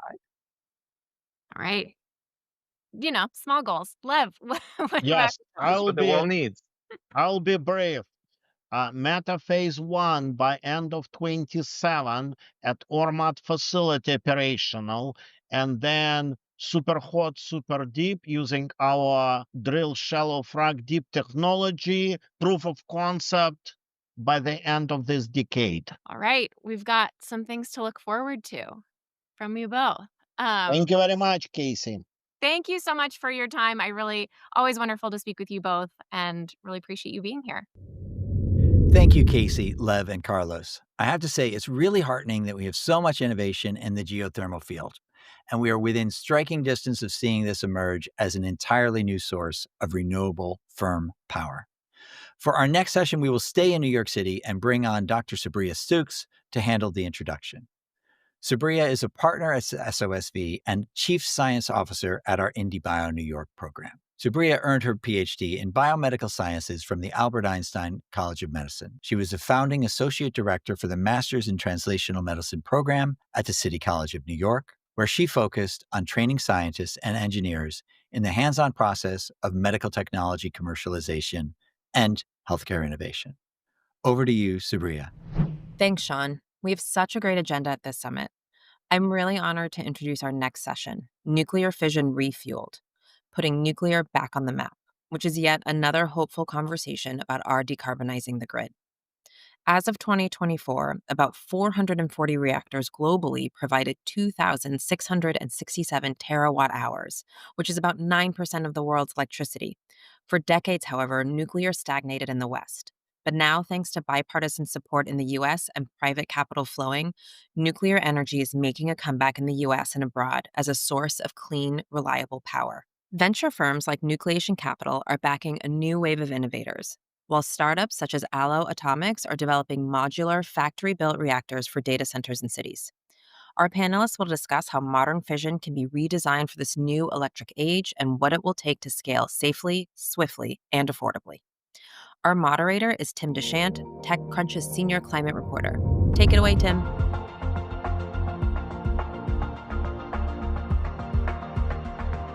Thanks, SOSV. There's been a lot of talk in recent years about nuclear power's renaissance. It's not the first time that people have predicted a comeback, but growing interest from data centers suggests that it might stick this time. A number of startups are racing to develop and deploy new class of small modular reactors that could deliver clean, reliable power if they can deliver on their promises. And now, just a quick note before we get started, Nucleation Capital is an investor in Allo Atomics. But here we go. Rod and Matt, thanks for joining. Matt, let's start with you. Your company is one of those startups and maybe arguably the closest to getting a reactor up and running. You broke ground on your experimental reactor in Idaho this summer. How far along are you now? Yeah, that's right. And first of all, thanks so much for having me on, Tim. I appreciate the chance to speak on this platform. But yeah, so we are one of the relatively newer entrants to the space, but we are moving very quickly. So what I always like to highlight is roughly 2 years ago today, we were still a two-person company. And today we are 100 people, and we've raised around $136 million.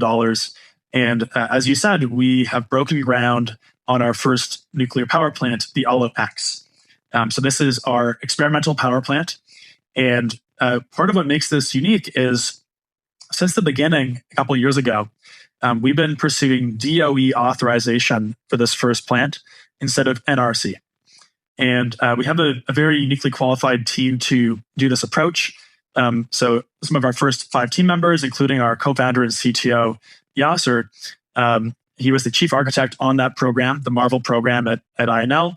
which was the first time the DOE had ever approved a reactor design for construction. And so, from our perspective, the DOE authorization was always this great way to kind of harken back to the first atomic age when there was no NRC and there was no DOE, but there was the AEC.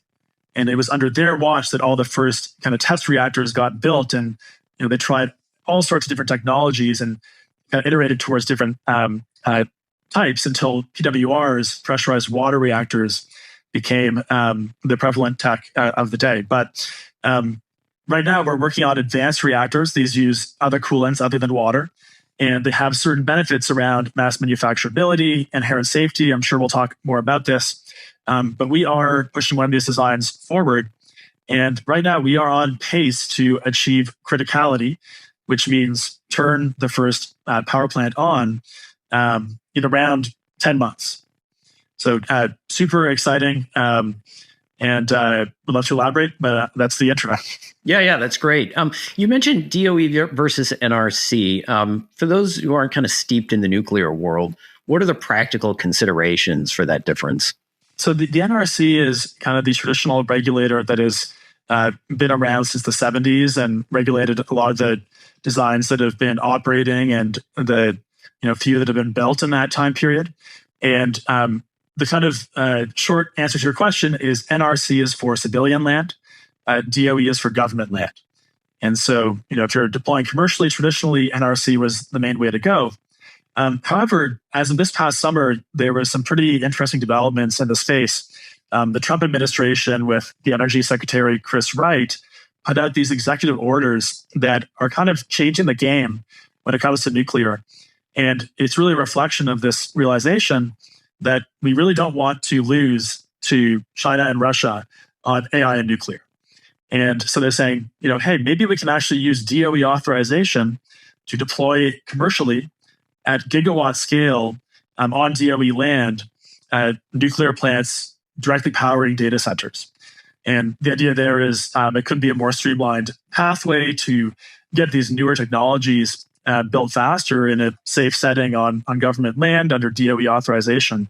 And so that's kind of this new thing. This started this kind of race amongst 10 nuclear companies to attempt to achieve criticality by July 4th of next year. That was part of the executive orders as well, all under DOE authorization. So when this happened, we were very excited because we've been doing DOE authorization for the past 2 years.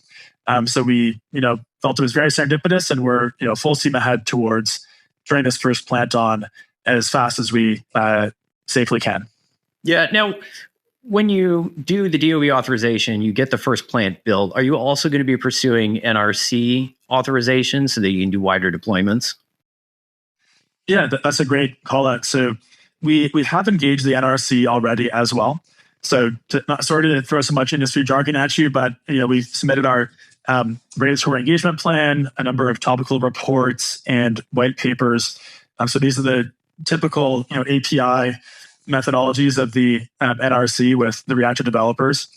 And so we've been engaging them in parallel. And the kind of interesting thing is one of the kind of common ideas in the industry is that it's been difficult to get the NRC to approve these newer advanced reactors because they're so used to regulating the water-based designs. And there's been this sort of almost catch-22 where they want you to have nuclear test data before they grant you a license, but you can't get that test data without a working reactor. So the DOE offers a way to kind of break through that that freeze and get the test data, get something built. And so, the idea is these are happening in parallel. DOE, we think, will get approved first, and then that will help expedite or answer any final questions the NRC might have around the operational characteristics of our final design. Yeah. So when talking about your design, it is different from existing ones, but it's based on one that came out of a national lab. So there is some design history there. And then you're also focused on mass production. So how are you making parts for this new power plant that you're going to build in 10 months? I think that's a great call out. So Marvel, as we spoke about, was occurring at the Idaho National Lab. It started in 2020. Our co-founder, CTO Yasser, was the chief architect on that program. In 2023, it achieved the historic DOE approval. But what Marvel was really, a kind of a scaled down test reactor. It was 100 kilowatt thermal in size, and so it's really not the right product for data centers. So we took the knowledge on how to go through DOE authorization, and we're applying it to a product that is much larger scale and kind of purpose built for these data centers. And really, we were fortunate in the sense that we started a little bit later because we could do, what a startup is meant to do, which is go talk to customers, ask what they want, and design around that, instead of taking an existing design from 10 or 20 years ago and hoping that it fits. So the net result of that is what we call the Olive pod, which is a 5-reactor, 1-turbine configuration. Each reactor is 10 megawatts electric equivalent. So the total output of the plant, the Olive pod, each pod is 50 megawatts electric. And so that is what we are pushing through with on the NRC side. The Olive X is actually 1 reactor, 1 turbine. So it's like a pod just with 1 reactor instead of 5. But you can imagine once you've proven 1 reactor, it's relatively straightforward to do a few more. And so that's been our approach, and we found this really resonated with customers.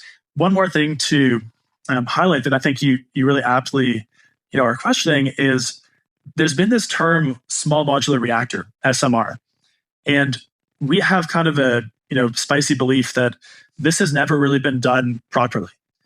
And if you look at the way that both small modular reactors or large modular reactors have been done in the past, you have a parent organization that designs the reactor, and then they outsource to dozens of suppliers who, in their factories, they make these various modules.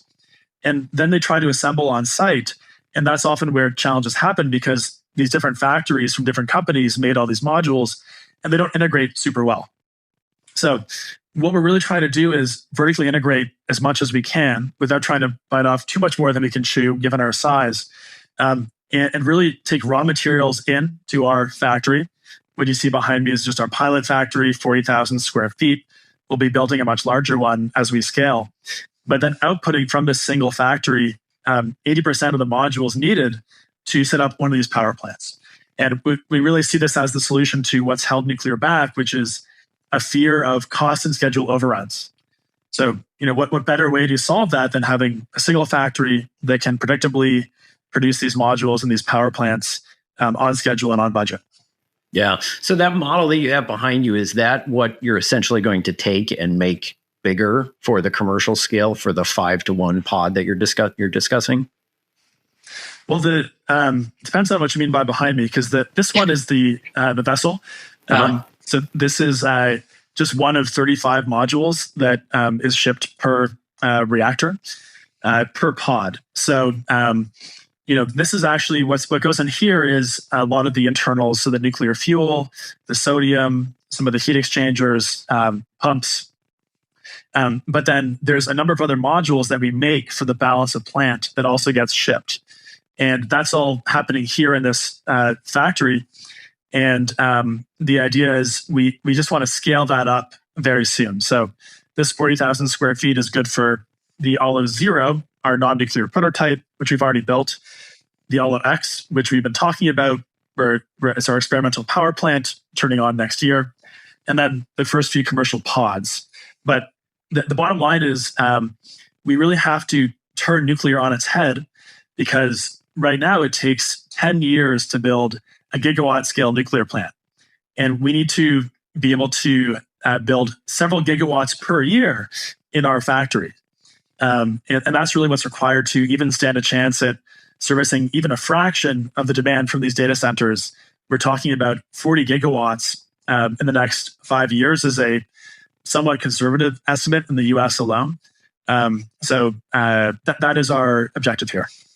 So this sounds really similar in some ways, and I think maybe you've made this comparison in the past to aircraft manufacturing, right? Where you've got kind of a bit of a bespoke product. It's not exactly, a sedan rolling off the line in an automotive plant, but the goal is to be able to churn out several dozen of these a month, potentially. Is that right?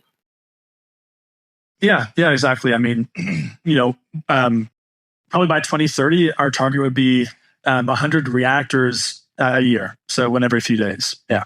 Yeah. Rod, one of the things I've always been wondering about the small modular reactor approach is how much of the cost of a power plant is really wrapped up in building these parts? Or I guess to put it another way, like how much will mass manufacturing realistically reduce costs of a, final reactor? Mass manufacturing has the ability to reduce a lot of the cost, not just for the cost of putting it together and the labor involved, but also the cost of carrying the project during the period it's being built. The interest cost associated with building a very large mega project, something like the Hinkley C, covers about 60% of the total cost of the reactor is interest that is accumulated during the time of construction when you are not generating any revenue. So moving faster reduces that. Moving faster gets you to revenue faster so that you're able to start using your own income to build more product and build that supply chain. There's an enormous benefit to starting to build in series rather than one at a time and have each one be a product that takes 6 to 7 years, because there's no real learning associated with, not very much learning, because the guy who pours the concrete for the foundation, if he does it once and then does it again 7 years later for the next unit, you don't get much learning involved. And I should say the team, of course, not the guy. Right.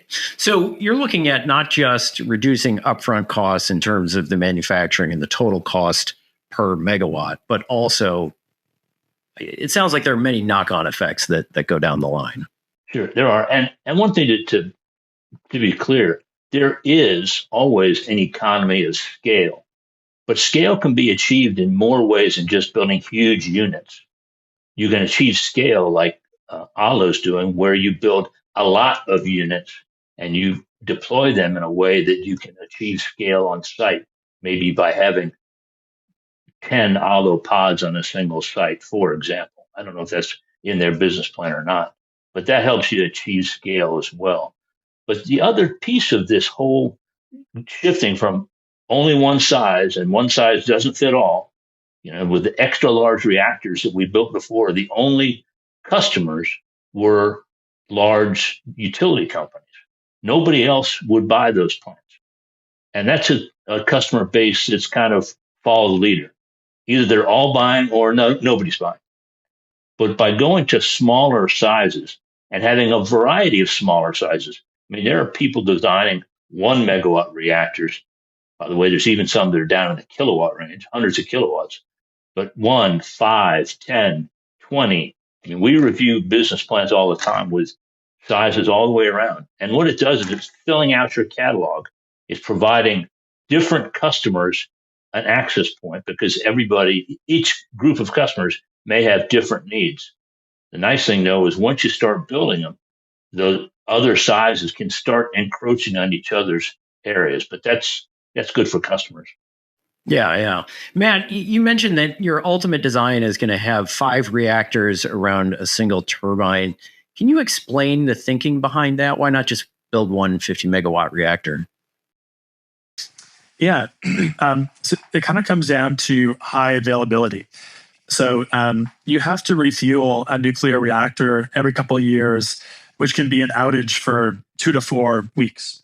And so the idea there is, instead of having a single 50 megawatt reactor and having you lose all that power every 2 years, by refueling the reactors one by one, you then have what's called N+1 or N+2 redundancy.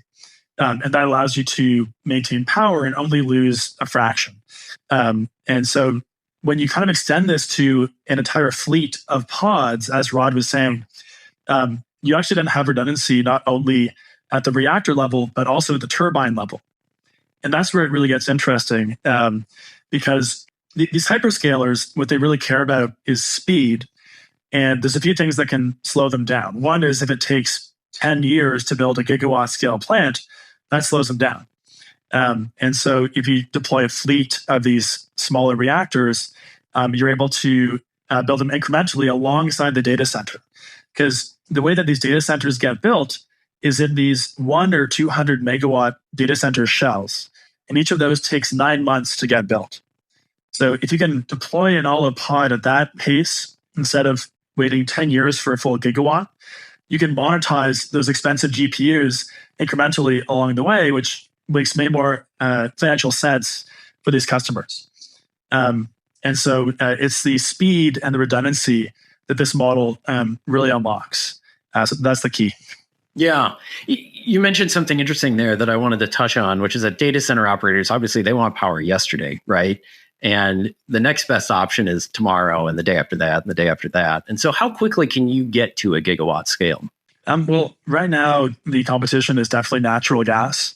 And there's two main things there. There's the speed and there's the cost of it. And right now, some of the two biggest data center developments in the country, the OpenAI project in Abilene and the Memphis Grok XAI project, they're natural gas primarily powered. And so the question is, well, why not just keep doing that if it can, for now, be cheaper and faster? And the answer is because while there is low-hanging fruit for a few gigawatts, there is not 40 gigawatts of pipeline and fracking lying around unused. So that's really the competition, is how long does it take to do new fracking, do new pipeline? How much will that cost?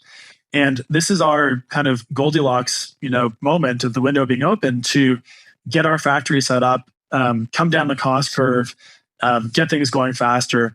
So right now, with the criticality milestone of next summer, that would be pretty historic to achieve. And that's a very fast timeline.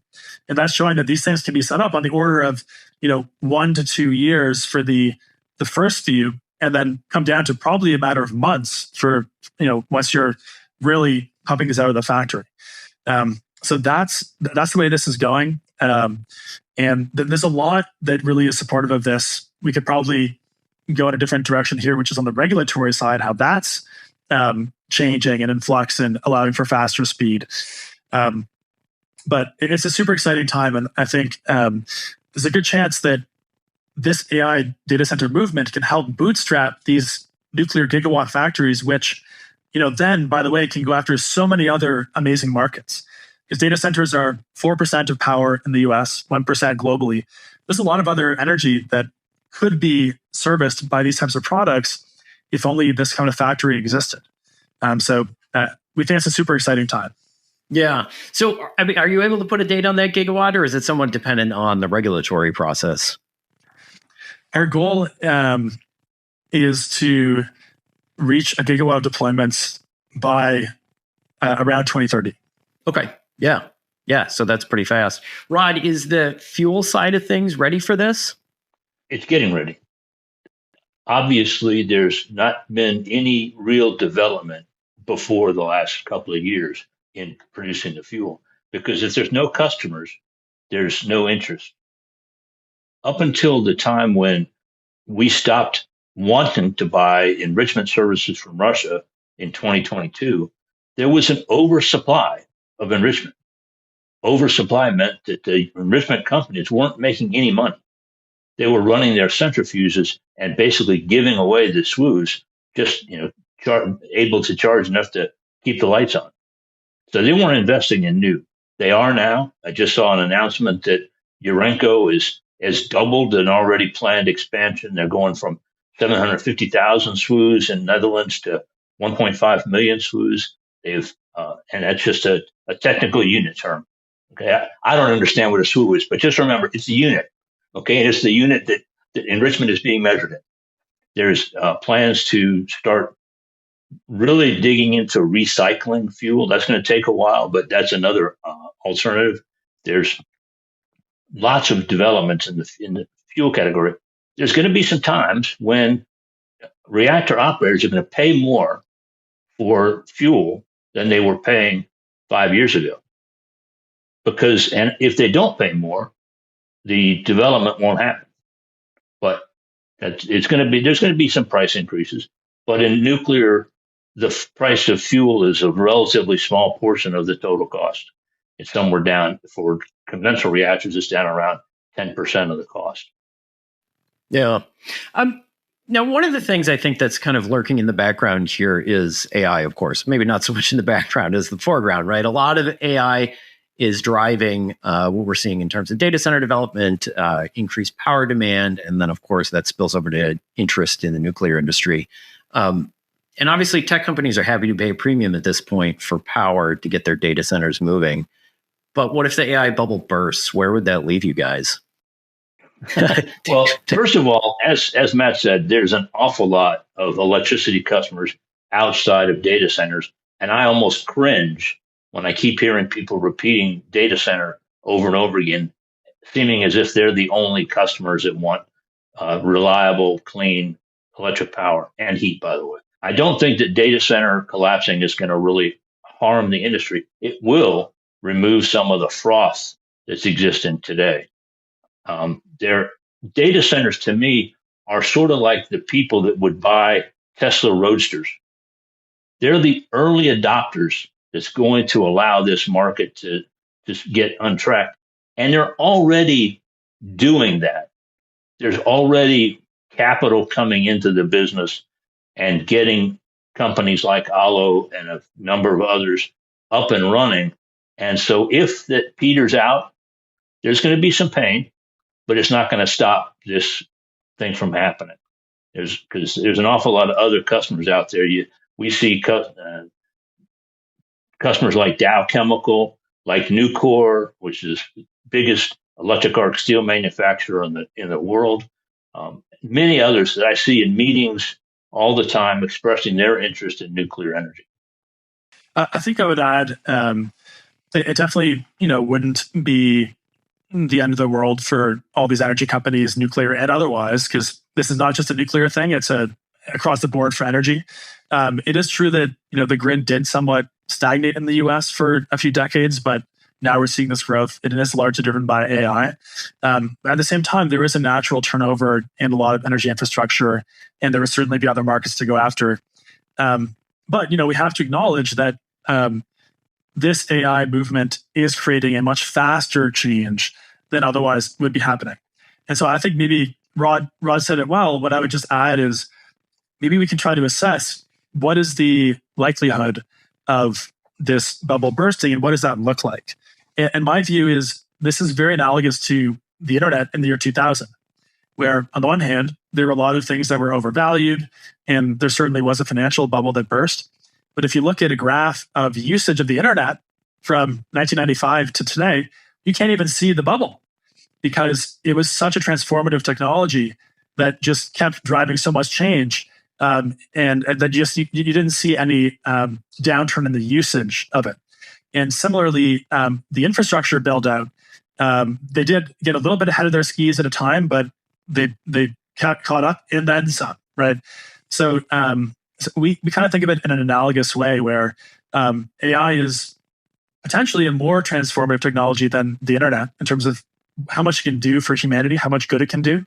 And so, is there a bubble? Yes. Is this the beginning of something way bigger? Yes, in our view. So that's kind of how we assess the risks going forward. Yeah. Rod, you mentioned it's a bit of froth in the market. As an investor, how do you determine what's froth and what's real? Well, one thing to remember is that we are private investors. We're private company investors. We're venture capital. So we're putting money into companies way before they're actually entering the public markets. The froth I see is in some of the public markets.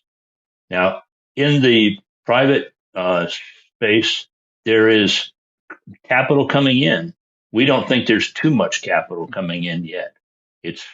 People are expressing interest. Just when we started a little over 4 years ago, started investing. When we were raising funds, almost none of the typical venture capital participants, endowments, pension funds, etc., were interested in nuclear at all. Most of them had nuclear on a prohibited list. They would not invest in nuclear. That's changing. The World Bank is starting to invest in nuclear. The European Commission has put nuclear into their sustainable taxonomy for standards. There's all kinds of things happening. And by the way, if the World Bank moves, all the other international development banks will start following that lead. And so things are happening, but there's not froth in the private sector yet. Some people say there's too many new entrants, but hey, I like going to a grocery store and having the choice of a lot of cereals. So yeah, we don't know yet, and it's not time yet for us to narrow that down. We'll let people succeed in the market and then decide which ones are not succeeding. Yeah. Well, we only have a few minutes remaining, but I wanted to get on this idea that it seems like, and I might be exaggerating here, but more has changed in the nuclear industry in the last 5 years than the last 50. And you both alluded to some of those, but what are some of the big take-homes here? Well, from our perspective, I think you're absolutely right. Right now is a record good time for nuclear on a 70-year basis. And it's really a number of things. There's record levels of government support with the executive orders and really bipartisan support, even from Biden's administration. There was a lot of good initiatives that carried over from there. There's record levels of public support. So you're seeing an immense amount of support across social media, which I think doesn't get acknowledged enough in terms of the role that plays, but a lot of influencers doing crazy things like, holding their pregnant bellies up to spent nuclear fuel or nuclear waste casks, to show that, dispel some of the myths surrounding that kind of thing. Record levels of venture capital going in. And obviously, as Rod was pointing out, in the public markets as well. And then, lastly, we've spoken about this, but record levels of support from the right customer to start this movement again. And so I think it's really about, the next 2-3 years under this administration with executive orders, having the support from the customers continue, and the venture community and the public support, all of this coming together to really help push this underdog technology forward. Because that's a big part, for me, of what got me into nuclear. Growing up in Ontario, and I used to have asthma, breathing problems. They went away when we turned off coal, went into nuclear. And I studied nuclear at university. And it seemed so hard to start a nuclear company, especially after Fukushima, which happened when I graduated. But eventually, came around to it again. And it just, it was such an uphill battle, even 3-4 years ago, when we were still shutting down gigawatt scale nuclear plants. And so the fact that now there's been such a tide turning in the past few years is incredibly exciting. And we think it's just going to be an amazing future with nuclear. I agree. I have been participating, observing, writing about the nuclear industry for almost half of that 70-year period. I started doing this and writing about it in 1995. Started my nuclear training in 1981. It's a great time to be in nuclear. It's the confluence of support, customer interest, finance, a lot of knowledge that we've learned over the years. We need to bring some of the nuclear trained people that are out there in other industries back into nuclear. Been a lot of people, really sharp people who learned all about nuclear and then left the industry because there was nothing for them to do. No growth, no career path, no incentive to stay around. People who want to build things, they left, but now they can come back and build in nuclear. And I know for a fact that ALO has been attracting people from all kinds of industries, people who want to build and have proven that they can build. And those are the kind of people that we need to get back in nuclear. We're great in the U.S. at operating nuclear plants. We've got that down to a science. There's been a lot of work on that. We can refuel reactors in less than 2 weeks in some cases. We operate them with a 90+% capacity factor. This summer, the Constellation Energy Company announced that they operated in the summer with 99.1% of their fleet during this 3 months of intense demand for electricity in the summertime. That's a record that nobody else can do except nuclear. So there's lots of reasons why I'm really excited about nuclear. I kind of wish I was Matt's age, but there you go. Well, it sounds like the next few years will be fun to watch. So, Rod, Matt, thank you for your time. I appreciate it. Thanks again. Thanks, Tim, Rod, and Matt. It's going to be fascinating to watch how this new world of fission power unfolds and whether it can outrace fusion, geothermal, and other contenders for the next wave of decarbonized energy. For our next session, I'm handing it back to Sabria in New York. Sabria, take it away. Thanks, Sean. I'm especially excited by our next session, Mainspring Energy, the linear generator moment. Founded 15 years ago as a Stanford spinout, Mainspring has raised $850 million to commercialize a linear power generator that produces no emissions, burns almost any gaseous fuel, including natural gas, ammonia, and hydrogen, and can switch easily from one fuel source to another. Those features and a very welcome extension of the investment tax credit for linear generators in the OBBBA have positioned Mainspring well as electricity demand on the grid surges. Mainspring CEO and co-founder Dr. Shannon Miller will cover the lessons learned over those 15 years and unpack the exciting developments in 2025. Our moderator is Matthew Zeitlin, reporter at Heatmap News, which is another favorite publication at SOSV. And if you don't subscribe already, please do. Over to you, Matthew.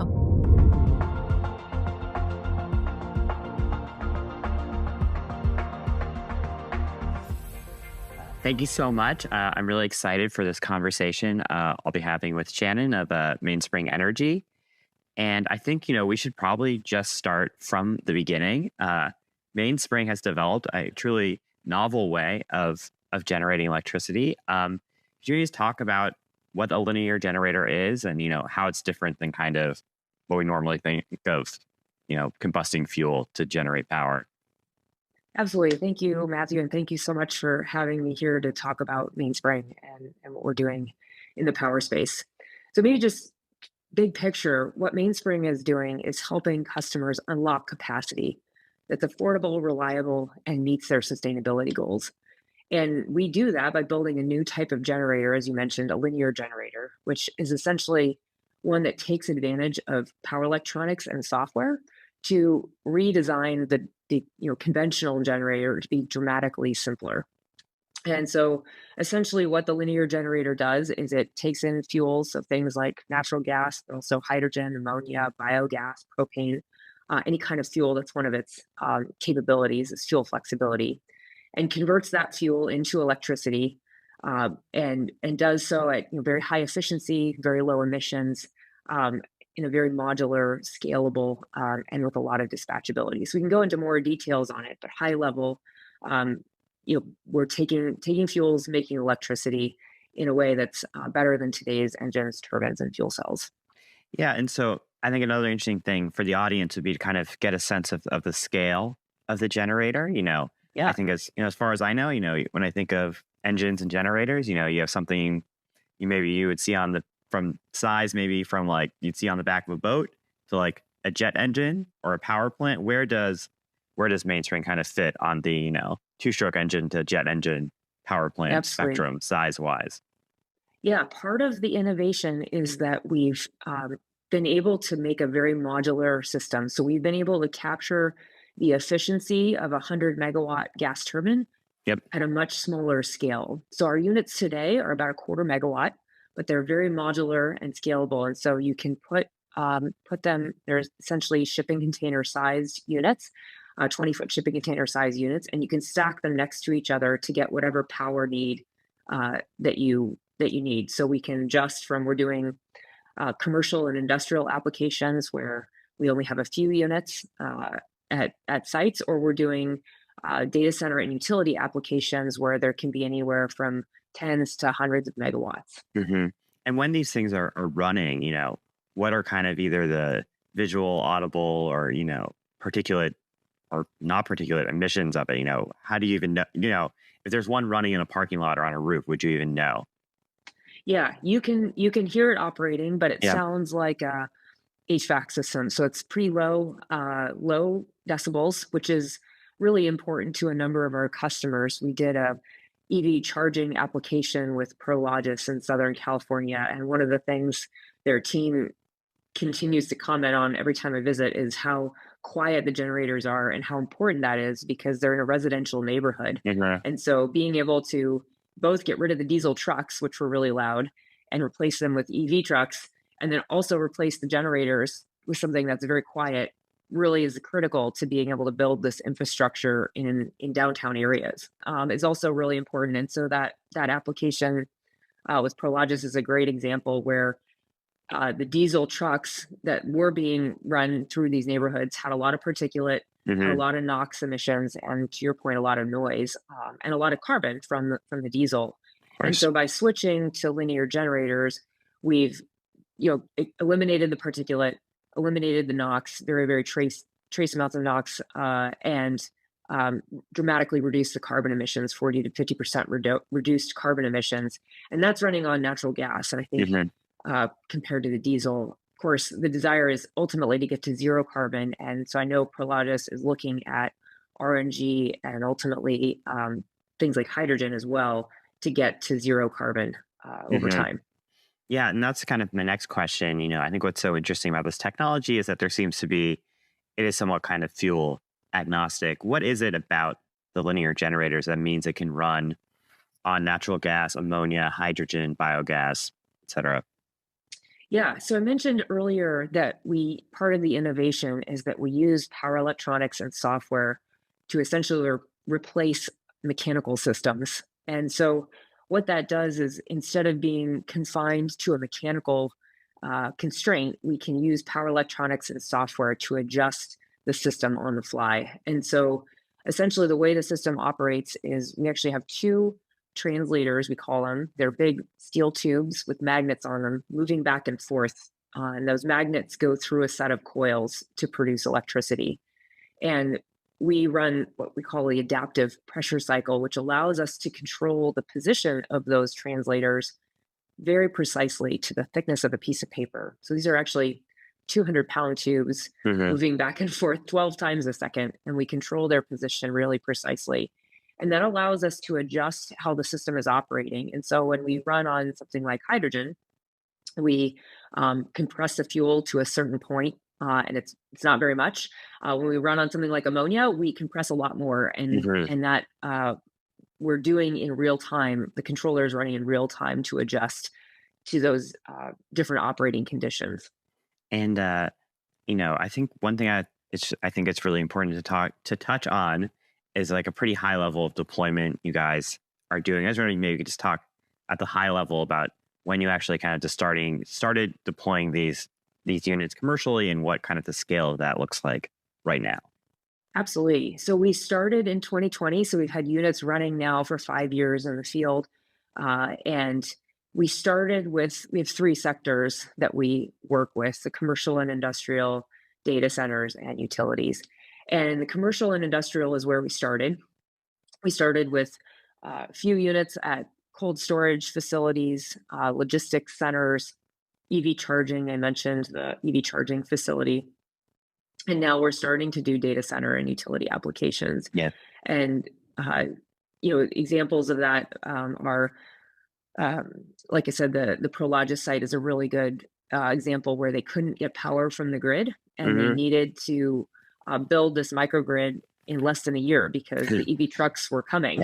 Maersk had bought the trucks, and there was no way to charge them. And so we built that site in less than a year with Prologis, and have now been running it for more than a year, and helping those vehicles really displace the diesel. We've got a number of logistics and manufacturing centers that we're now operating, as well as cold storage facilities that we're helping. We're also working on, as I mentioned, data centers and utilities. So we did our first data center application last year and are now scaling up some additional data center facilities. And we're working with utilities as well. We have a 36 megawatt utility project going in that, again, is actually caused by a data center where a data center came into their territory and the utility was concerned about transmission constraints causing outages at the local town nearby. And so they wanted these units. They looked at a battery, but they wanted more than 4 hours of resilience. They were concerned that the outages could be longer than 4 hours. They didn't want to be stuck on natural gas, so they liked the ability to run on hydrogen as well. And they also actually wanted to be able to run on propane because in the winter, they need to be able to some of that natural gas can be used for heating. And so having that fuel flexibility was really important. And then there's two other pieces they really liked. One is the low NOx, because they could put it close to the town so that they could make sure that if there were transmission and distribution problems, they had power nearby where the load was.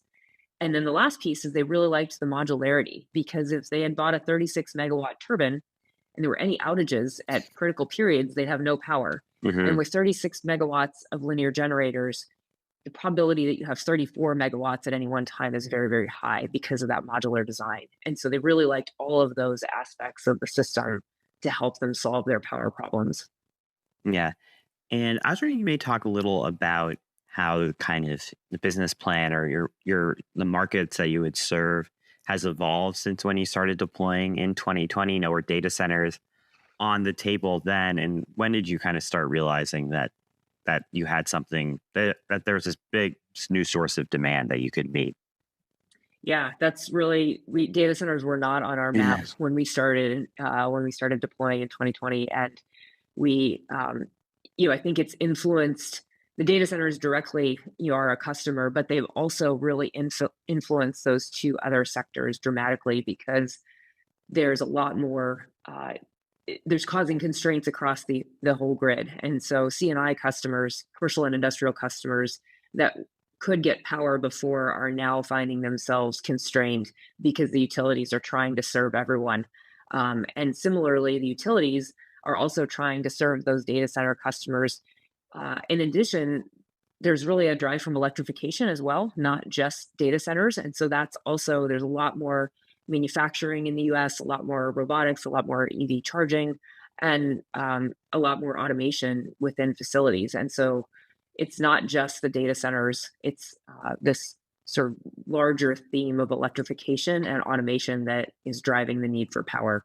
And kind of an interesting thing, I think has been a recurring factor in your company's and Mainstream's history is your support or relationship with the DOE and the federal government. I don't know if you could talk about how where kind of DOE support and funding has played a role in the development of the company. Yeah, so we were, we've been fortunate to have bipartisan support because we offer something that is lower cost, more reliable, and more sustainable. And so that really has helped, solve customer problems and create a situation where it just really makes sense. DOE has been, we were awarded a DOE grant, about last year, I think, and we've still been working with them to figure out the scope and size of that. We've been recently re-engaging and trying to work with them to understand how we're going to continue to move forward, but very excited about opportunity to work with them and the opportunity to expand our manufacturing in the US. And DOE partnership can help us do that. Yeah. And can you maybe tell the story of, from your perspective of how the investment tax credit has expanded and benefited you in ways that maybe it hasn't for other energy technologies? Kind of one of the kind of surprising stories, I think, of recent tax changes that we've seen.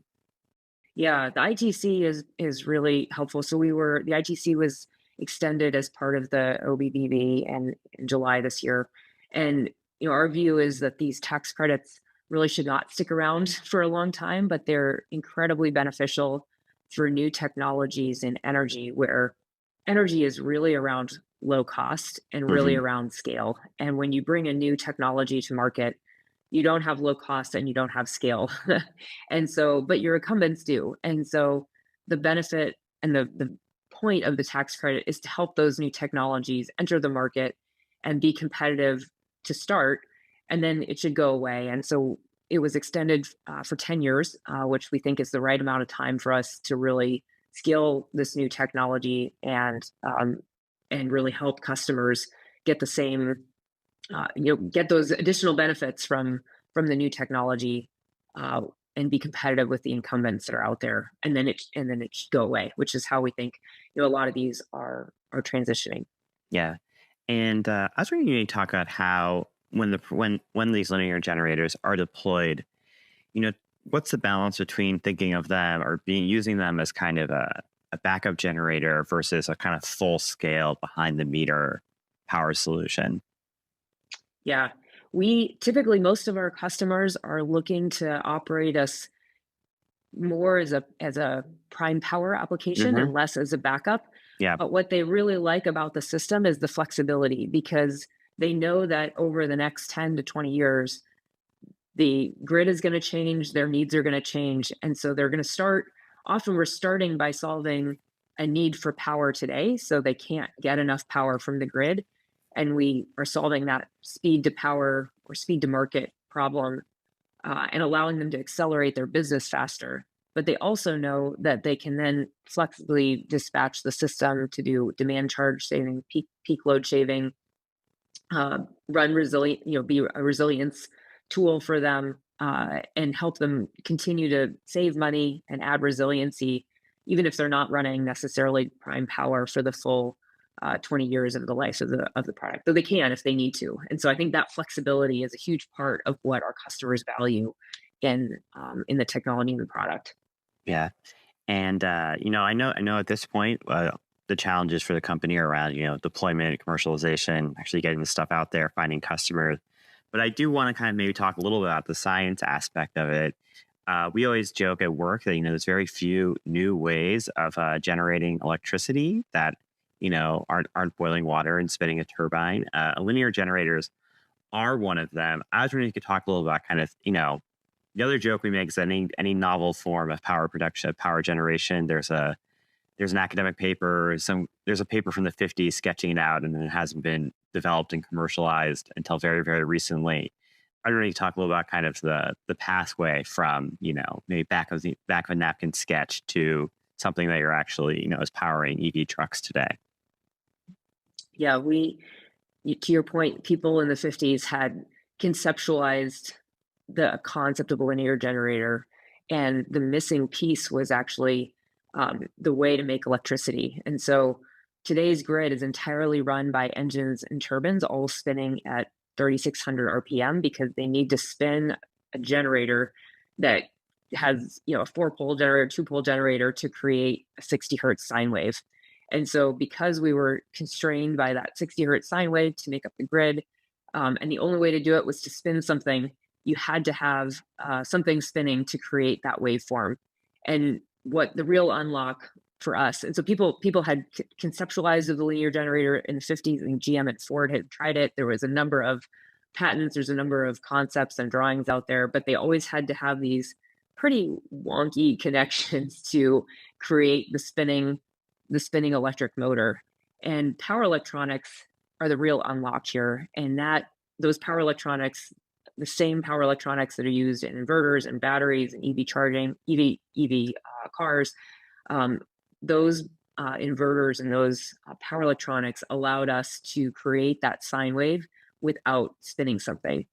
And so when you remove that constraint, you can then convert the linear motion directly into a sine wave connected to the grid. You can also create DC power, which is, I think, more and more technologies and companies are looking at just sticking with DC power directly to power. So, EV charging, for instance, there's no reason to create an AC waveform. Mm-hmm. And I think in reality, we'll just create DC, go directly into the DC chargers and directly into the batteries. And it's going to save a lot of efficiency, improve things dramatically. So I think that's the real unlock. And that's what allowed us to develop this now versus 50 years ago. And that's really what we saw when we started the company.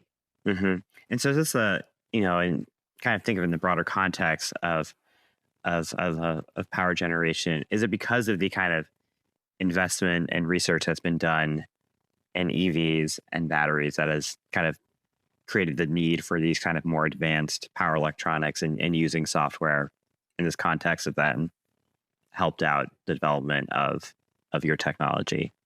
Yeah, I think these power electronics are used in all sorts of industries. So, solar, wind, EVs are some of them, but there's a lot of other industries that have used these power electronics, and so they're getting used, in aerospace and in defense, in power, and all sorts of different areas. And so the benefit of that is that as a company, we get to kind of ride that wave of investment, as you mentioned, where these technologies are continuing to improve, continuing to get better every day, and our technology benefits from those improvements as well. Yeah. And like when you think, when I personally think of, where kind of research and development for, these types of power electronics or using, generating electricity in kind of novel ways and novel developments, I really think a lot about the Bay Area, which is obviously where you guys are based. I was wondering if you could maybe talk a little about what kind of your footprint is in the Bay Area, in the United States as a whole. Where is this stuff being researched? Where is it being developed? And then where is it actually being, manufactured? Yeah, so we are based in the Bay Area, and I think like every company during COVID, we were entirely on site because we were building hardware, and then we learned how to be a more adaptable company, like everyone. And so we do have folks across the U.S. now in many states, and we've expanded to really find the best people and continue to help develop and grow the company. So we've got a footprint, so all of our development and R&D is in the Bay Area, but we have a team across the U.S. that's helping us, particularly as we started to do installations across the U.S. We've got now installation and service and a larger footprint as we scaled. Mm-hmm.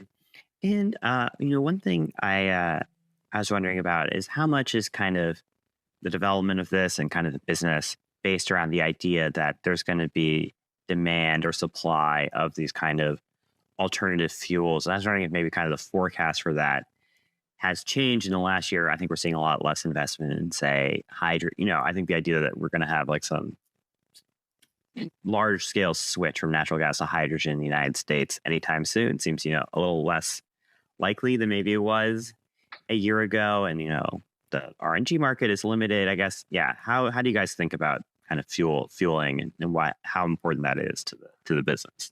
Absolutely. So, part of our value to customers is that flexibility. And so if it happens tomorrow or if it happens in 5 years, then we can help them transition. And I think the transition is going to happen.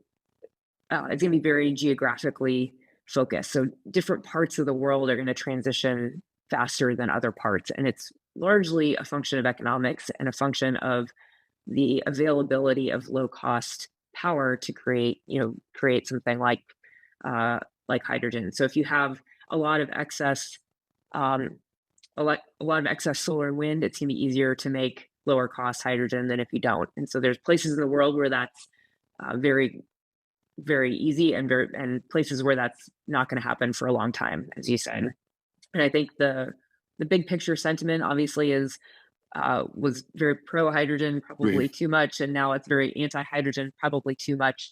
And our view is that a lot of these infrastructure projects take a long time, and we're going to see the pendulum maybe even swing a few more times. And in the background, a lot of these projects are continuing. The good ones are continuing to move forward and continuing to work to be demonstrated and developed. And so, for instance, we just announced a pilot with National Grid Ventures next year that will be running on hydrogen. And I think New York and that whole region has got gas infrastructure as well as has a mix of technologies and a mix of solutions, and they really need to have more dispatchable firm power, and they want it to be cleaner. And so I think they are investing in things like alternative fuels to help them achieve that. And so it's going to be a number of steps to get there, but we do see that happening. Mm-hmm. And I think maybe this will be our last question, but I guess, what are kind of the big milestones or achievements or things you're looking to accomplish kind of in this end of the year to beginning of next year, period? Now you've raised all this money, you're out in the market. What's kind of the next step? Yeah, we're just deploying larger and larger systems and helping to really scale the business and help our customers scale their businesses, because fundamentally at the end of the day, power is the thing that helps every other business grow. And so we see, our goal is to really unlock that capacity and enable access for more customers to scale their businesses and grow grow their services that they're helping to deploy for their customers as well. All right. Well, I think that's going to be it from us. Shannon, I want to thank you so much for taking the time to do this and telling us about what you're up to. It's very, very exciting. And I hope everyone here watching has learned a lot. I certainly have. And I want to thank SOSV for hosting us and bringing us together and bringing you this programming. I think it's been really great. And yeah, thanks so much. Yeah, thank you. Thank you, Matthew. And thank you, SOSV. This has been fantastic. Thanks, Shannon and Matthew. It's so awesome to see when the economic tide turns in favor of a great technology and company like Mainspring. I'm going to introduce the next session on my own. This one's different from the rest of what you will see at the summit because it was filmed before a live audience on September 22nd during New York Climate Week in our New York City office. Our own Duncan Turner moderated a conversation with Tim Latimer, the founder of Fervo, in many ways the leading advanced geothermal company. The session got so much attention that we decided to add a trimmed down version to the agenda of the summit. I hope you enjoy it.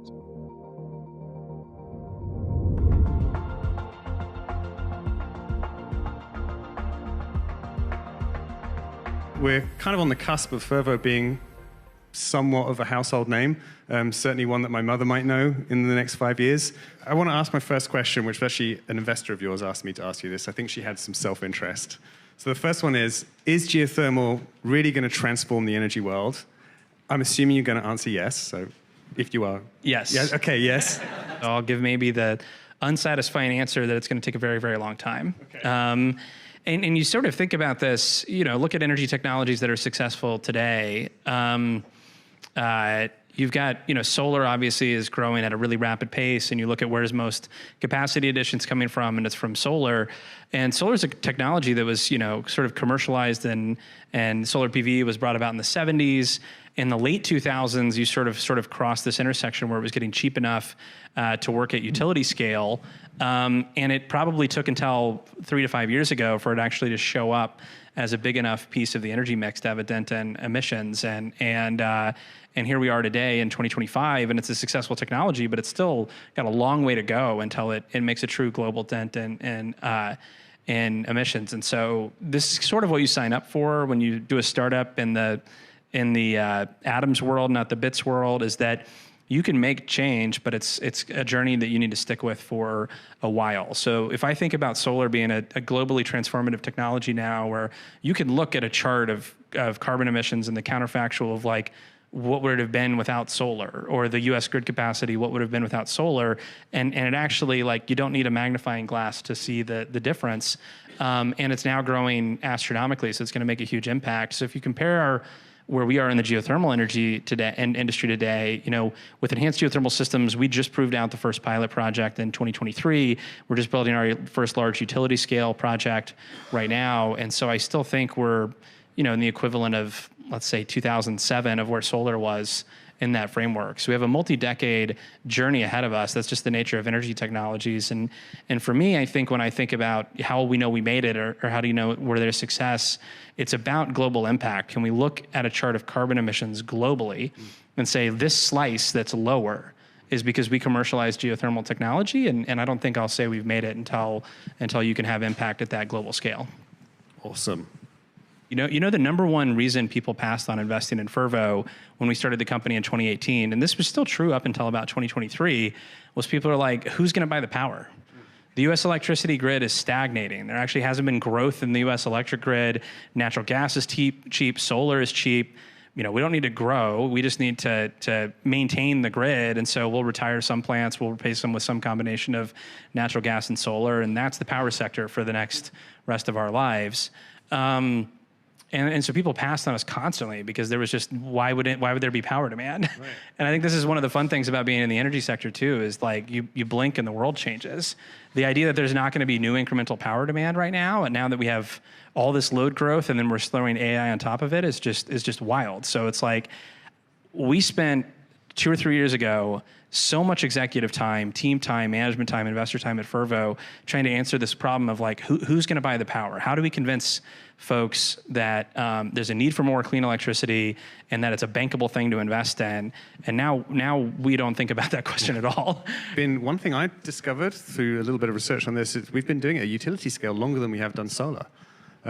So what is it that's changed that's enabling you to have all of this success at the moment? Yeah, so geothermal has been around for a long time. And the first power plant for geothermal came online over a century ago in Italy.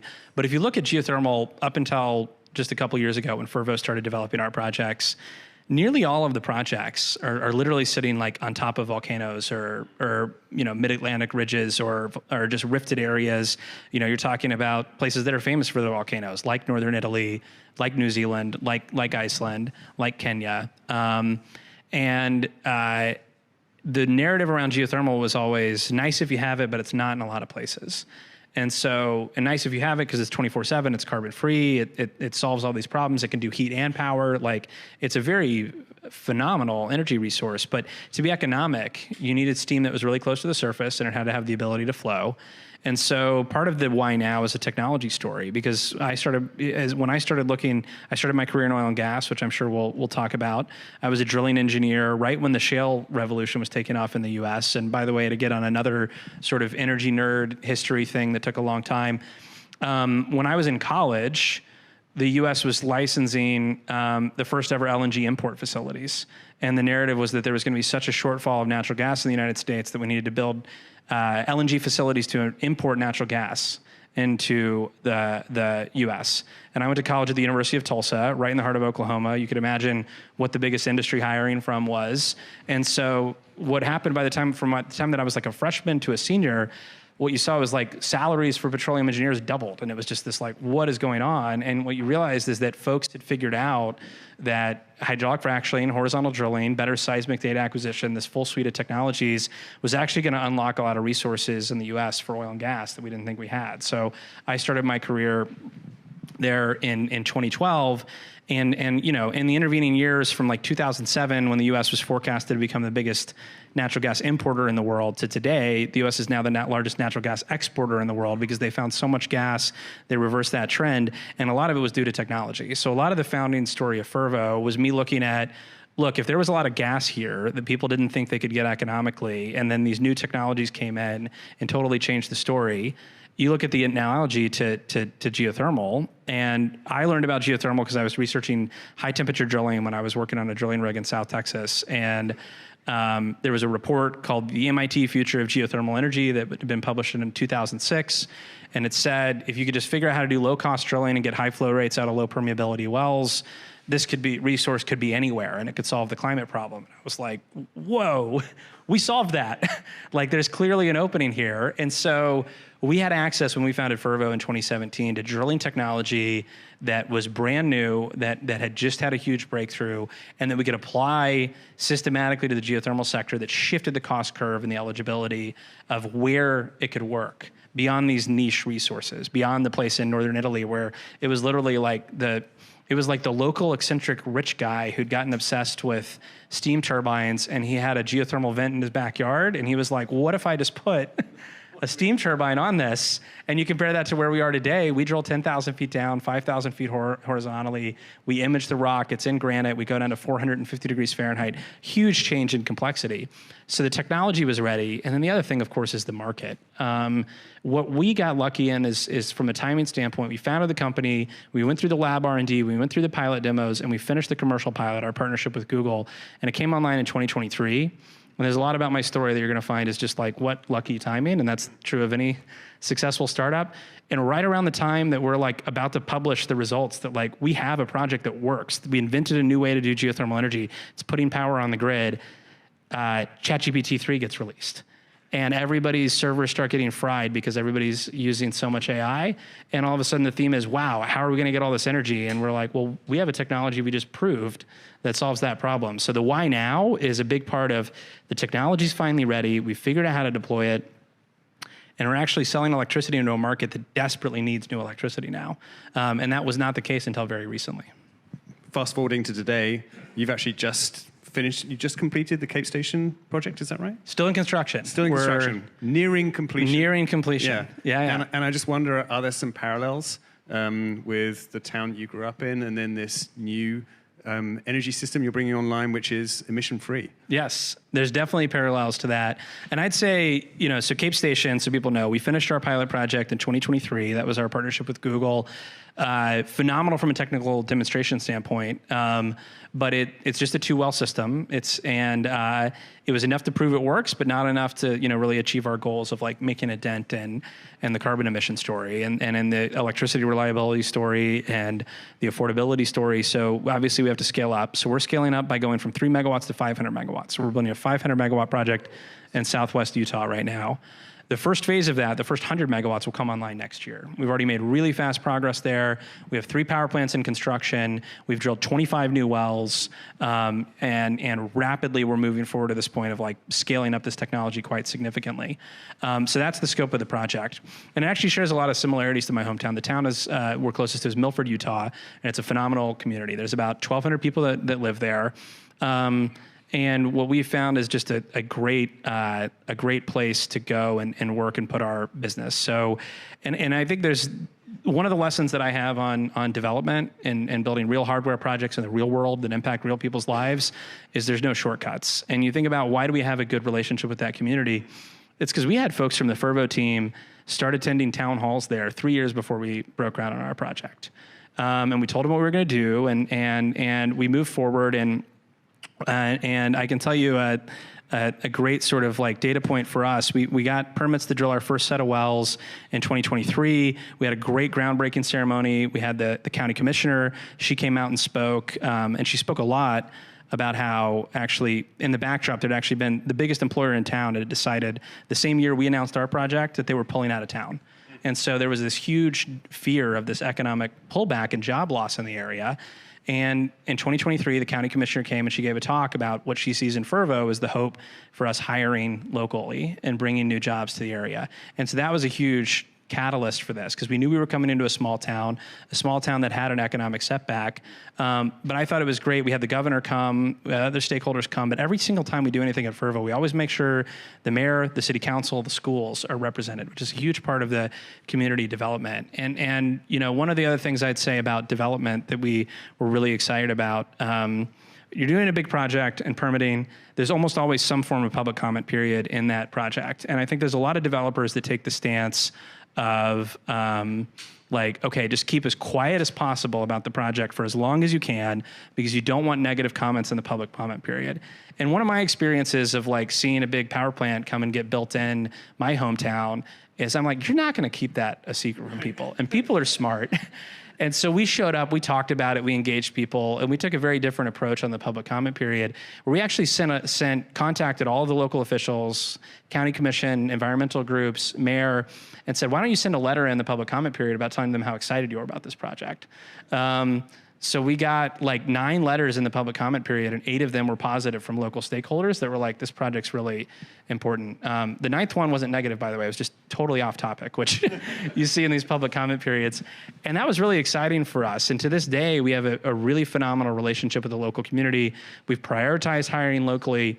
That firm that pulled out and had to lay off a lot of their local workers, we've hired several people directly from that company now. We last year kicked off a partnership with a local university called Southern Utah University for a workforce development and geothermal training program. And you're doing apprenticeships as well, is that right? Yes, yeah, that's at the Southern University program. And I think that the lesson that I take away from this, and I do think that some of my background and upbringing really spoke to this, is that people are smart. You're not going to pull the wool over people's eyes. You need to go in, you need to tell them exactly what you're doing, and then you need to make sure you create space so that what you're doing benefits them as well. And if you do that from day one, you build a lot of trust in the community that allows projects to get done. That's awesome. And I mean, it also speaks to one of the challenges that nuclear has, which is around talent, which is one that it seems that you don't have. Could you talk through a little bit about that as you start to scale? Are you going to be relying on some of these communities going forwards? What's the strategy for kind of involving them in your growth plan? Yes, I think that's a big part of our story too. And you think about my background, born in Houston, raised in Texas, went to college at the University of Tulsa, worked in the oil and gas industry. I think that's a big part of the story as well, is I think that when we think about energy transition solutions, we really need to make sure that we're talking about the folks that are currently getting their livelihood from the existing energy system are taken care of and see opportunity in the new energy transition system. And our ability to do that with the oil and gas workforce. Myself, I worked in oil and gas before starting Fervo. We did a survey internally recently, and we found that 60% of Fervo's employees came from the oil and gas industry. And so using those skills, it's a twofold benefit for us. Number one, I think it's the right thing to do, because as we change how the world gets its energy, there needs to be a discussion around how the people that are currently keeping the energy system going are taken care of. And the second is it means we have a really skilled workforce that we can just tap into immediately, which means we don't have to deal with some of the workforce challenges of nuclear. And my quick story on this, I was recently on site for this kind of critical well workover period that we were working on, and meeting and chatting with some of the crew out there. And there was a guy who'd been working on site for like 3 or 4 days, and he was working on a rig that had come over from an oil and gas job. And I asked him, how do you like working in geothermal? What's your impression so far? And he was like, what's geothermal? Perfect. And I was like, the site you're on right now. And I just used that story to talk about how seamless actually the transition is from oil and gas to geothermal. This guy had been working on site for because if you think about it, what's different is that the rocks 10,000 feet beneath you are different rocks, but everything else kind of shares a lot of similarity. And it just cracked me up. One, we're going to do a better job of orientation for that crew going forward. But just that idea that it's such a transferable skill set that it's no retraining. And there's other things we do need to do retraining for. But this skill set, the folks we're bringing over from a lot of the oil and gas community, it's a very seamless way to get them plugged in. And that makes us move faster and our ideas better too. It's a huge opportunity, and you've got an active workforce there. You're also using, as you say, the same technology. How do you prevent the oil and gas players from eating your lunch, overtaking you? They've got a huge amount more capital. How do you prevent that from happening? I mean, there's all sorts of answers to this. On the one hand, you look at the shortfall in how much electricity is needed just in the United States over the next few years, and then how much us, even our wildest ambitions, can fill. We're still not going to close that gap. And so there's room for others. And actually, I think a lot about, if you think about the Tesla mission, for example, it's, accelerating the world's transition to sustainable energy. And what's fascinating about Tesla is they said, we're going to do that one-fold because we're going to put electric vehicles out in the market. And the second thing we're going to do is we're going to prove it's economic to put electrical vehicles out in the market so all the incumbents can start doing it too, to accelerate impact. And I think we're going to see a bit the same thing happen in geothermal. We are clearly on a path to building what I think is going to be, to get back to your first question, an energy company that transforms the entire global landscape. But there's a lot more room for others in the marketplace. And we feel pretty good about the first mover advantage and IP position we have. And so I think the more the merrier is kind of my answer. It's a huge problem. It needs to be solved. And if Fervo's ultimate impact is we build the generationally defining energy company, which I think we will, and also we create a path for incumbents to lean more into clean energy, then I think that's a double win. There's been a lot of talk during Climate Week, but also before that, around how, particularly with changes, the West is really losing out to the East as it comes to deployment of technology for climate tech. There was an article recently in Bloomberg where a bunch of European VCs have gone over and just were kind of aghast, I think, at how mature the manufacturing landscape is. If we think about the types of technology that you're deploying and using, that's one that the West is miles ahead of the East in. Probably the only one, actually, that I can think of in the physical world. And so I just wonder, how do you view China? Yeah. Is this an area that you're looking to deploy? Do you think this is a chance for the West to kind of do something which they can then be envious of? It's a good question. Try and integrate. We like the enduring position we have, and I can explain that a little bit. One thing that makes geothermal a little bit different than, let's say, solar or a battery installation is the percent of the project cost that's actually the on-site value add work is really high. I mean, basically what we do with geothermal is we put a hole in the ground, which kind of by definition, you've got to do it right there at that spot. And then what we do is take like basic like kind of steel and concrete and cement, and we could figure it all up in a way that we can produce energy from it. Of course, there's a turbine component of that, but most of what we're doing is work that's on site. And I think that's one of the things that prevents quite a different barrier and structure to a solar or storage project, where a lot of the capital that goes into the project is actual acquisition of the equipment itself, which if it can be super low cost from an overseas supplier, creates an enduring advantage. And so I think there's something inherently about geothermal, just the nature of the work, that makes it a more domestic resource. The other thing I would say, when you start looking at where are hardware innovations that have come out in the last few years, last couple decades, that the U.S. has an enduring competitive advantage over the rest of the market, there's very few examples. And I think if you think about the growth of our economy, this bits and atoms dichotomy, a lot of the market value appreciation that the U.S. has accomplished over the last 10 to 20 years has been because of the bits companies that we have, like Meta and Google and Microsoft are just so phenomenally better than the rest of the world. They create enormous amounts of market value. But whenever you start narrowing down to like what are things that the U.S. is really good at from a manufacturing or hardware space that's sort of newer, the three sort of examples you can come up with are Tesla, which I mentioned before, which there is a question with how good a lot of the Chinese battery and EV companies are, like how enduring that's going to be.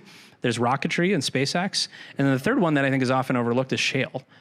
Oil and gas drilling is so much more efficient in the United States than anywhere else in the world in a way that is enduring, and we have a very sophisticated supply chain that is light years. And China has done a lot of shale drilling. They cannot match the cost structure in the United States, which think about that for a second. This is a country and a market that for so many products has been able to just dominate because they're so much lower on the cost curve than the U.S. or other Western manufacturers.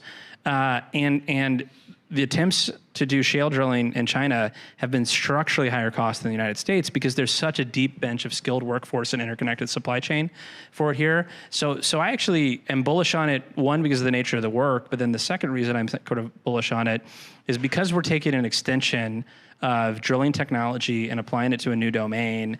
This is one of the few areas where the U.S. has built a multi-decade enduring cost advantage in a hardware sector in a way that's very difficult to replicate. And I think we should learn from that. And I think it's one of the reasons why we should be leaning into geothermal more, because it's an opportunity to, it's going to be very hard at this point in time to pull the center of gravity on solar panel manufacturing or battery manufacturing back to the United States. The center of gravity on geothermal excellence, it's a very nascent industry, but it's right here in the US. And with the right investments and the right speed, that can be that way forever. Yeah, so that's a really good point. And I think we invest in a lot of physical sciences companies, and a lot of them struggle on the chasm to commercialization, which is a struggle that you really haven't, doesn't seem like you've had. Do you think that's partly due to the fact that there is such great experience here that you're able to leverage? Yeah, actually, this gives me a great opening for any other founder in the room. Anytime somebody says oh, you solved that problem, no struggle at all. So easy. What actually is going on is we barely survived, and we were scrapping every step of the way. And then in hindsight, it looks really smooth. So I've got a lot of stories about that. But what I will say, sort of my thing that I realized on this was the most critical decision I think you're going to make as a hardware founder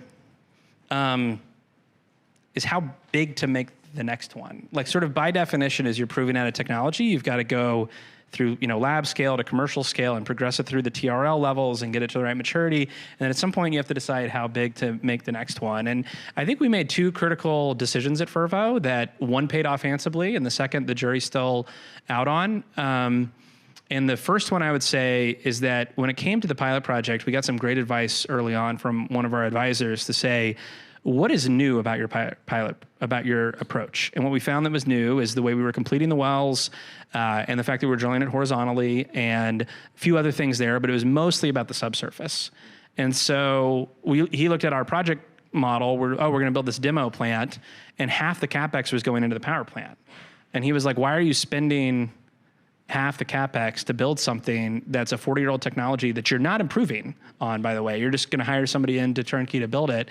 And so we made a decision actually to, rather than build our own project, to go find a geothermal field that was underperforming, or we could drill our new wells at a segment of their field that didn't work with existing technology. And there was a pre-existing power plant, so we could just flow our brine into their power plant and get long-term proof and commercial data from that, but without having to build the power plant. So that's one of the things where we sized down the project a lot that helped us kind of scale to market. And so that's why we built this 3 megawatt project, and then sizing it down and eliminating the power plant part from the scope paid off handsomely for us. And then we got to the next step, and we actually did the totally opposite thing, which is that we were going to go from 3 megawatts to 30 megawatts. And depending on what investor advisor you talk to, the rule of like, oh, you shouldn't do more of a 10x scale up, or some people will say a 2x scale up. It's different from every industry because there's just things that you're going to learn in the scale up process, and you shouldn't do more than 10x in one jump. And we could not get anything about that 30 megawatt project to work. We couldn't get, we didn't have the economies of scale to justify the transmission investment. We couldn't get customers interested in buying such a small quantum of power. We started taking our permitting spend and dividing it by 30 megawatts, and was like, wow, that's a lot. And so there's all these like subscale economic challenges of doing a 30 megawatt demo. And I got advice from one of our other board members who, this is the total opposite of advice from what I just said, which her phrase that she says, and I think it came from General Eisenhower maybe, which is that if you're facing a hard problem, if you make it bigger, sometimes it's easier to solve.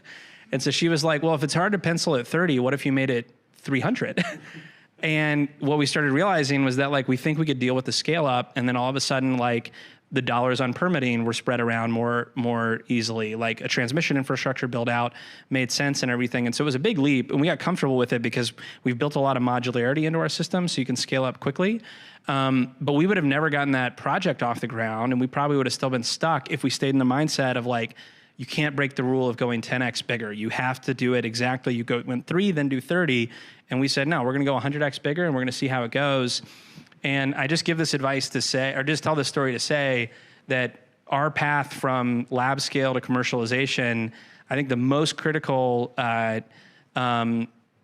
decision you're going to make in that process is how big of a jump do you want to make each time. And one time it paid off handsomely because we went way smaller, and then the next time it's paying off handsomely because we went way bigger. And that's why, you as the founder you just got to make some calls on stuff, because there's not a playbook on this. You got to look at the situation in front of you and tailor it to the needs you have. Wow. What's your vision for Fervo in 2050? Where are you going to be? Our goal is to be the biggest electricity company in the world. Wow. We've done the math on it. We actually think we can get there by when are you going to get there? 20... That was the answer to the first question. 2039 or so. 2039. Thank you so much for joining us. That has been truly insightful and a great time chatting to you. And thank you, everyone, for attending. Thank you.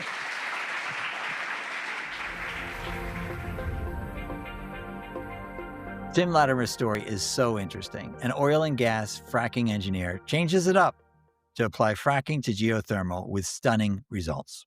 There's such a huge advantage for a founder bred in the industry he aims to disrupt. Well, the day is speeding along, and we have 2 more sessions to go, both incredibly interesting, new themes for the summit. I will ask our senior operating partner, Ned Desmond, to introduce the next one. Ned joined SOSV 5 years ago and built the marketing and communications team that does such great work here, including the production of this summit. Prior to joining SOSV, Ned ran TechCrunch for 8 years, and prior to that, too many other things to mention. Over to you, Ned. Thanks very much, Sean. My team and I have been pulling the summit together for 5 years now, and it's really far and away our favorite project. We all learn so much, and we hope our audience does too. So the next session is a new angle for us here. It's entitled Doomberg, Critiquing the Energy Transition. Doomberg is the nom de plume for an anonymous team of veterans in the energy, hard science, and finance world who produce a media project dedicated to lateral thinking in energy, finance, and geopolitics. They are the most widely read finance newsletter on Substack, and the little green bird is their moniker. Yeah, it's a little weird. Doomberg's relentless expert focus on market, industry, and geopolitical realities often cuts across the grain of conventional thinking, especially on the energy transition.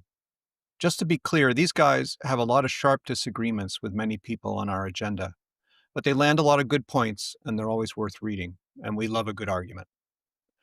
Our moderator is my friend Danny Crichton, former managing editor at TechCrunch and now editor-in-chief of Securities and head of editorial at Lux Capital.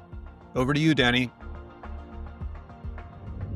Thank you so much. I'm really looking forward to this panel. I think when we go to a climate summit, it's often the case that everyone in the room sort of has a unanimous view on the climate emergency, carbon, the need for an energy transition. And we're going to do something very, very different on this panel because we're going to actually critique the fundamentals of what my guest, Doomberg, calls the Church of Carbon. And so, Doomberg, I've been a longtime reader of your Substack. You launched it back in 2021.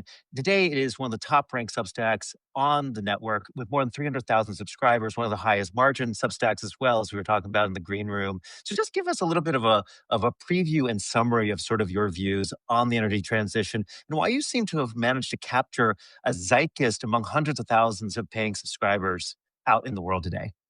Yeah, Danny, first, thanks for having me. It's actually quite an honor to be here. I appreciate the opportunity to present a potentially contrarian view at a conference such as this. We come at this problem from a human-first, physics-based set of axioms. And so we begin with the fundamental axiom that energy is life and that the standard of living you get to have as a human is defined by how much energy you personally get to harvest. Disorder is spontaneous. In order to impose order on your local environment, you need to continuously waste heat. The second law of thermodynamics makes it such.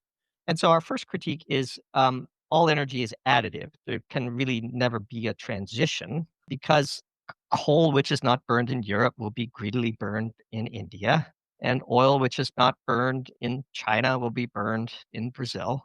And if you look at the raw numbers, the boom in renewable energy has not displaced any demand for fossil fuels. In 2024, according to the Statistical Review of World Energy, the world set a record for coal consumption, for natural gas consumption, for oil consumption. So the gating function of carbon emissions is production, not demand. And one of our, we call it a Doomberg postulate, is that all hydrocarbons produced will be burned by somebody somewhere, and local restrictions against such activities merely switch who gets to do so. And so unless until you have a global, tight, unified agreement to cut consumption of hydrocarbons, or you have a global, unified agreement to cut the production of hydrocarbons, all hydrocarbons produced will be consumed by somebody somewhere. And as a pro-human analyst, the 7 billion people in the global south will not eschew hydrocarbons on their climb up of Maslow's hierarchy of needs, and it's not clear to us that it would be ethically an ethically defendable position to assume so. So that's one critique. The second critique is that the total cost of integrating intermittent renewable energy into modern grids is often hidden, lied about, politicized, and we try our best to educate our subscribers on the fundamental basics of physics that make that so. Which, by the way, for a conference like this, undoing that would be a great startup idea. And the core issue with integrating intermittent renewables into modern grids is when intermittency swamps dispatchability, things begin to break. And everywhere in the world where we see that, we see prices explode, we see resiliency degrade, we see decreases in grid on-time performance and the quality of the electricity. And we saw that in Spain, we see it in California, we see it in Germany, we're about to see it in China, which I know we'll talk about. And so when you have insufficient dispatchability in a grid, it makes little sense to load it up with wind and solar and a scattering of batteries. There are places in the world where it does make sense at the margins, and we could talk about where that is, but that's sort of the second critique. The core thrust of the climate movement is that the electrify everything scenario is possible. Wind and solar are cheap, and all resistance to that those obvious conclusions must be sort of, proxies of the fossil fuel industry, for example. And so that's the sort of the two main thrusts of our argument. All energy is additive. You're not going to displace coal burning. China is the prime example. India is a prime example. Um, and so since it's not going to happen, our third conclusion from our work is that humanity is just going to roll the dice. So brace for impact.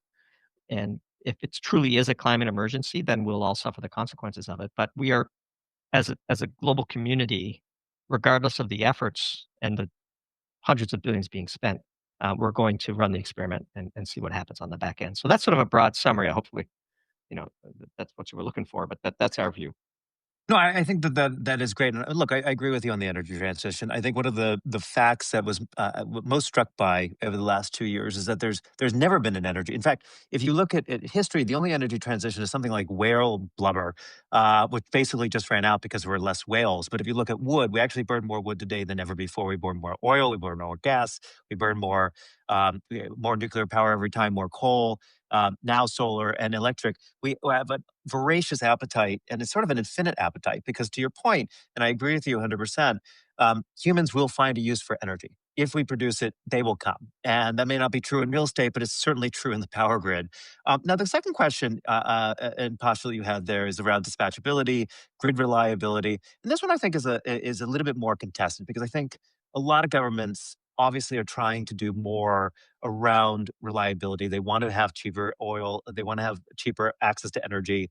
And then there's this challenge, particularly in the United States, where you have grids that are 100 years old. So if you go to California, which you mentioned, PG&E literally built out the grid in the 1930s. It was the Rural Electrification Act. Many of their technologies have been upgraded in 100 years. And so I'm curious, to what degree is this a function of the climate emergency and this focus around, kind of ideologically driven laws passed by the California state legislature versus an excuse that, hey, the grid is just really, really old. And after 100 years, it needs to be replaced and it's breaking down because of these new technologies. Sure. So my counter to that would be, let's do the pilot. So I come from industry, and we would never go from the lab to commercial scale without building a pilot. Let's build a city of 10,000 and power it just with wind, solar, and batteries and see how the grid does and what it costs. It's shocking to me that we're spending hundreds of billions of dollars and that experiment has not yet been run. It really is testimony to the headlong rush into this.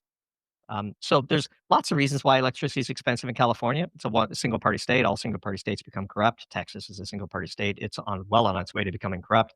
This is not a partisan statement. California is a single-party state, and all single-party states become corrupt. But we've not yet seen really a dedicated experiment like the one I described. I'd love to see that experiment. I mean, I have batteries in my home. I'm a prepper. I have generators, I have solar panels, I have batteries, and the thought of running my home just on solar panels and batteries, I've actually tried the experiment. It's pretty amazing just how quickly, for example, running your air conditioning unit depletes your batteries and how often you have to recharge them, and then the actual, capacity factor of your solar panels versus the rated wattage and so on. And all those things sort of scale up to the grid, but at the grid scale, there's more you can do. And sure, so let's design the perfect grid from zero. Let's build a grid from scratch to power a village or a small town of 10,000 people and see what happens. I think what you'll find is the sheer volume of batteries needed to ensure against intermittency over periods of days and weeks, while still needing to recharge those batteries, would make the entire system cost prohibitive to run at 99.997% on time, which is what modern grids need to run on in order to be useful for developed world economies. Let me ask you, when you think about this, one of the visions for the future of climate and the future of the grid is a completely decentralized model. So in the way that you're describing this idea of neighborhood grids, this idea of instead of one big thermonuclear power plant in the center of the universe, we have distributed solar, we have distributed wind, batteries that connect it all together and sort of handle the load shifts from, afternoon sun into the evening or whatever the case may be. How much do you subscribe to that vision? Is that just cynicism? You're saying, hey, let's do this experiment because when you do it, you're going to find out it doesn't work? Or do you see that there's an opportunity there if there's the right technologies and the right innovations that could actually connect all the dots there? Well, I mean, you should do the experiment to uncover what doesn't work and therefore trigger what the true innovation investments should be. Right now, we have hand wavy platitudes. And I'm as a scientist, I'd actually like to run the controlled experiment. Historically, distributing systems doesn't make them cheaper. It's called economies of scale for a reason. Um, Operating a grid is extraordinarily complex. A grid is a chaotic system. It is sensitively dependent on initial conditions. Large spinning turbines impart inertia onto a grid that give a mirage of linearity, but it is a highly chaotic system. And distributing it would make it, I suspect, far more susceptible to isolated shocks and imbalances, unable to be sort of handled at the grid level. A grid is a classic public good, and public goods are best managed centrally, but that comes with its own set of risks and challenges, which is, of course, monopoly, laziness, and corruption, and all those other things, which are real. But the point is, the global competitive nature of heavy industry is such that cheap energy is a bedrock of heavy manufacturing. Heavy manufacturing is a bedrock of military might. And so the country that cheats the most wins the most. This is why China burns 55% of all of the world's coal. And it is defeating the US in economic strength, military strength, technology strength, and all the things that sort of go into the foundations of geopolitical power. Probably sounds controversial, but if you're longtime readers of Doomberg, that this won't come as a surprise to you.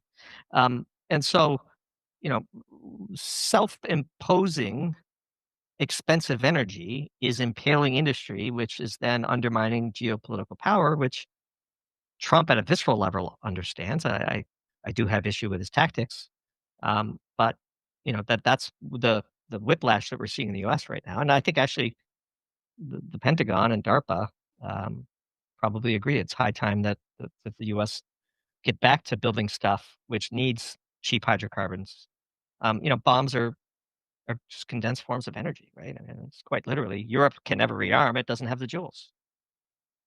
When I'm not going to get distracted on the national security topic, I will point out the Pentagon is the largest buyer of energy, so obviously has a huge stake in the energy system and the ability to produce power and to distribute it to where it needs it in the battlefield. But I want to pull back because one of the themes that you've talked about on Doomberg over the last few years, and we've seen this in the data, is this wildly expanding price of power production, energy transmission, and ultimately the final bills that every rate taker in the system is taking. So I look at New York, my bill has gone up almost double.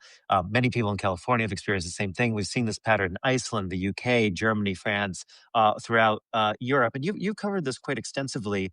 Um, you know, my read is obviously you kind of go towards this church of carbon, that people are very ideologically focused on this energy transition, which I tend to agree with to a degree. But is that really the key element that is causing energy prices to rise throughout the West, or are there other factors that you think are part of it as well? Let's to be clear, we have to write with a bit of rhetorical flair. We tried our best to be provocative without being polarizing, but the only thing worse in this business than being wrong is not having a view. I think the data empirically shows that when you have a certain threshold of intermittent renewables introduced into a grid and insufficient dispatchability to handle it, and maybe we should define those terms. I just assume everybody knows them, but um, when intermittency exceeds dispatchability, things begin to break. And sure, the R squared isn't one, but it explains a fair bit of the variance, enough so that we ought to pause and have a conversation about why that is, and what can the VC world do about it. What is the main sticking point? How do we unstick it? Well, if we saw the right invention, we would change our view.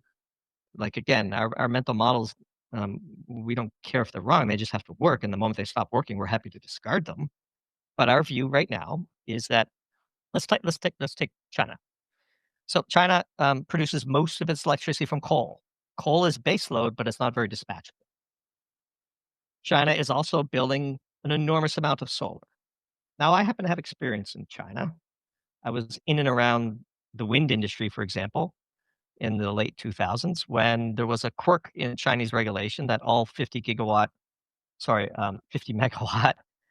and below wind turbines could be managed at the sort of local level.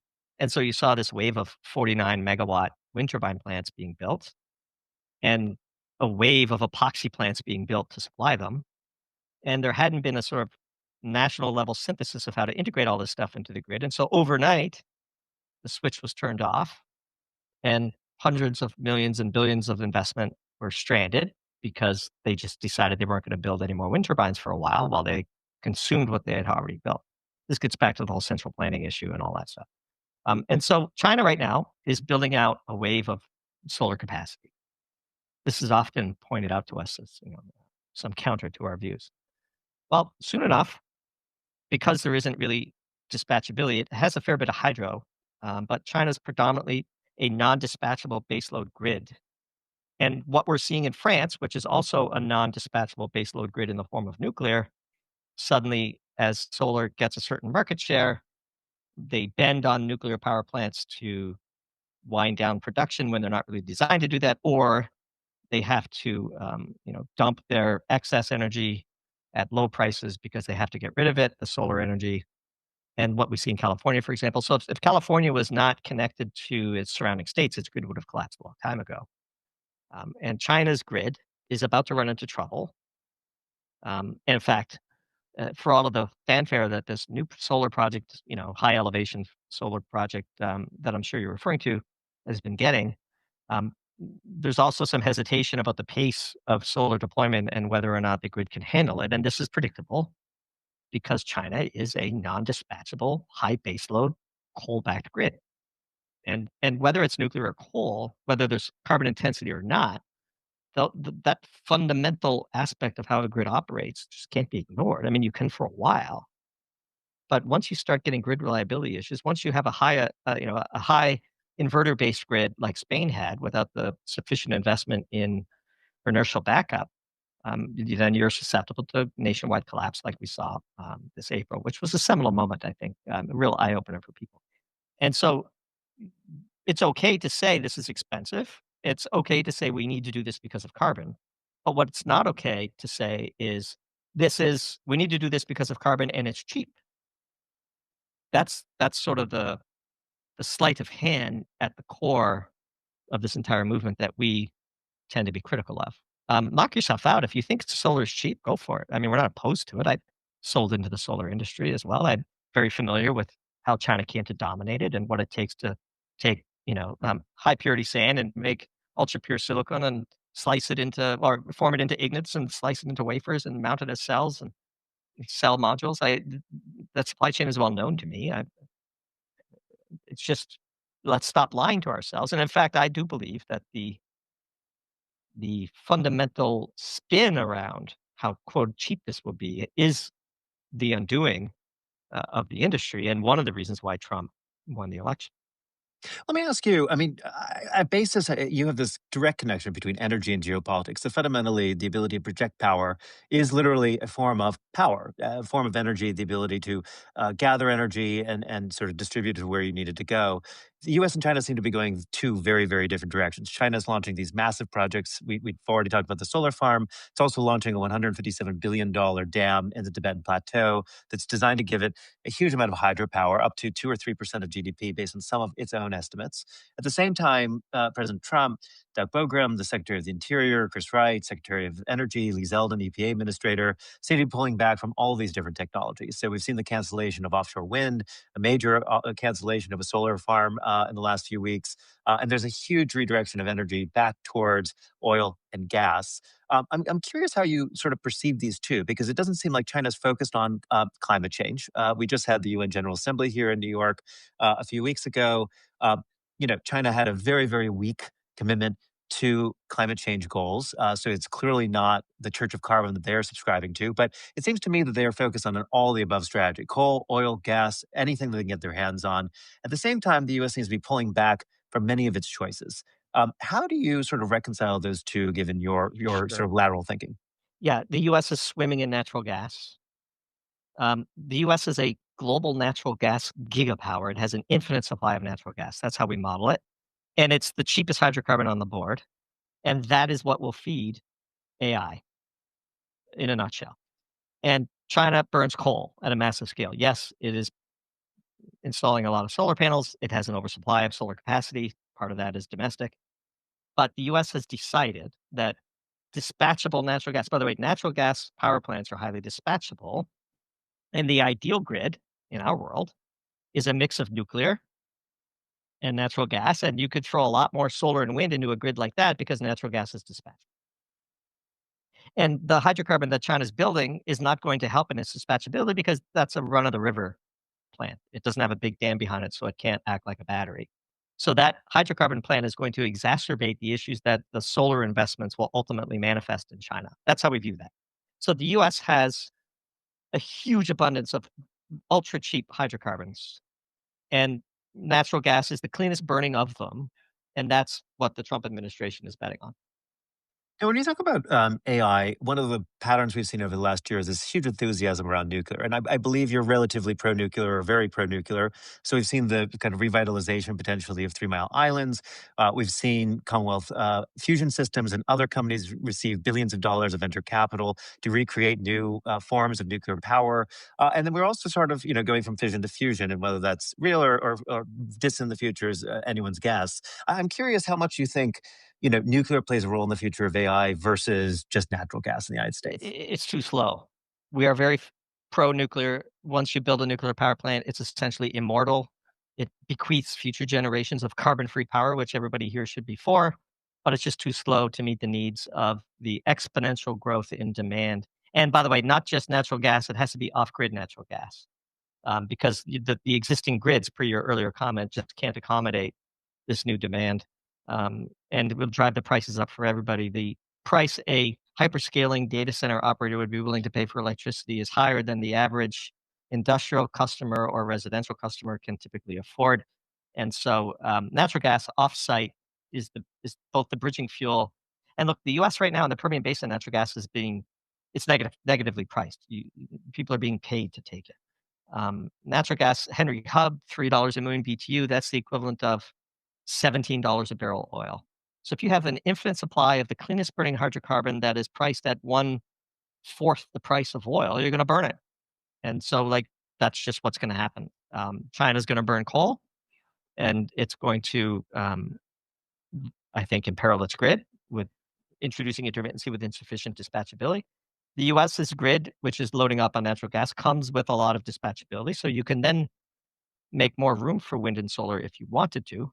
But ultimately, natural gas is both baseload and dispatchability, as is impoundment hydroelectricity. Got the giant battery behind the dam, basically, and it could quickly match production with demand as the grid operators need. So Norway, for example, could basically be a giant battery for its own and Europe's renewable energy, and that's what we see. Same with Quebec and the Northeast. And so you just have to understand the type of power and what its use case is, and then you could get a true understanding of what it actually costs to use it. The last point I'll make is the marginal cost of the fuel is only one input in the total cost to the consumer. We're almost out of time. We're at the SOSV Climate Tech Summit. So I'm curious, when you think about innovation, if you were a venture capitalist looking at the energy grid, looking at power generation in the United States, we don't have to talk globally, but in the United States, where would you be directing your attention to? What technologies, what new innovations are you most excited for? Yeah, I am a venture capitalist in my private life, and I think about this question a lot. Any investment that unlocks the production volume of energy is of interest to me, because the single greatest bet that you can put the mortgage on is that the demand for energy goes up and to the right. And so if you can think of a technology that unleashes energy, that enables energy, that unsticks energy constraints, and you make money based on the volume of energy produced, be it solar, wind, hydro, oil, gas, coal, I'm agnostic, um, then you have a winner. So I would start with leveraging volume expansion of energy produced, because energy is life and all humans everywhere want a higher standard of living. And I can think of no better trend to bet on than that. And when you let me redirect this question a little bit, though. So when you think about obviously you can invest in a lot of power, Let's do the opposite, though. There are categories of VC investment going into clean tech, into climate change, into sustainability, resilience, pick whatever buzzword you want to use, that you think is a complete waste of money, that it's a complete distraction from what the grid and power generation needs. No, I mean, again, you're just highly dependent on government. And so governments can change, as we've seen in the US. And so it's just a higher risk profile than what we would look for. If you're totally dependent on subsidy and you're battling physics, there's still a lot of money to be had. Put your hand out and grab some. I mean, I'm a capitalist. The second word in venture capitalist is capitalist. And so I don't begrudge people going down that. And if the government directs you to do it, look, I think what's happened to the wind industry is patently unfair. They were told by the Biden administration that thou shalt build 30 gigawatts offshore, and then the Trump administration comes in and destroys the equity stack of all these companies. This is unfair. This is whiplash. The capital planning cycle of the energy industry is longer than the political cycle of the United States, as the energy industry just found out. That is patently unfair. It's wrong morally. Even if we're opposed to offshore wind for a variety of reasons, it doesn't mean what happened to that industry was right. I think you can have a nuanced view of the thing. But you have to understand that if your investment is wholly political, then you better be a politics expert. And so we'll see which of the technologies were not so political in the months and years ahead. And people argue, oh, well, we need to fund the transition and so on. Sure, but will the oil and gas industry get subsidies? I mean, all those things are true. The oil and gas industry has incredible political power as well. And those are just the pieces on the board. Our objective is to analyze the pieces on the board and to write what we believe will happen for our subscribers in a way that is provocative but not polarizing, funny but not silly, and educational without being self-indulgent. So that's our brand mission. Well, maybe at the very end here, when you're talking about, pieces on the puzzle and the board and the chess, when you look around the world, look at state, local governments, who's doing things right and who's doing things wrong? The UAE is doing things right. They have a near perfect grid, nuclear build out, natural gas dispatchability, and taking advantage of their abundant solar, generationally managed, whole government approach, education, investment in innovation, in the training of local, the Emiratization of their nuclear industry, as they call it. Small scale, but proves what can be done. I think Ontario has done a good job with its nuclear build out. I think France used to do it well, and so there's.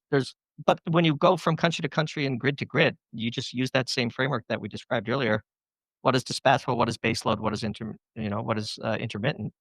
And then you just assess the grid and say this is where they have to run into problems. The model is there. It's just people want to avoid looking at it. And so yeah, if you push me, I would say the United Arab Emirates does it best. And on the worst side, Germany. I mean, you take down your nuclear power facilities, you load up the grid with intermittent renewables, then you depend on your neighbors to bail you out when things go wrong, and so you're sort of a drowning swimmer at that point. And rushing back to coal after natural gas was, the loss of natural gas from Russia is a loss of dispatchable grid power. And so, yes, of course, their grid is going to run into issues, and they're depending on the interlinks in between Norway and the EU and France's nuclear and all. It was just such an own goal. The old German grid was anchored with nuclear, supplemented with natural gas, in a bit of coal. They could have replaced the coal with wind and solar and been just fine, but they had to shut down their nuclear as well, which is what caused all the problems. Well, obviously, with a conference like this, we're in overtime. But I'm curious. Obviously, many people here are mission oriented, want to make the climate better, focus on sustainability, whether from degrees or background or just professional experience. And they hear you and they go, God damn, like everything you say is against what I'm trying to do. Everything you say is opposed to our transition, opposed to solving the climate emergency. What's sort of the message to folks who are most opposed to you? How do you sort of unlock their thinking from your perspective, Doomberg? It's okay to occasionally hear from people that you fundamentally disagree with, and it's a shame that we don't do more of that in society, which is why I so happily accepted the invitation to be here and really appreciated the invite genuinely. We come to our beliefs authentically. We defend them in debates, and we welcome all comers. We welcome all critiques. When we're wrong, we admit it. We're not afraid to be wrong. Having written 430 articles that we have to research, write, publish, promote, and defend, we've gotten pretty good at handling the counter arguments and incorporating some of them into our writing. And again, if you only read stuff you agree with, you're not going to be a very good venture capitalist. You're not going to be a good founder. You're not going to be successful. You have to go and seek out why it is that some people disagree with you, because wrong is where the right is found. And I read everybody's propaganda, not just America's propaganda, by the way. But far too few people are willing to read everybody's propaganda. The same event reported by 8 different countries, you'll get 8 totally different stories as to what actually happened.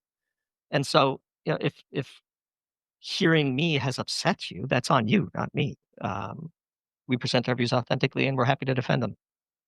Oh, thank you for your contrarian takes. Doomberg, thanks for joining us. You bet. I really loved it, Danny. It was great. Thanks, Danny. That was a great conversation. I bet you that's the first time you've ever interviewed an animated bird.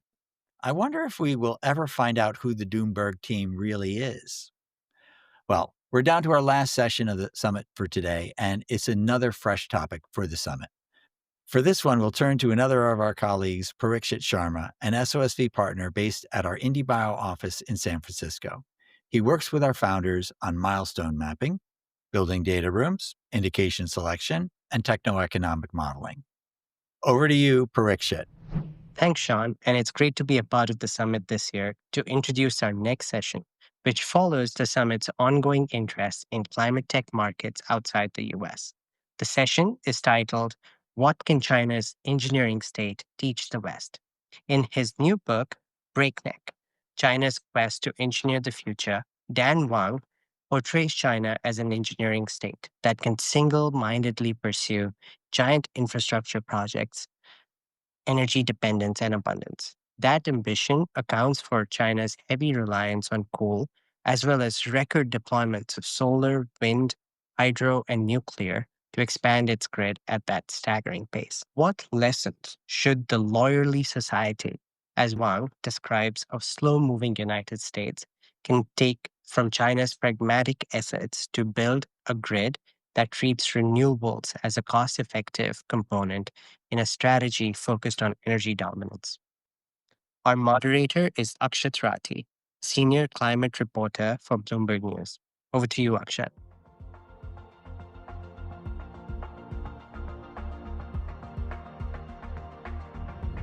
Welcome to the SOSV Climate Tech Summit, Dan. I learned a lot about China from your book, Breakneck. Congrats on its success. We are talking on a Climate Tech Summit, so there is a lot of interest from the climate crowd on what China has been able to achieve on its dominance in green tech. But before we come to that, let's start out with the main thesis of the book that you lay out, which is that China is an engineering state while the US is a lawyerly state. You have firsthand experience living in both countries and at interesting times. Could you briefly give examples that are illustrative to these two frames?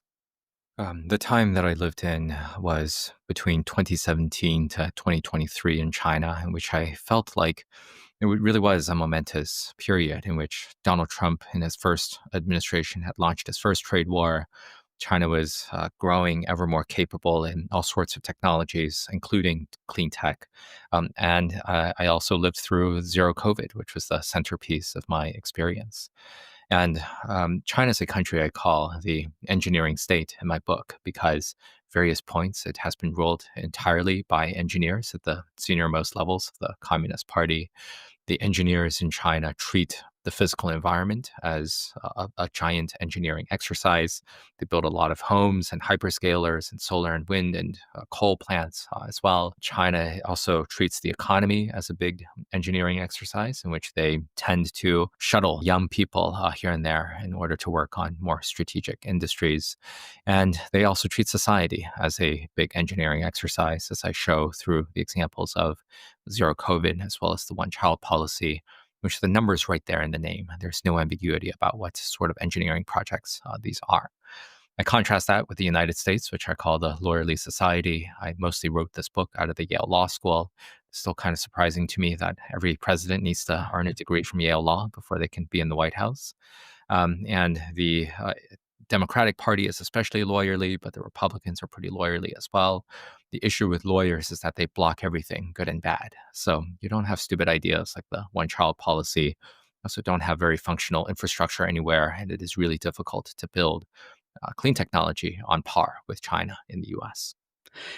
And this framing of engineers versus lawyers, why do you think that was the important framing that people needed to know now versus, say, what's dominated US China discourse, which is free market capitalism versus state led capitalism, or democracy versus authoritarianism, or academic terms like Leninism? Yeah, all of these terms have a place. And I think that the US and China are both really important countries that are in competition and have a lot of frictions with each other. Most of these terms come from 19th century political scientists. So terms like capitalist, socialist. Only Leninist comes from perhaps the 20th century. And I just wanted to be inventive and playful in coming up with a new term for understanding these two countries. I think that what distinguishes China right now is construction. A lot of construction of homes, hyperscalers, again, coal, wind, solar, nuclear, whatever it is. And the United States excels at obstruction, which is that it cannot build homes where it is needed, especially in big cities like New York and San Francisco and Boston. It is not building solar and wind or transmission lines at a fast enough pace. There are now 33 nuclear plants under construction in China. There's 0 under construction in the US. Maybe we can debate about whether there should be more nuclear, but I think there just should be more clean technologies of all sorts.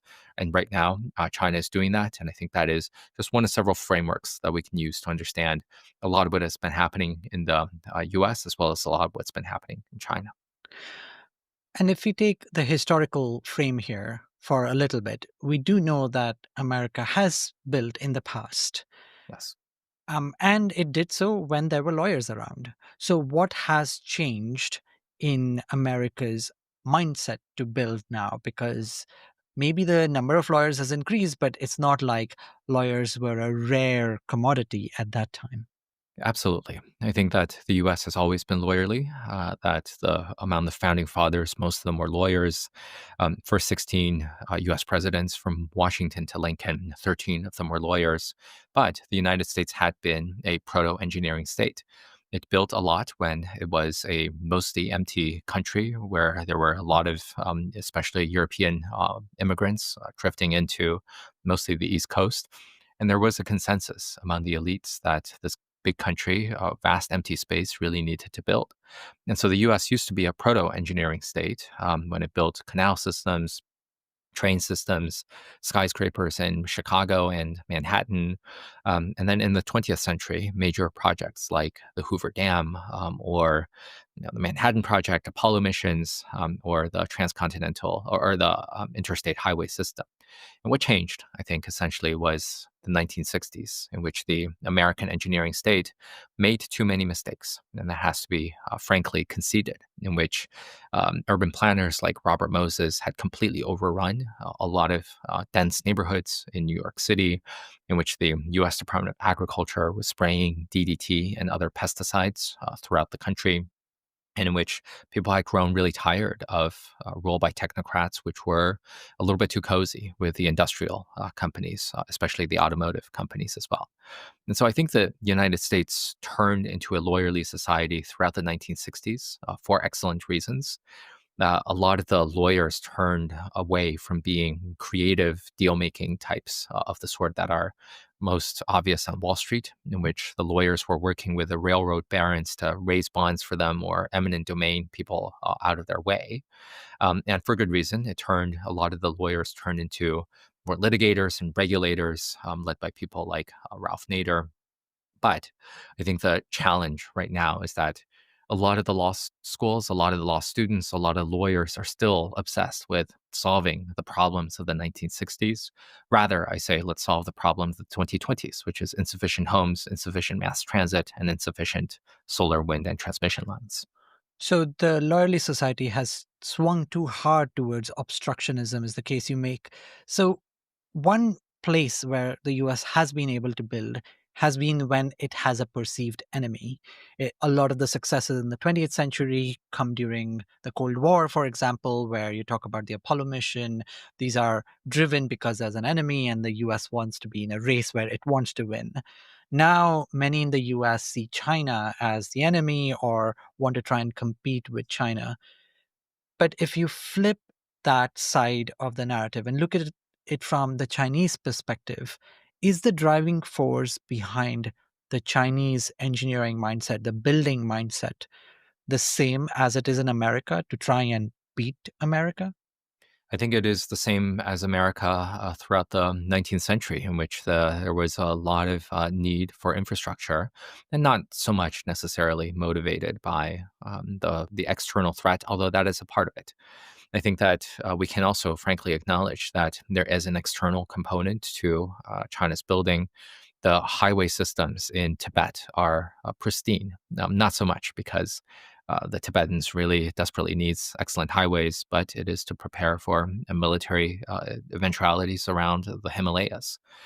But I would say that in general, China's construction is mostly to meet domestic political goals, which is to demonstrate to the people that the Chinese government is able to deliver for their material welfare. That if you are a resident of Shanghai, every year you're getting more and more parks. Every year there is generally expansions of the subway lines such that you're able to get around much more easily. If you're more rural, in more rural areas, maybe you're getting new bridges. Maybe you're getting connected to the high-speed rail network. And so that is also very real as well. And I think there's also a domestic political need for some degree of sovereignty. So I think that China has electrified very substantially, just as a share of electricity and its total energy production, only slightly behind Japan, which is the only other major economy that is more electrified. But China will overtake Japan soon enough. Um, one out of every two cars sold by the end of this year will be electric in China. I think that is mostly due to the fact that it is pursuing some degree of energy sovereignty, such that they're reading all of these reports from the Americans to say that China has these choke points, the U.S. has these choke points. China is very dependent on Middle East oil and gas, and so they can stop the flow of these ships. And China is saying, okay, well, let's not be powered by Middle East oil and gas. Let's be powered through our cars with domestic solar, domestic wind, domestic nuclear, and domestic coal. And so I think that the primary target for China in terms of a lot of energy production is more about the sovereignty than about climate. Although in this case, there are a lot of happy agreements between the two. And let's stick with that because if we take the race framework, which definitely dominates American way of thinking, you could take 4 or 5 areas where the US is trying to compete with China: AI, chip making, trade, biotech, soft power. But then when it comes to green tech, America is happy to let China go ahead and dominate, whereas it's going to push fossil fuels. They are on two different lanes, so to speak, on the energy equation. And China, as a result, has become the largest exporter of these technologies we've talked about. I mean, it's not just about Chinese products made in China going out, it's Chinese products made in other parts of the world. Almost every continent has some form of Chinese green tech manufacturing now. So, say at some point America realizes that climate change is real and the future is going to be powered by green, cheap electricity. What kind of strategic areas should America look to start to build in? Because it certainly cannot overcome all this lead that China has in every sector in green tech, right? Yeah, no, I think the challenge with America really is that I think that it did not necessarily make any strategic decision that it will not pursue clean technology. It's just something that sort of happened in the same way that there was not necessarily any high level strategic decision to have a lot of manufacturing move to the Asian Pacific and to China in particular. There's just something like a million and one business decisions that simply let it happen. I think one American superpower is wishful thinking, that they will never acknowledge that they are so behind on any technologies, because I think that still there's a lot of discourse from the American elites to say China is not at all a technology innovator. They are only capable of stealing, not innovating. This is something that a lot of American senators, for example, like Senator Tom Cotton, is able to tweet, that the Chinese are not actually economically competitive. They're just held afloat through industrial subsidies, which I think is, but at this point, not true any longer. Perhaps it was true some earlier point in the past. And so I think this is going to be pretty challenging. I think especially under the peculiarities of President Donald Trump, who is really against wind turbines in particular, calling it the scam of the century. I find that quite interesting and strange. Perhaps if we wanted to be very optimistic about U.S. Clean energy going forward, it seems like the Trump administration is much more friendly towards nuclear power generation. And so maybe at least for the next 3.5 years, it seems like we're going to have to count on nuclear for generating most of the answers here. Yeah, advanced geothermal is the other one that Secretary Chris Wright talks a lot about, because America has strengths to try and build on what it has through shale oil drilling that's been done in the oil and gas industry, but could be applied to geothermal, which is a much lower, almost clean source of electricity. But you brought up Wall Street there, and it's worth making a note that a lot of America is driven by Wall Street, because your big, massive pension funds are managed in Wall Street, and they, vote with shareholders to try and decide where corporate America is going. And that program has very much voted for an asset light, profit maximizing opportunity for American companies. So when you say that manufacturing sort of moved to Asia, not through government decision, but because of things like Wall Street saying, well, making it cheaper in Asia is better for profits. Whereas in China, the system that exists is okay with inefficiency. They do want profits, and they do want, market dominance, but that can come later. Initially, the goal is to build, especially when it comes to companies. So if we want to go to a point where America starts to build, Wall Street is looking for efficiency. How do you make the two work? Because initially, a lot of the building will have to be inefficient, government subsidized, be strategic, and that doesn't seem like the flavor of the month. Absolutely. I think that is going to be one of these cultural challenges that the U.S. needs to face. That it's not just the lawyers. I agree that Wall Street has a lot to answer for itself. That the Wall Street, along with the corporate sector, I think there is this quote attributed to Tim Cook that inventory is evil. That what Apple really wants is just-in-time production, the Toyota method, whatever it is. And so there is just this general drift in America towards some measure of efficiency, which could also be understood as a considerable degree of brittleness, in which the U.S. actually was not able to be very efficient, for example, in the production of masks and cotton swabs during the early days of the pandemic. That the U.S. is not very efficient at producing something like munitions after it shipped a lot of shells to Ukraine in its self-defense against Russia. And so there are all sorts of ways in which the U.S. is broken down. A lot of my book is about the cultural views of the elites. This is not a policy prescription book. I do not say which statutes and regulations really need to be changed. What I really like is for the Americans to, have a little bit of a better sense of valuing technology production, valuing engineering, communities of engineering practice, and to be, quite a lot better at being able to manufacture important things, value the circulation of process knowledge, and not be so much held back by, these efficiency concerns and profitability concerns.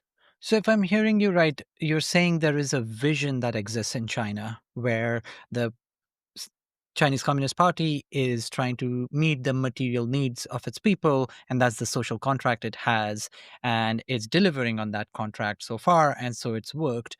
Whereas America feels a little adrift. There isn't a Cold War style enemy waiting. China sometimes is made to look like one, but really, a lot of people are still in the Francis Fukuyama end of history. Liberalism has won, liberal democracies have won. Is there a new project? If you were to give Americans a vision for what they should aim for to be able to deliver on the things that you talk about, what kind of vision would you want Americans to grab? I think that the vision of America that I would like to see would be self motivated, and that would not be through treating China as an adversary. And it is to simply meet a lot of what its people demand in terms of people complain quite a lot about cost of living, for example, cost of living in bigger cities like New York and San Francisco and Boston, where housing is quite unaffordable. That people, to some degree, want mass transit, and people want a lot more public investments. And I want the US to be the best version of itself. And I want the Chinese to be the best version of themselves as well. And the way that I think that we can get there a little bit better is for the US to become, say, 20% more engineering. It does not have to be very high, but let's just build a little bit more of the things that that the people want. For example, California high-speed rail, which was approved by referendum now nearly 20 years ago, and very little of it has been built. This is kind of just, I believe, a national embarrassment that California says one of the richest entities in the world wants to build this and is simply unable to build very much of it at all. And I wish that China can be 50% more lawyerly. I would really love for the Chinese people to feel like they can be in a country where they can flourish, in which the state does not feel the need constantly to strangle their creative impulses, that the state actually learns to value individual rights and actually means it. And that I would also really love if the Communist Party could just one day learn to leave the people alone rather than trying to engineer them towards some measure of national greatness. Well, that's a good place to come from a vision perspective, but I do want to hit on one dark side of the engineering state that you referred to earlier in the conversation, but also you spend a bunch of time in the book looking at the one child policy, the zero COVID policy.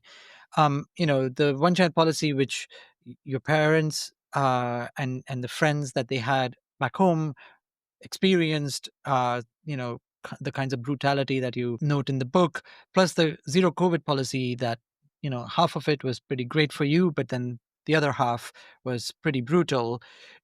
What is it about the engineering mindset that leads to that kind of brutality? I think that the engineering state is made up not only of hydraulic engineers. Fundamentally, the problem with the engineering state is that they are fundamentally also social engineers. And they cannot stop themselves from treating society as if it were just another vast hydraulic system to be shifted this way and that through a series of valves. And I think a lot about, for example, the detention of ethno-religious minorities, especially in Xinjiang region. I think a lot about zero COVID, and I think a lot about the one child policy, in which they treat people as yet another building material to be torn down and remolded as they wish.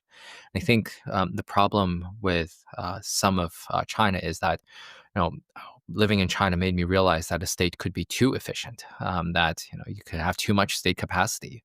If people are unable to resist something like the one child policy, which over the course of its 35-year existence, according to China's official statistics, it conducted about 300 million abortions, which is roughly the population of the United States.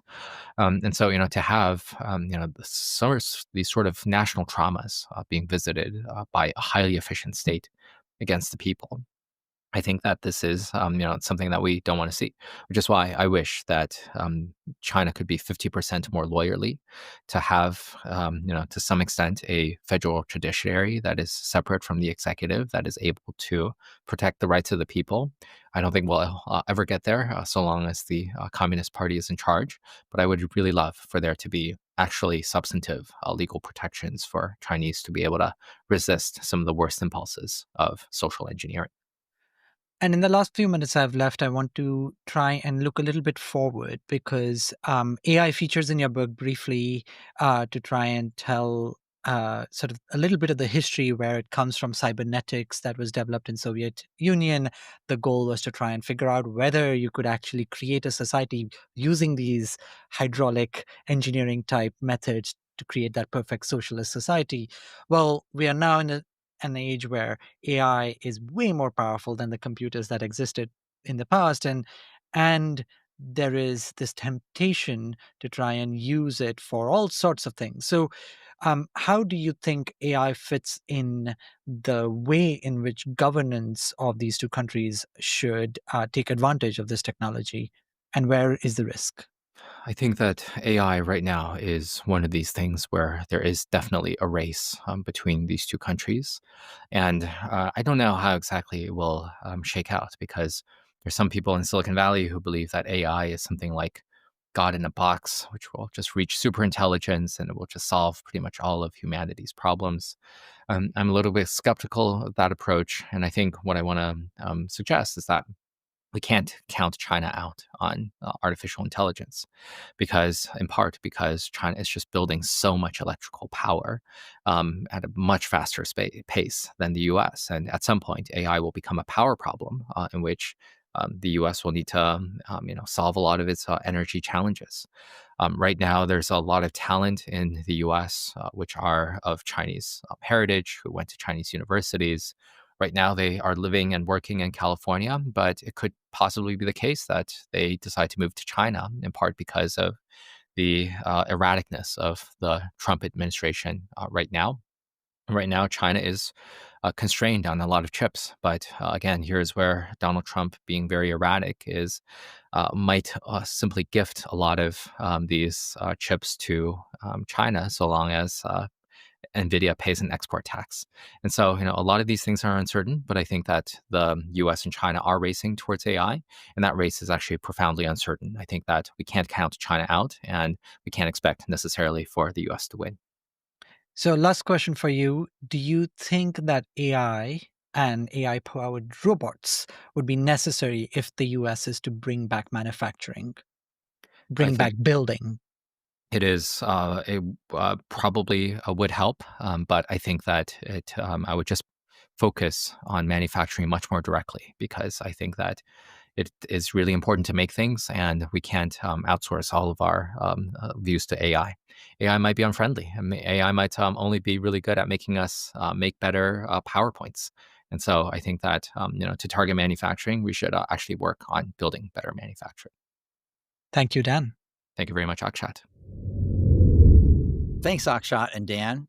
That's an important conversation. China's ability to build major infrastructure in general, and the grid in particular, is enviable. But how can the U.S. become 20% more like an engineering state, as Dan suggests? That's a wrap for day one of the main stage at the SOSV Climate Tech Summit.